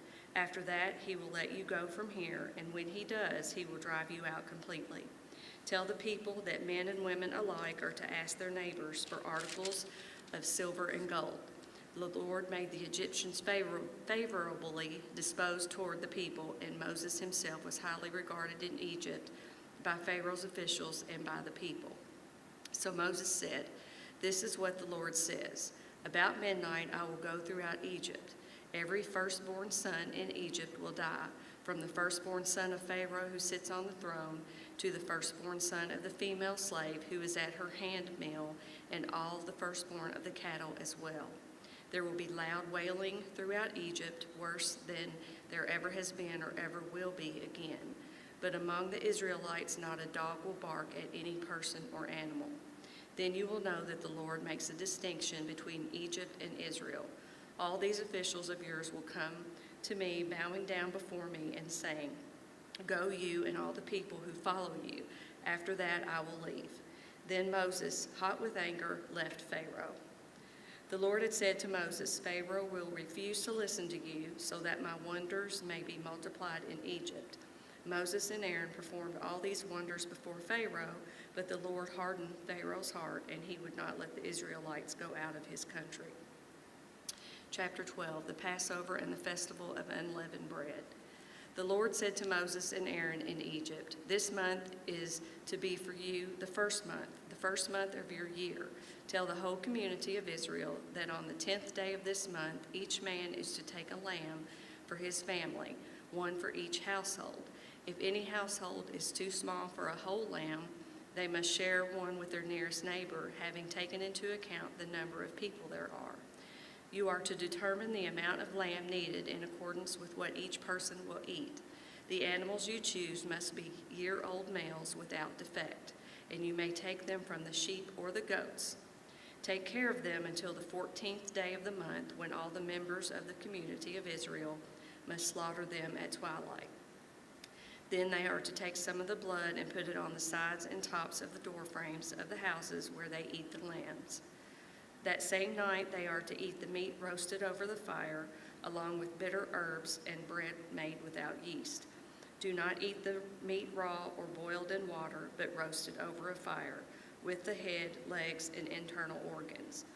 Do not leave any of it till morning. If some is left till morning, you must burn it. This is how you are to eat it, with your cloak tucked into your belt, your sandals on your feet, and your staff in your hand. Eat it in haste. It is the Lord's Passover. On that same night I will pass through Egypt and strike down every firstborn of both people and animals, and I will bring judgment on all the gods of Egypt. I am the Lord. The blood will be a sign for you on the houses where you are, and when I see the blood, I will pass over you. No destructive plague will touch you when I strike Egypt. This is a day you are to commemorate. For the generations to come, you shall celebrate it as a festival to the Lord, a lasting ordinance. For 7 days you are to eat bread made without yeast. On the first day, remove the yeast from your houses, for whoever eats anything with yeast in it from the first day through the 7th must be cut off from Israel. On the first day, hold a sacred assembly, and another one on the 7th day. Do no work at all on these days except to prepare food for everyone to eat. That is all you may do. Celebrate the festival of unleavened bread, because it was on this very day that I brought your divisions out of Egypt. Celebrate this day as a lasting ordinance for the generations to come. In the first month you are to eat bread made without yeast from the evening of the 14th day until the evening of the 21st day. For 7 days no yeast is to be found in your houses, and anyone, whether foreigner or native born, who eats anything with yeast in it must be cut off from community of Israel. Eat nothing made with yeast. Wherever you live, you must eat unleavened bread. Then Moses summoned all of the elders of Israel and said to them, Go at once and select the animals for your families and slaughter the Passover lamb. Take a bunch of hyssop, dip it into the blood in the basin, and put some of the blood on the top and both sides of the door frame. None of you shall go out of the door of your house until morning. When the Lord goes through the land to strike down the Egyptians, he will see the blood on the top and sides of the door frame, and will pass over that doorway, and he will not permit the destroyer to enter your houses and strike you down. Obey these instructions as a lasting ordinance for you and your descendants. When you enter the land that the Lord will give you as he promised, observe this ceremony. And when your children ask you, What does this ceremony mean to you? Then tell them, It is the Passover sacrifice to the Lord, who passed over the houses of the Israelites in Egypt and spared our homes when he struck down the Egyptians. Then the people bowed down and worshipped. The Israelites did just what the Lord commanded Moses and Aaron. At midnight, the Lord struck down all the firstborn in Egypt, from the firstborn of Pharaoh, who sat on the throne, to the firstborn of the prisoner who was in the dungeon, and the firstborn of all the livestock as well. Pharaoh and all his officials and all the Egyptians got up during the night, and there was loud wailing in Egypt, for there was not a house without someone dead. The Exodus. During the night, Pharaoh summoned Moses and Aaron and said, Up, leave my people, you and the Israelites. Go, worship the Lord as you have requested. Take your flocks and herds as you have said, and go, and also bless me. The Egyptians urged the people to hurry and leave the country, for otherwise, they said, we will all die. So the people took their dough before the yeast was added and carried it on their shoulders in kneading troughs wrapped in clothing. The Israelites did as Moses instructed and asked the Egyptians for articles of silver and gold and for clothing. The Lord had made the Egyptians favorably disposed toward the people, and they gave them what they asked for, so they plundered the Egyptians. The Israelites journeyed from Ramesses to Succoth. They were about 600,000 men on foot, besides women and children. Many other people went up with them, and also large droves of livestock, both flocks and herds. With the dough of the Israelites had brought from Egypt, they baked loaves of unleavened bread. The dough was without yeast because they had been driven out of Egypt and did not have time to prepare food for themselves. Now the length of time the Israelite people lived in Egypt was 430 years. At the end of the 430 years, to the very day, all the Lord's divisions left Egypt. Because the Lord kept vigil that night to bring them out of Egypt, on this night all the Israelites are to keep vigil to honor the Lord for the generations to come. Passover restrictions. The Lord said to Moses and Aaron, "These are the regulations for the Passover meal. No foreigner may eat it. Any slave you have bought may eat it after you have circumcised him, but a temporary resident or a hired worker may not eat it. It must be eaten inside the house. Take none of the meat outside the house. Do not break any of the bones. The whole community of Israel must celebrate. A foreigner residing among you who wants to celebrate the Lord's Passover must have all the males in his household circumcised. Then he may take part like one born in the land. No uncircumcised male may eat it. The same law applies both to the native born and to the foreigner residing among you." All the Israelites did just what the Lord had commanded Moses and Aaron, and on that very day the Lord brought the Israelites out of Egypt by their divisions. Consecration of the firstborn. The Lord said to Moses, "Consecrate to me every firstborn male. The first offspring of every womb among the Israelites belongs to me, whether human or animal." Then Moses said to the people, "Commemorate this day, the day you came out of Egypt, out of the land of slavery, because the Lord brought you out of it with a mighty hand. Eat nothing containing yeast. Today, in the month of Aviv, you are leaving, when the Lord brings you into the land of the Canaanites, Hittites, Amorites, Hivites, and Jebusites, the land he swore to your ancestors to give you, a land flowing with milk and honey. You are to observe this ceremony in this month. For 7 days eat bread made without yeast, and on the seventh day hold a festival to the Lord. Eat unleavened bread during those 7 days. Nothing with yeast in it is to be seen among you, nor shall any yeast be seen anywhere within your borders. On that day tell your son, 'I do this because of what the Lord did for me when I came out of Egypt.' This observance will be for you like a sign on your hand and a reminder on your forehead that this law of the Lord is to be on your lips. For the Lord brought you out of Egypt with his mighty hand. You must keep this ordinance at the appointed time, year after year. After the Lord brings you into the land of the Canaanites and gives it to you as he promised, on oath to you and your ancestors, you are to give over to the Lord the first offspring of every womb. All the firstborn males of your livestock belong to the Lord. Redeem with a lamb every firstborn donkey, but if you do not redeem it, break its neck. Redeem every firstborn among your sons. In days to come, when your son asks you, 'What does this mean?' say to him, 'With a mighty hand the Lord brought us out of Egypt, out of the land of slavery.' When Pharaoh stubbornly refused to let us go, the Lord killed the firstborn of both people and animals in Egypt.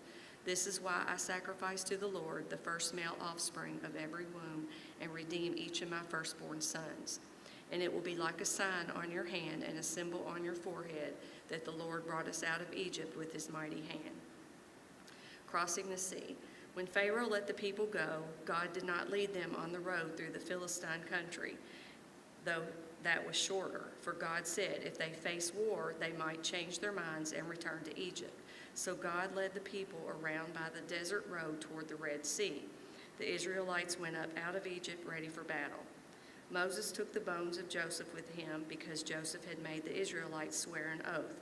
He had said, "God will surely come to your aid, and then you must carry my bones up with you from this place." After leaving Succoth, they camped at Etham on the edge of the desert. By day the Lord went ahead of them in a pillar of cloud to guide them on their way, and by night in a pillar of fire to give them light, so they could travel by day or night. Neither the pillar of cloud by day nor the pillar of fire by night left its place in front of the people. Chapter 14. Then the Lord said to Moses, "Tell the Israelites to turn back and encamp near Pi-Haroth between Migdol and the sea. They are to encamp by the sea, directly opposite Baal-Zephon, Pharaoh will think the Israelites are wandering around the land in confusion, hemmed in by the desert, and I will harden Pharaoh's heart, and he will pursue them. But I will gain glory for myself through Pharaoh and all his army, and the Egyptians will know that I am the Lord." So the Israelites did this. When the king of Egypt was told that the people had fled, Pharaoh and his officials changed their minds about them and said, "What have we done? We have let the Israelites go, and we have lost their services." So he had his chariot made ready and took his army with him. He took 600 of the best chariots, along with all of the other chariots of Egypt, with officers over all of them. The Lord hardened the heart of Pharaoh, king of Egypt, so that he pursued the Israelites who were marching out boldly. The Egyptians, all Pharaoh's horses and chariots, horsemen and troops, pursued the Israelites and overtook them as they camped by the sea near Pi-hahiroth, opposite Baal-zephon. As Pharaoh approached, the Israelites looked up, and there were the Egyptians marching after them. They were terrified and cried out to the Lord. They said to Moses, "Was it because there were no graves in Egypt that you brought us to the desert to die? What have you done to us by bringing us out of Egypt? Didn't we say to you in Egypt, 'Leave us alone, let us serve the Egyptians'? It would have been better for us to serve the Egyptians than to die in the desert." Moses answered the people, "Do not be afraid. Stand firm, and you will see the deliverance the Lord will bring you today. The Egyptians you see today, you will never see again. The Lord will fight for you. You need only to be still." Then the Lord said to Moses, "Why are you crying out to me? Tell the Israelites to move on. Raise your staff and stretch out your hand over the sea to divide the water so that the Israelites can go through the sea on dry ground. I will harden the hearts of the Egyptians so that they will go in after them, and I will gain glory through Pharaoh and all his army, through his chariots and his horsemen. The Egyptians will know that I am the Lord when I gain glory through Pharaoh, his chariots, and his horsemen." Then the angel of God, who had been traveling in front of Israel's army, withdrew and went behind them. The pillar of cloud also moved in front and stood behind them, coming between the armies of Egypt and Israel. Throughout the night, the cloud brought darkness to one side and light to the other side, so neither went near the other all night long. Then Moses stretched out his hand over the sea, and all that night the Lord drove the sea back with a strong east wind and turned it into dry land. The waters were divided, and the Israelites went through the sea on dry ground with a wall of water on their right and on their left.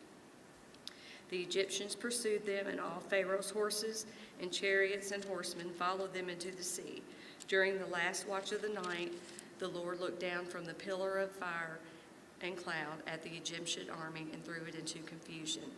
He jammed the wheels of their chariots so that they had difficulty driving. And the Egyptians said, "Let's get away from the Israelites. The Lord is fighting for them against Egypt." Then the Lord said to Moses, "Stretch out your hand over the sea so that the waters may flow back over the Egyptians and their chariots and horsemen." Moses stretched out his hand over the sea, and at daybreak the sea went back to its place.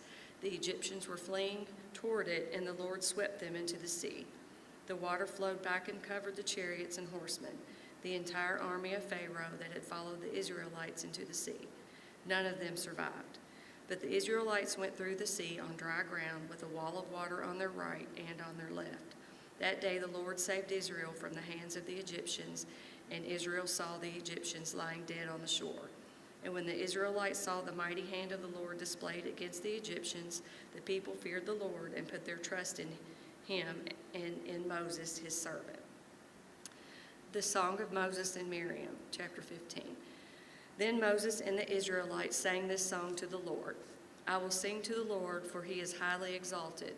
Both horse and driver he has hurled into the sea. The Lord is my strength and my defense. He has become my salvation. He is my God, and I will praise him, my father's God, and I will exalt him. The Lord is a warrior. The Lord is his name. Pharaoh's chariots and his army he has hurled into the sea. The best of Pharaoh's officers are drowned in the Red Sea. The deep waters have covered them. They sank to the depths like a stone. Your right hand, Lord, was majestic in power. Your right hand, Lord, shattered the enemy. In the greatness of your majesty, you threw down those who opposed you. You unleashed your burning anger. It consumed them like stubble. By the blast of your nostrils, the waters piled up. The surging waters stood up like a wall. The deep waters congealed in the heart of the sea. The enemy boasted, I will pursue, I will overtake them. I will divide the spoils, I will gorge myself on them. I will draw my sword, and my hand will destroy them. But you blew with your breath, and the sea covered them. They sank like lead in the mighty waters. Who among the gods is like you, Lord? Who is like you, majestic in holiness, awesome in glory, working wonders? You stretch out your right hand, and the earth swallows your enemies. In your unfailing love, you will lead the people you have redeemed. In your strength, you will guide them, in your holy dwelling. The nations will hear and tremble, and anguish will grip the people of Philistia. The chiefs of Edom will be terrified. The leaders of Moab will be seized with trembling. The people of Canaan will melt away. Terror and dread will fall on them. By the power of your arm, they will be as still as a stone, until your people pass by, Lord, until the people you bought pass by. You will bring them in and plant them on the mountain of your inheritance, the place, Lord, you made for your dwelling, the sanctuary, Lord, your hands established. The Lord reigns forever and ever. When Pharaoh's horses, chariots, and horsemen went into the sea, the Lord brought the waters of the sea back over them, but the Israelites walked through the sea on dry ground. Then Miriam, the prophet, Aaron's sister, took a timbrel in her hand, and all the women followed her. With timbrels and dancing, Miriam sang to them, Sing to the Lord, for he is highly exalted. Both horse and driver he is hurled into the sea. The waters of Marah and Elam. Then Moses led Israel from the Red Sea, and they went into the desert of Shur. For 3 days they traveled in the desert without finding water. When they came to Marah, they could not drink its water because it was bitter. That is why the place is called Marah. So the people grumbled against Moses, saying, What are we to drink? Then Moses cried out to the Lord, and the Lord showed him a piece of wood. He threw it into the water, and the water became fit to drink. There the Lord issued a ruling and instruction for them and put them to the test. He said, If you listen carefully to the Lord your God and do what is right in his eyes, if you pay attention to his commands and keep all his decrees, I will not bring on you any of the diseases I brought on the Egyptians, for I am the Lord who heals you. Then they came to Elam, where there were 12 springs and 70 palm trees, and they camped there near the water. Manna and quail, chapter 16. The whole Israelite community set out from Elam and came to the desert of Sin, which is between Elam and Sinai, on the 15th day of the 2nd month after they had come out of Egypt. In the desert, the whole community grumbled against Moses and Aaron. The Israelites said to them, If only we had died by the Lord's hand in Egypt. There we sat around pots of meat and ate all the food we wanted, but you have brought us out into this desert to starve this entire assembly to death. Then the Lord said to Moses, I will rain down bread from heaven for you. The people are to go out each day and gather enough for that day. In this way I will test them and see whether they will follow my instructions. On the 6th day they are to prepare what they bring in, and that is to be twice as much as they gather on the other days. So Moses and Aaron said to all the Israelites, In the evening you will know that it was the Lord who brought you out of Egypt, and in the morning you will see the glory of the Lord, because he has heard your grumbling against him. Who are we that you should grumble against us? Moses also said, You will know that it was the Lord when he gives you meat to eat in the evening and all the bread you want in the morning, because he has heard your grumbling against him. Who are we? You are not grumbling against us, but against the Lord. Then Moses told Aaron, Say to the entire Israelite community, Come before the Lord, for he has heard your grumbling. While Aaron was speaking to the whole Israelite community, they looked toward the desert, and there was the glory of the Lord appearing in the cloud. The Lord said to Moses, I have heard the grumbling of the Israelites. Tell them, At twilight you will eat meat, and in the morning you will be filled with bread. Then you will know that I am the Lord your God. That evening quail came and covered the camp, and in the morning there was a layer of dew around the camp. When the dew was gone, thin flakes like frost on the ground appeared on the desert floor. When the Israelites saw it, they said to each other, What is it? For they did not know what it was. Moses said to them, It is the bread the Lord has given you to eat. This is what the Lord has commanded. Everyone is to gather as much as they need. Take an omer for each person you have in your tent." The Israelites did as they were told. Some gathered much, some little. And when they measured it by the omer, the one who gathered much did not have too much, and the one who gathered a little did not have too little. Everyone had gathered just as much as they needed. Then Moses said to them, "No one is to keep any of it until morning." However, some of them paid no attention to Moses. They kept part of it until morning, but it was full of maggots and began to smell. So Moses was angry with them. Each morning everyone gathered as much as they needed, and when the sun grew hot, it melted away. On the 6th day they gathered twice as much, 2 omers for each person, and the leaders of the community came and reported this to Moses. He said to them, "This is what the Lord commanded. Tomorrow is to be a day of Sabbath rest, a holy Sabbath to the Lord. So bake what you want to bake and boil what you want to boil. Save whatever is left and keep it until morning." So they saved it until morning, as Moses commanded, and it did not stink or get maggots in it. "Eat it today," Moses said, "because today is a Sabbath to the Lord. You will not find any of it on the ground today. 6 days you are to gather it, but on the 7th day, the Sabbath, there will not be any." Nevertheless, some of the people went out on the 7th day to gather it, but they found none. Then the Lord said to Moses, "How long will you refuse to keep my commands and my instructions? Bear in mind that the Lord has given you the Sabbath. That is why on the 6th day he gives you bread for 2 days. Everyone is to stay where they are on the 7th day. No one is to go out." So the people rested on the 7th day. The people of Israel called the bread manna. It was white like coriander seed and tasted like wafers made with honey. Moses said, "This is what the Lord has commanded. Take an omer of manna and keep it for the generations to come, so that they can see the bread I gave you to eat in the wilderness when I brought you out of Egypt." So Moses said to Aaron, "Take a jar and put an omer of manna in it, then place it before the Lord to be kept for the generations to come." As the Lord commanded Moses, Aaron put the manna with the tablets of the covenant law so that it might be preserved. The Israelites ate manna 40 years until they came to a land that was settled. They ate manna until they reached the border of Canaan.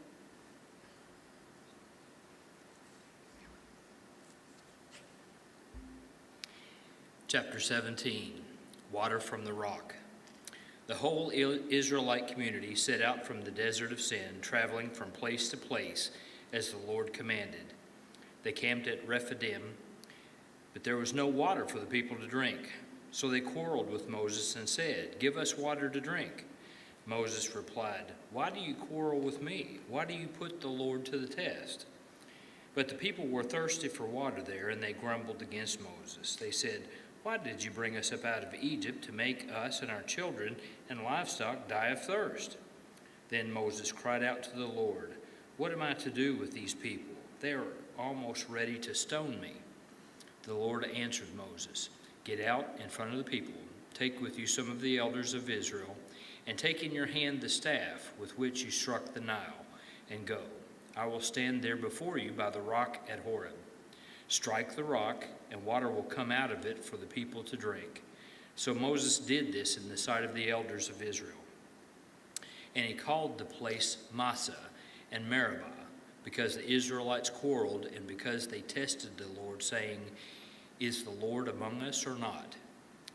The Amalekites defeated. The Amalekites came and attacked the Israelites at Rephidim. Moses said to Joshua, "Choose some of our men and go out to fight the Amalekites. Tomorrow I will stand on top of the hill with the staff of God in my hands." So Joshua fought the Amalekites as Moses had ordered, and Moses, Aaron, and Hur went to the top of the hill. As long as Moses held up his hands, the Israelites were winning. But whenever he lowered his hands, the Amalekites were winning. When Moses' hands grew tired, they took a stone and put it under him, and he sat on it. Aaron and Hur held his hands up, one on one side, one on the other, so that his hands remained steady till sunset. So Joshua overcame the Amalekite army with the sword. Then the Lord said to Moses, "Write this on a scroll as something to be remembered, and make sure that Joshua hears it, because I will completely blot out the name of Amalek from under heaven." Moses built an altar and called it, "The Lord is my banner." He said, "Because hands were lifted up against the throne of the Lord will be at war against the Amalekites from generation to generation." Chapter 18, Jethro visits Moses. Now Jethro, the priest of Midian and father-in-law of Moses, heard of everything God had done for Moses and for his people Israel, and how the Lord had brought Israel out of Egypt. After Moses had sent away his wife Zipporah, his father-in-law Jethro received her and her 2 sons. One son was named Gershom, for Moses said, "I have become a foreigner in a foreign land." And the other was named Eliezer, for he said, "My father's God was my helper. He saved me from the sword of Pharaoh." Jethro, Moses' father-in-law, together with Moses' sons and wife, came to him in the wilderness, where he was camped near the mountain of God. Jethro had sent word to him, "I, your father-in-law, Jethro, am coming to you with your wife and her 2 sons." So Moses went out to meet his father-in-law and bowed down and kissed him. They greeted each other and then went into the tent. Moses told his father-in-law about everything the Lord had done to Pharaoh and the Egyptians for Israel's sake, and about all the hardships they had met along the way and how the Lord had saved them. Jethro was delighted to hear about all the good things the Lord had done for Israel in rescuing them from the hand of the Egyptians. He said, "Praise be to the Lord, who rescued you from the hand of the Egyptians and of Pharaoh, and who rescued the people from the hand of the Egyptians. Now I know that the Lord is greater than all other gods, for he did this to show who had treated Israel arrogantly." Then Jethro, Moses' father-in-law, brought a burnt offering and other sacrifices to God, and Aaron came with all the elders of Israel to eat a meal with Moses' father-in-law in the presence of God. The next day Moses took his seat to serve as judge for the people, and they stood around him from morning till evening. When his father-in-law saw all that Moses was doing for the people, he said, "What is this that you are doing for the people? Why do you alone sit as judge, while all these people stand around you from morning till evening?" Moses answered him, "Because the people come to me to seek God's will. Whenever they have a dispute, it is brought to me, and I decide between the parties and inform them of God's decrees and instructions." Moses' father-in-law replied, "What you are doing is not good. You and these people who come to you will only wear yourselves out. The work is too heavy for you. You cannot handle it alone. Listen now to me, and I will give you some advice, and may God be with you. You must be the people's representative before God and bring their disputes to him. Teach them his decrees and instructions, and show them the way that they are to live and how they are to behave. But select capable men from all the people, men who fear God, trustworthy men who hate dishonest gain, and appoint them as officials over thousands, hundreds, 50s, and 10s. Have them serve as judges for the people at all times, but have them bring every difficult case to you. The simple cases they can decide themselves. That will make your load lighter, because they will share it with you. If you do this, and God so commands, you will be able to stand the strain, and all these people will go home satisfied." Moses listened to his father-in-law and did everything he said. He chose capable men from all Israel and made them leaders of the people, officials over thousands, hundreds, 50s, and 10s. They served as judges for the people at all times. The difficult cases they brought to Moses, but the simple ones they decided themselves. Then Moses sent his father-in-law on his way, and Jethro returned to his own country. Chapter 19, at Mount Sinai. On the first day of the 3rd month after the Israelites left Egypt, on that very day they came to the desert of Sinai. After they set out from Rephidim, they entered the desert of Sinai, and Israel camped there in the desert in front of the mountain. Then Moses went up to God, and the Lord called to him from the mountain and said, "This is what you are to say to the descendants of Jacob, and what you are to tell the people of Israel. You yourselves have seen what I did to Egypt, and how I carried you on eagle's wings and brought you to myself. Now, if you obey me fully and keep my covenant, then out of all nations you will be my treasured possession. Although the whole earth is mine, you will be for me a kingdom of priests and a holy nation. These are the words you are to speak to the Israelites." So Moses went back and summoned the elders of the people and set before them all the words the Lord had commanded him to speak. The people all responded together, "We will do everything the Lord has said." So Moses brought their answer back to the Lord. The Lord said to Moses, "I am going to come to you in a dense cloud, so that the people will hear me speaking with you and will always put their trust in you." Then Moses told the Lord what the people had said. And the Lord said to Moses, "Go to the people and consecrate them today and tomorrow. Have them wash their clothes and be ready by the third day, because on that day the Lord will come down on Mount Sinai in the sight of all the people. Put limits for the people around the mountain and tell them, 'Be careful that you do not approach the mountain or touch the foot of it. Whoever touches the mountain is to be put to death. They are to be stoned or shot with arrows. Not a hand is to be laid on them. No person or animal shall be permitted to live. Only when the ram's horn sounds a long blast may they approach the mountain.'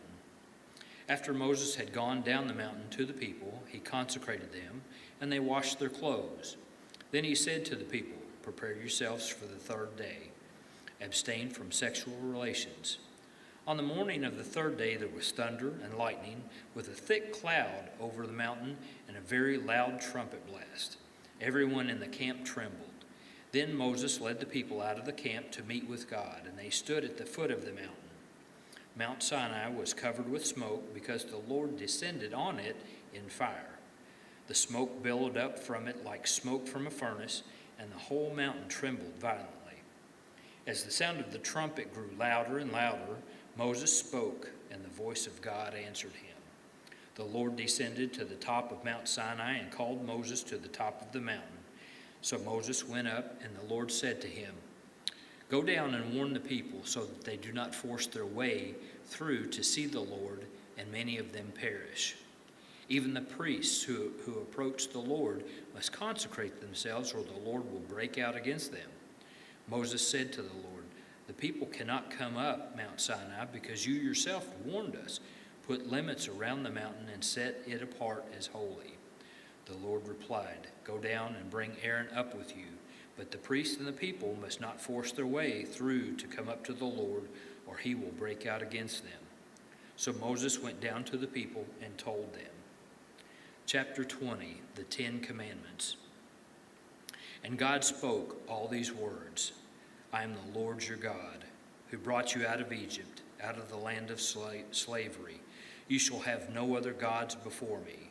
You shall not make for yourselves an image in the form of anything, in heaven above, or on the earth beneath, or in the waters below. You shall not bow down to them or worship them. For I, the Lord your God, am a jealous God, punishing the children for the sin of the parents to the third and fourth generation of those who hate me, but showing love to 1,000 generations of those who love me and keep my commandments. You shall not misuse the name of the Lord your God, for the Lord will not hold anyone guiltless who misuses his name. Remember the Sabbath day by keeping it holy. 6 days you shall labor and do all your work, but the seventh day is a Sabbath to the Lord your God.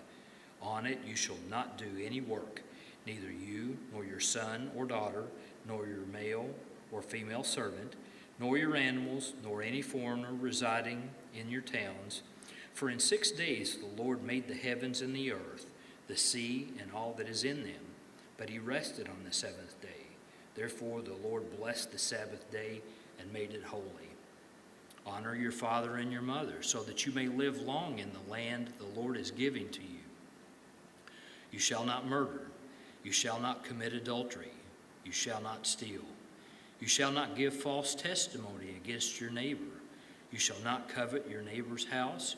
You shall not covet your neighbor's wife, or his male or female servant, his ox or donkey, or anything that belongs to your neighbor. When the people saw the thunder and lightning and heard the trumpet and saw the mountain in smoke, they trembled with fear. They stayed at a distance and said to Moses, "Speak to us yourself, and we will listen, but do not have God speak to us, or we will die." Moses said to the people, "Do not be afraid. God has come to test you, so that the fear of God will be with you to keep you from sinning." The people remained at a distance while Moses approached the thick darkness where God was. Idols and altars. Then the Lord said to Moses, "Tell the Israelites this, you have seen for yourselves that I have spoken to you from heaven. Do not make any gods to be alongside me. Do not make for yourselves gods of silver or gods of gold. Make an altar of earth for me and sacrifice on it your burnt offerings and fellowship offerings, your sheep and goats and your cattle. Wherever I cause my name to be honored, I will come to you and bless you. If you make an altar of stones for me, do not build it with dressed stones, for you will defile it if you use a tool on it. And do not go up to my altar on steps, or your private parts may be exposed." Chapter 21. These are the laws you are to set before them. Hebrew servants. If you buy a Hebrew servant, he is to serve you for 6 years, but in the 7th year he shall go free, without paying anything. If he comes alone, he is to go free alone.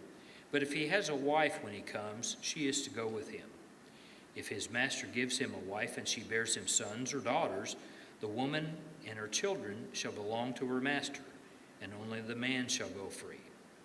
But if the servant declares, "I love my master and my wife and children and do not want to go free," then his master must take him before the judges.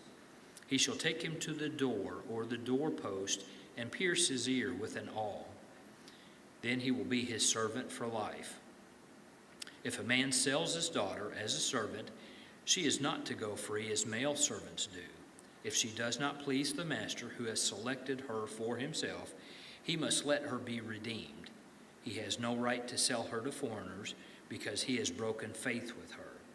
If he elects her for his son, he must grant her the rights of a daughter. If he marries another woman, he must not deprive the first one of her food, clothing, and marital rights. If he does not provide her with these 3 things, she is to go free without any payment of money. Personal injuries. Anyone who strikes a person with a fatal blow is to be put to death. However, if it is not done intentionally, but God lets it happen, they are to flee to a place I will designate. But if anyone schemes and kills someone deliberately, that person is to be taken from my altar and put to death. Anyone who attacks their father or mother is to be put to death. Anyone who kidnaps someone is to be put to death, whether the victim has been sold or is still in the kidnapper's possession. Anyone who curses their father or mother is to be put to death. If people quarrel and one person hits another with a stone or with their fist, and the victim does not die but is confined to bed, the one who struck the blow will not be held liable if the other can get up and walk around outside with a staff. However, the guilty party must pay the injured person for any loss of time and see that the victim is completely healed. Anyone who beats their male or female slave with a rod must be punished if the slave dies as a direct result, but they are not to be punished if the slave recovers after a day or 2, since the slave is their property. If people are fighting and hit a pregnant woman and she gives birth prematurely, but there is no serious injury, the offender must be fined whatever the woman's husband demands and the court allows. But if there is a serious injury, you are to take life for life, eye for eye, tooth for tooth, hand for hand, foot for foot, burn for burn, wound for wound, bruise for bruise. An owner who hits a male or female slave in the eye and destroys it must let the slave go, free to compensate for the eye. And an owner who knocks out the tooth of a male or female slave must let the slave go free to compensate for the tooth. If a bull gores a man or a woman to death, the bull is to be stoned to death, and its meat must not be eaten. But the owner of the bull will not be held responsible. If, however, the bull has had the habit of goring and the owner has been warned but has not kept it pinned up and it kills a man or a woman, the bull is to be stoned and its owner also is to be put to death. However, if payment is demanded, the owner may redeem his life by the payment of whatever is demanded. The law also applies if the bull gores a son or daughter.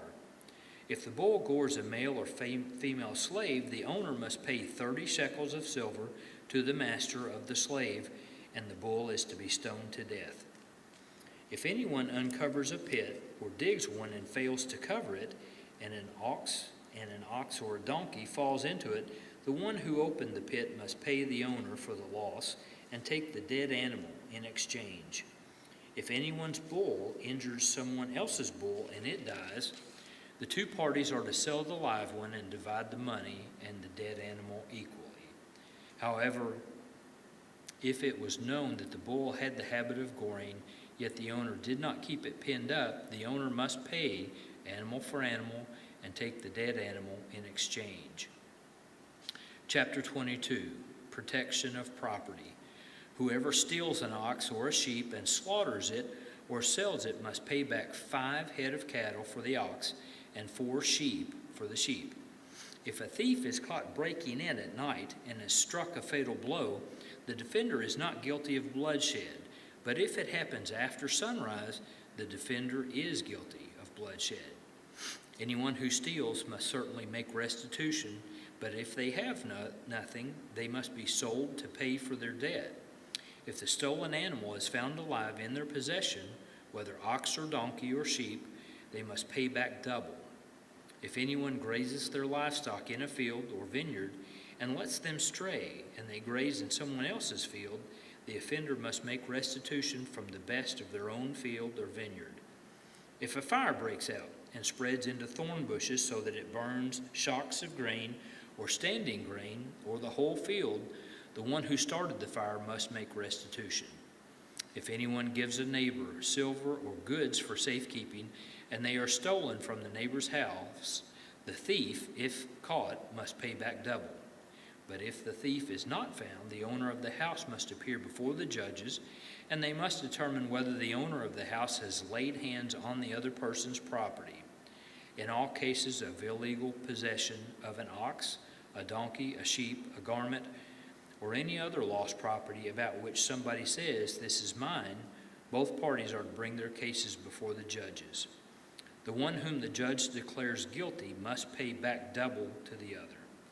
If anyone gives a donkey, an ox, a sheep, or any other animal to their neighbor for safekeeping, and it dies or is injured or is taken away while no one is looking, the issue between them will be settled by the taking of an oath before the Lord that the neighbor did not lay hands on the other person's property. The owner is to accept this, and no restitution is required. But if the animal was stolen from the neighbor, restitution must be made to the owner. If it was torn to pieces by a wild animal, the neighbor shall bring in the remains as evidence and shall not be required to pay for the torn animal. If anyone borrows an animal from their neighbor and it is injured or dies while the owner is not present, they must make restitution. But if the owner is with the animal, the borrower will not have to pay. If the animal was hired, the money paid for the hire covers the loss. Social responsibility. If a man seduces a virgin who is not pledged to be married and sleeps with her, he must pay the bride price and she shall be his wife. If her father absolutely refuses to give her to him, he must still pay the bride price for virgins. Do not allow a sorceress to live. Anyone who has sexual relations with an animal is to be put to death. Whoever sacrifices to any god other than the Lord must be destroyed. Do not mistreat or oppress a foreigner, for you were foreigners in Egypt. Do not take advantage of the widow or the fatherless. If you do, and they cry out to me, I will certainly hear their cry. My anger will be aroused, and I will kill you with the sword. Your wives will become widows, and your children fatherless. If you lend money to one of my people among you who is needy, do not treat it like a business deal. Charge no interest. If you take your neighbor's cloak as a pledge, return it by sunset, because that cloak is the only covering your neighbor has. What else can they sleep in? When they cry out to me, I will hear, for I am compassionate. Do not blaspheme God or curse the ruler of your people. Do not hold back offerings from your granaries or your vats. You must give me the firstborn of your sons. Do the same with your cattle and your sheep. Let them stay with their mothers for 7 days, but give them to me on the 8th day. You are to be my holy people, so do not eat the meat of any animal torn by wild beasts. Throw it to the dogs. Chapter 23, Laws of Justice and Mercy. Do not spread false reports. Do not help a guilty person by being a malicious witness. Do not follow the crowd in doing wrong. When you give testimony in a lawsuit, do not pervert justice by siding with the crowd, and do not show favoritism to a poor person in a lawsuit. If you come across your enemy's ox or donkey wandering off, be sure to return it. If you see the donkey of someone who hates you fallen down under its load, do not leave it there. Be sure you help them with it. Do not deny justice to your poor people in their lawsuits. Have nothing to do with a false charge, and do not put an innocent or honest person to death, for I will not acquit the guilty. Do not accept a bribe, for a bribe blinds those who see and twists the words of the innocent. Do not oppress a foreigner. You yourselves know how it feels to be foreigners, because you were foreigners in Egypt. Sabbath laws. For 6 years you are to sow your fields and harvest the crops. But during the 7th year let the land lie unplowed and unused. Then the poor among your people may get food from it, and the wild animals may eat what is left. Do the same with your vineyard and your olive grove. 6 days do your work, but on the 7th day do not work, so that your ox and your donkey may rest, and so that the slave born in your household and the foreigner living among you may be refreshed. Be careful to do everything I have said to you. Do not invoke the name of other gods. Do not let them be heard on your lips. The 3 annual festivals. 3 times a year you are to celebrate a festival to me. Celebrate the festival of unleavened bread. For 7 days eat bread made without yeast, as I commanded you. Do this at the appointed time in the month of Aviv, for in that month you came out of Egypt. No one is to appear before me empty-handed. Celebrate the festival of harvest with the first fruits of the crops you sow in your field. Celebrate the festival of ingathering at the end of the year, when you gather in your crops from the field. 3 times a year, all the men are to appear before the sovereign Lord. Do not offer the blood of a sacrifice to me along with anything containing yeast. The fat of my festival offerings must not be kept until morning. Bring the best of your first fruits of your soil to the house of the Lord your God. Do not cook a young goat in its mother's milk. God's angel to prepare the way. See, I am sending an angel ahead of you to guard you along the way and to bring you to the place I have prepared. Pay attention to him and listen to what he says. Do not rebel against him. He will not forgive your rebellion, since my name is in him. If you listen carefully to what he says and do all that I say, I will be an enemy to your enemies and will oppose those who oppose you. My angel will go ahead of you and bring you into the land of the Amorites, Hittites, Perizzites, Canaanites, Hivites, Jebusites, and I will wipe them out. Do not bow down before their gods or worship them or follow their practices. You must demolish them and break their sacred stones to pieces. Worship the Lord your God, and his blessing will be on your food and water. I will take away sickness from among you, and none will miscarry or be barren in the land. I will give you a full lifespan. I will send my terror ahead of you and throw into confusion every nation you encounter. I will make all your enemies turn their backs and run. I will send the hornet ahead of you to drive the Hivites, Canaanites, and Hittites out of your way. But I will not drive them out in a single year, because the land would become desolate and the wild animals too numerous for you. Little by little, I will drive them out before you, until you have increased enough to take possession of the land. I will establish your borders from the Red Sea to the Mediterranean Sea, and from the desert to the Euphrates River. I will give into your hands the people who live in the land, and you will drive them out before you. Do not make a covenant with them or with their gods.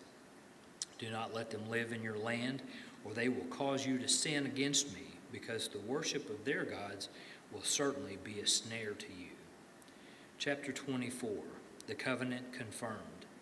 Then the Lord said to Moses, "Come up to the Lord, you and Aaron, Nadab and Abihu, and 70 of the elders of Israel. You are to worship at a distance, but Moses alone is to approach the Lord. The others must not come near, and people may not come up with him." When Moses went and told the people all the Lord's words and laws, they responded with one voice, "Everything the Lord has said, we will do." Moses then wrote down everything the Lord had said. He got up early the next morning and built an altar at the foot of the mountain and set up 12 stone pillars representing the 12 tribes of Israel. Then he sent young Israelite men, and they offered burnt offerings and sacrificed young bulls as fellowship offerings to the Lord. Moses took half the blood and put it in bowls, and the other half he splashed against the altar. Then he took the book of the covenant and read it to the people. They responded, "We will do everything the Lord has said. We will obey." Moses then took the blood, sprinkled it on the people, and said, "This is the blood of my covenant that the Lord has made with you, and in accordance with all these words." Moses and Aaron, Nadab and Abihu, and the 70 elders of Israel went up and saw the God of Israel. Under his feet was something like a pavement made of lapis lazuli, as bright blue as the sky. But God did not raise his hand against these leaders of the Israelites. They saw God, and they ate and drank. The Lord said to Moses, "Come up to me on the mountain and stay here. I will give you the tablets of stone with the law and commandments I have written for their instruction." Then Moses set out with Joshua,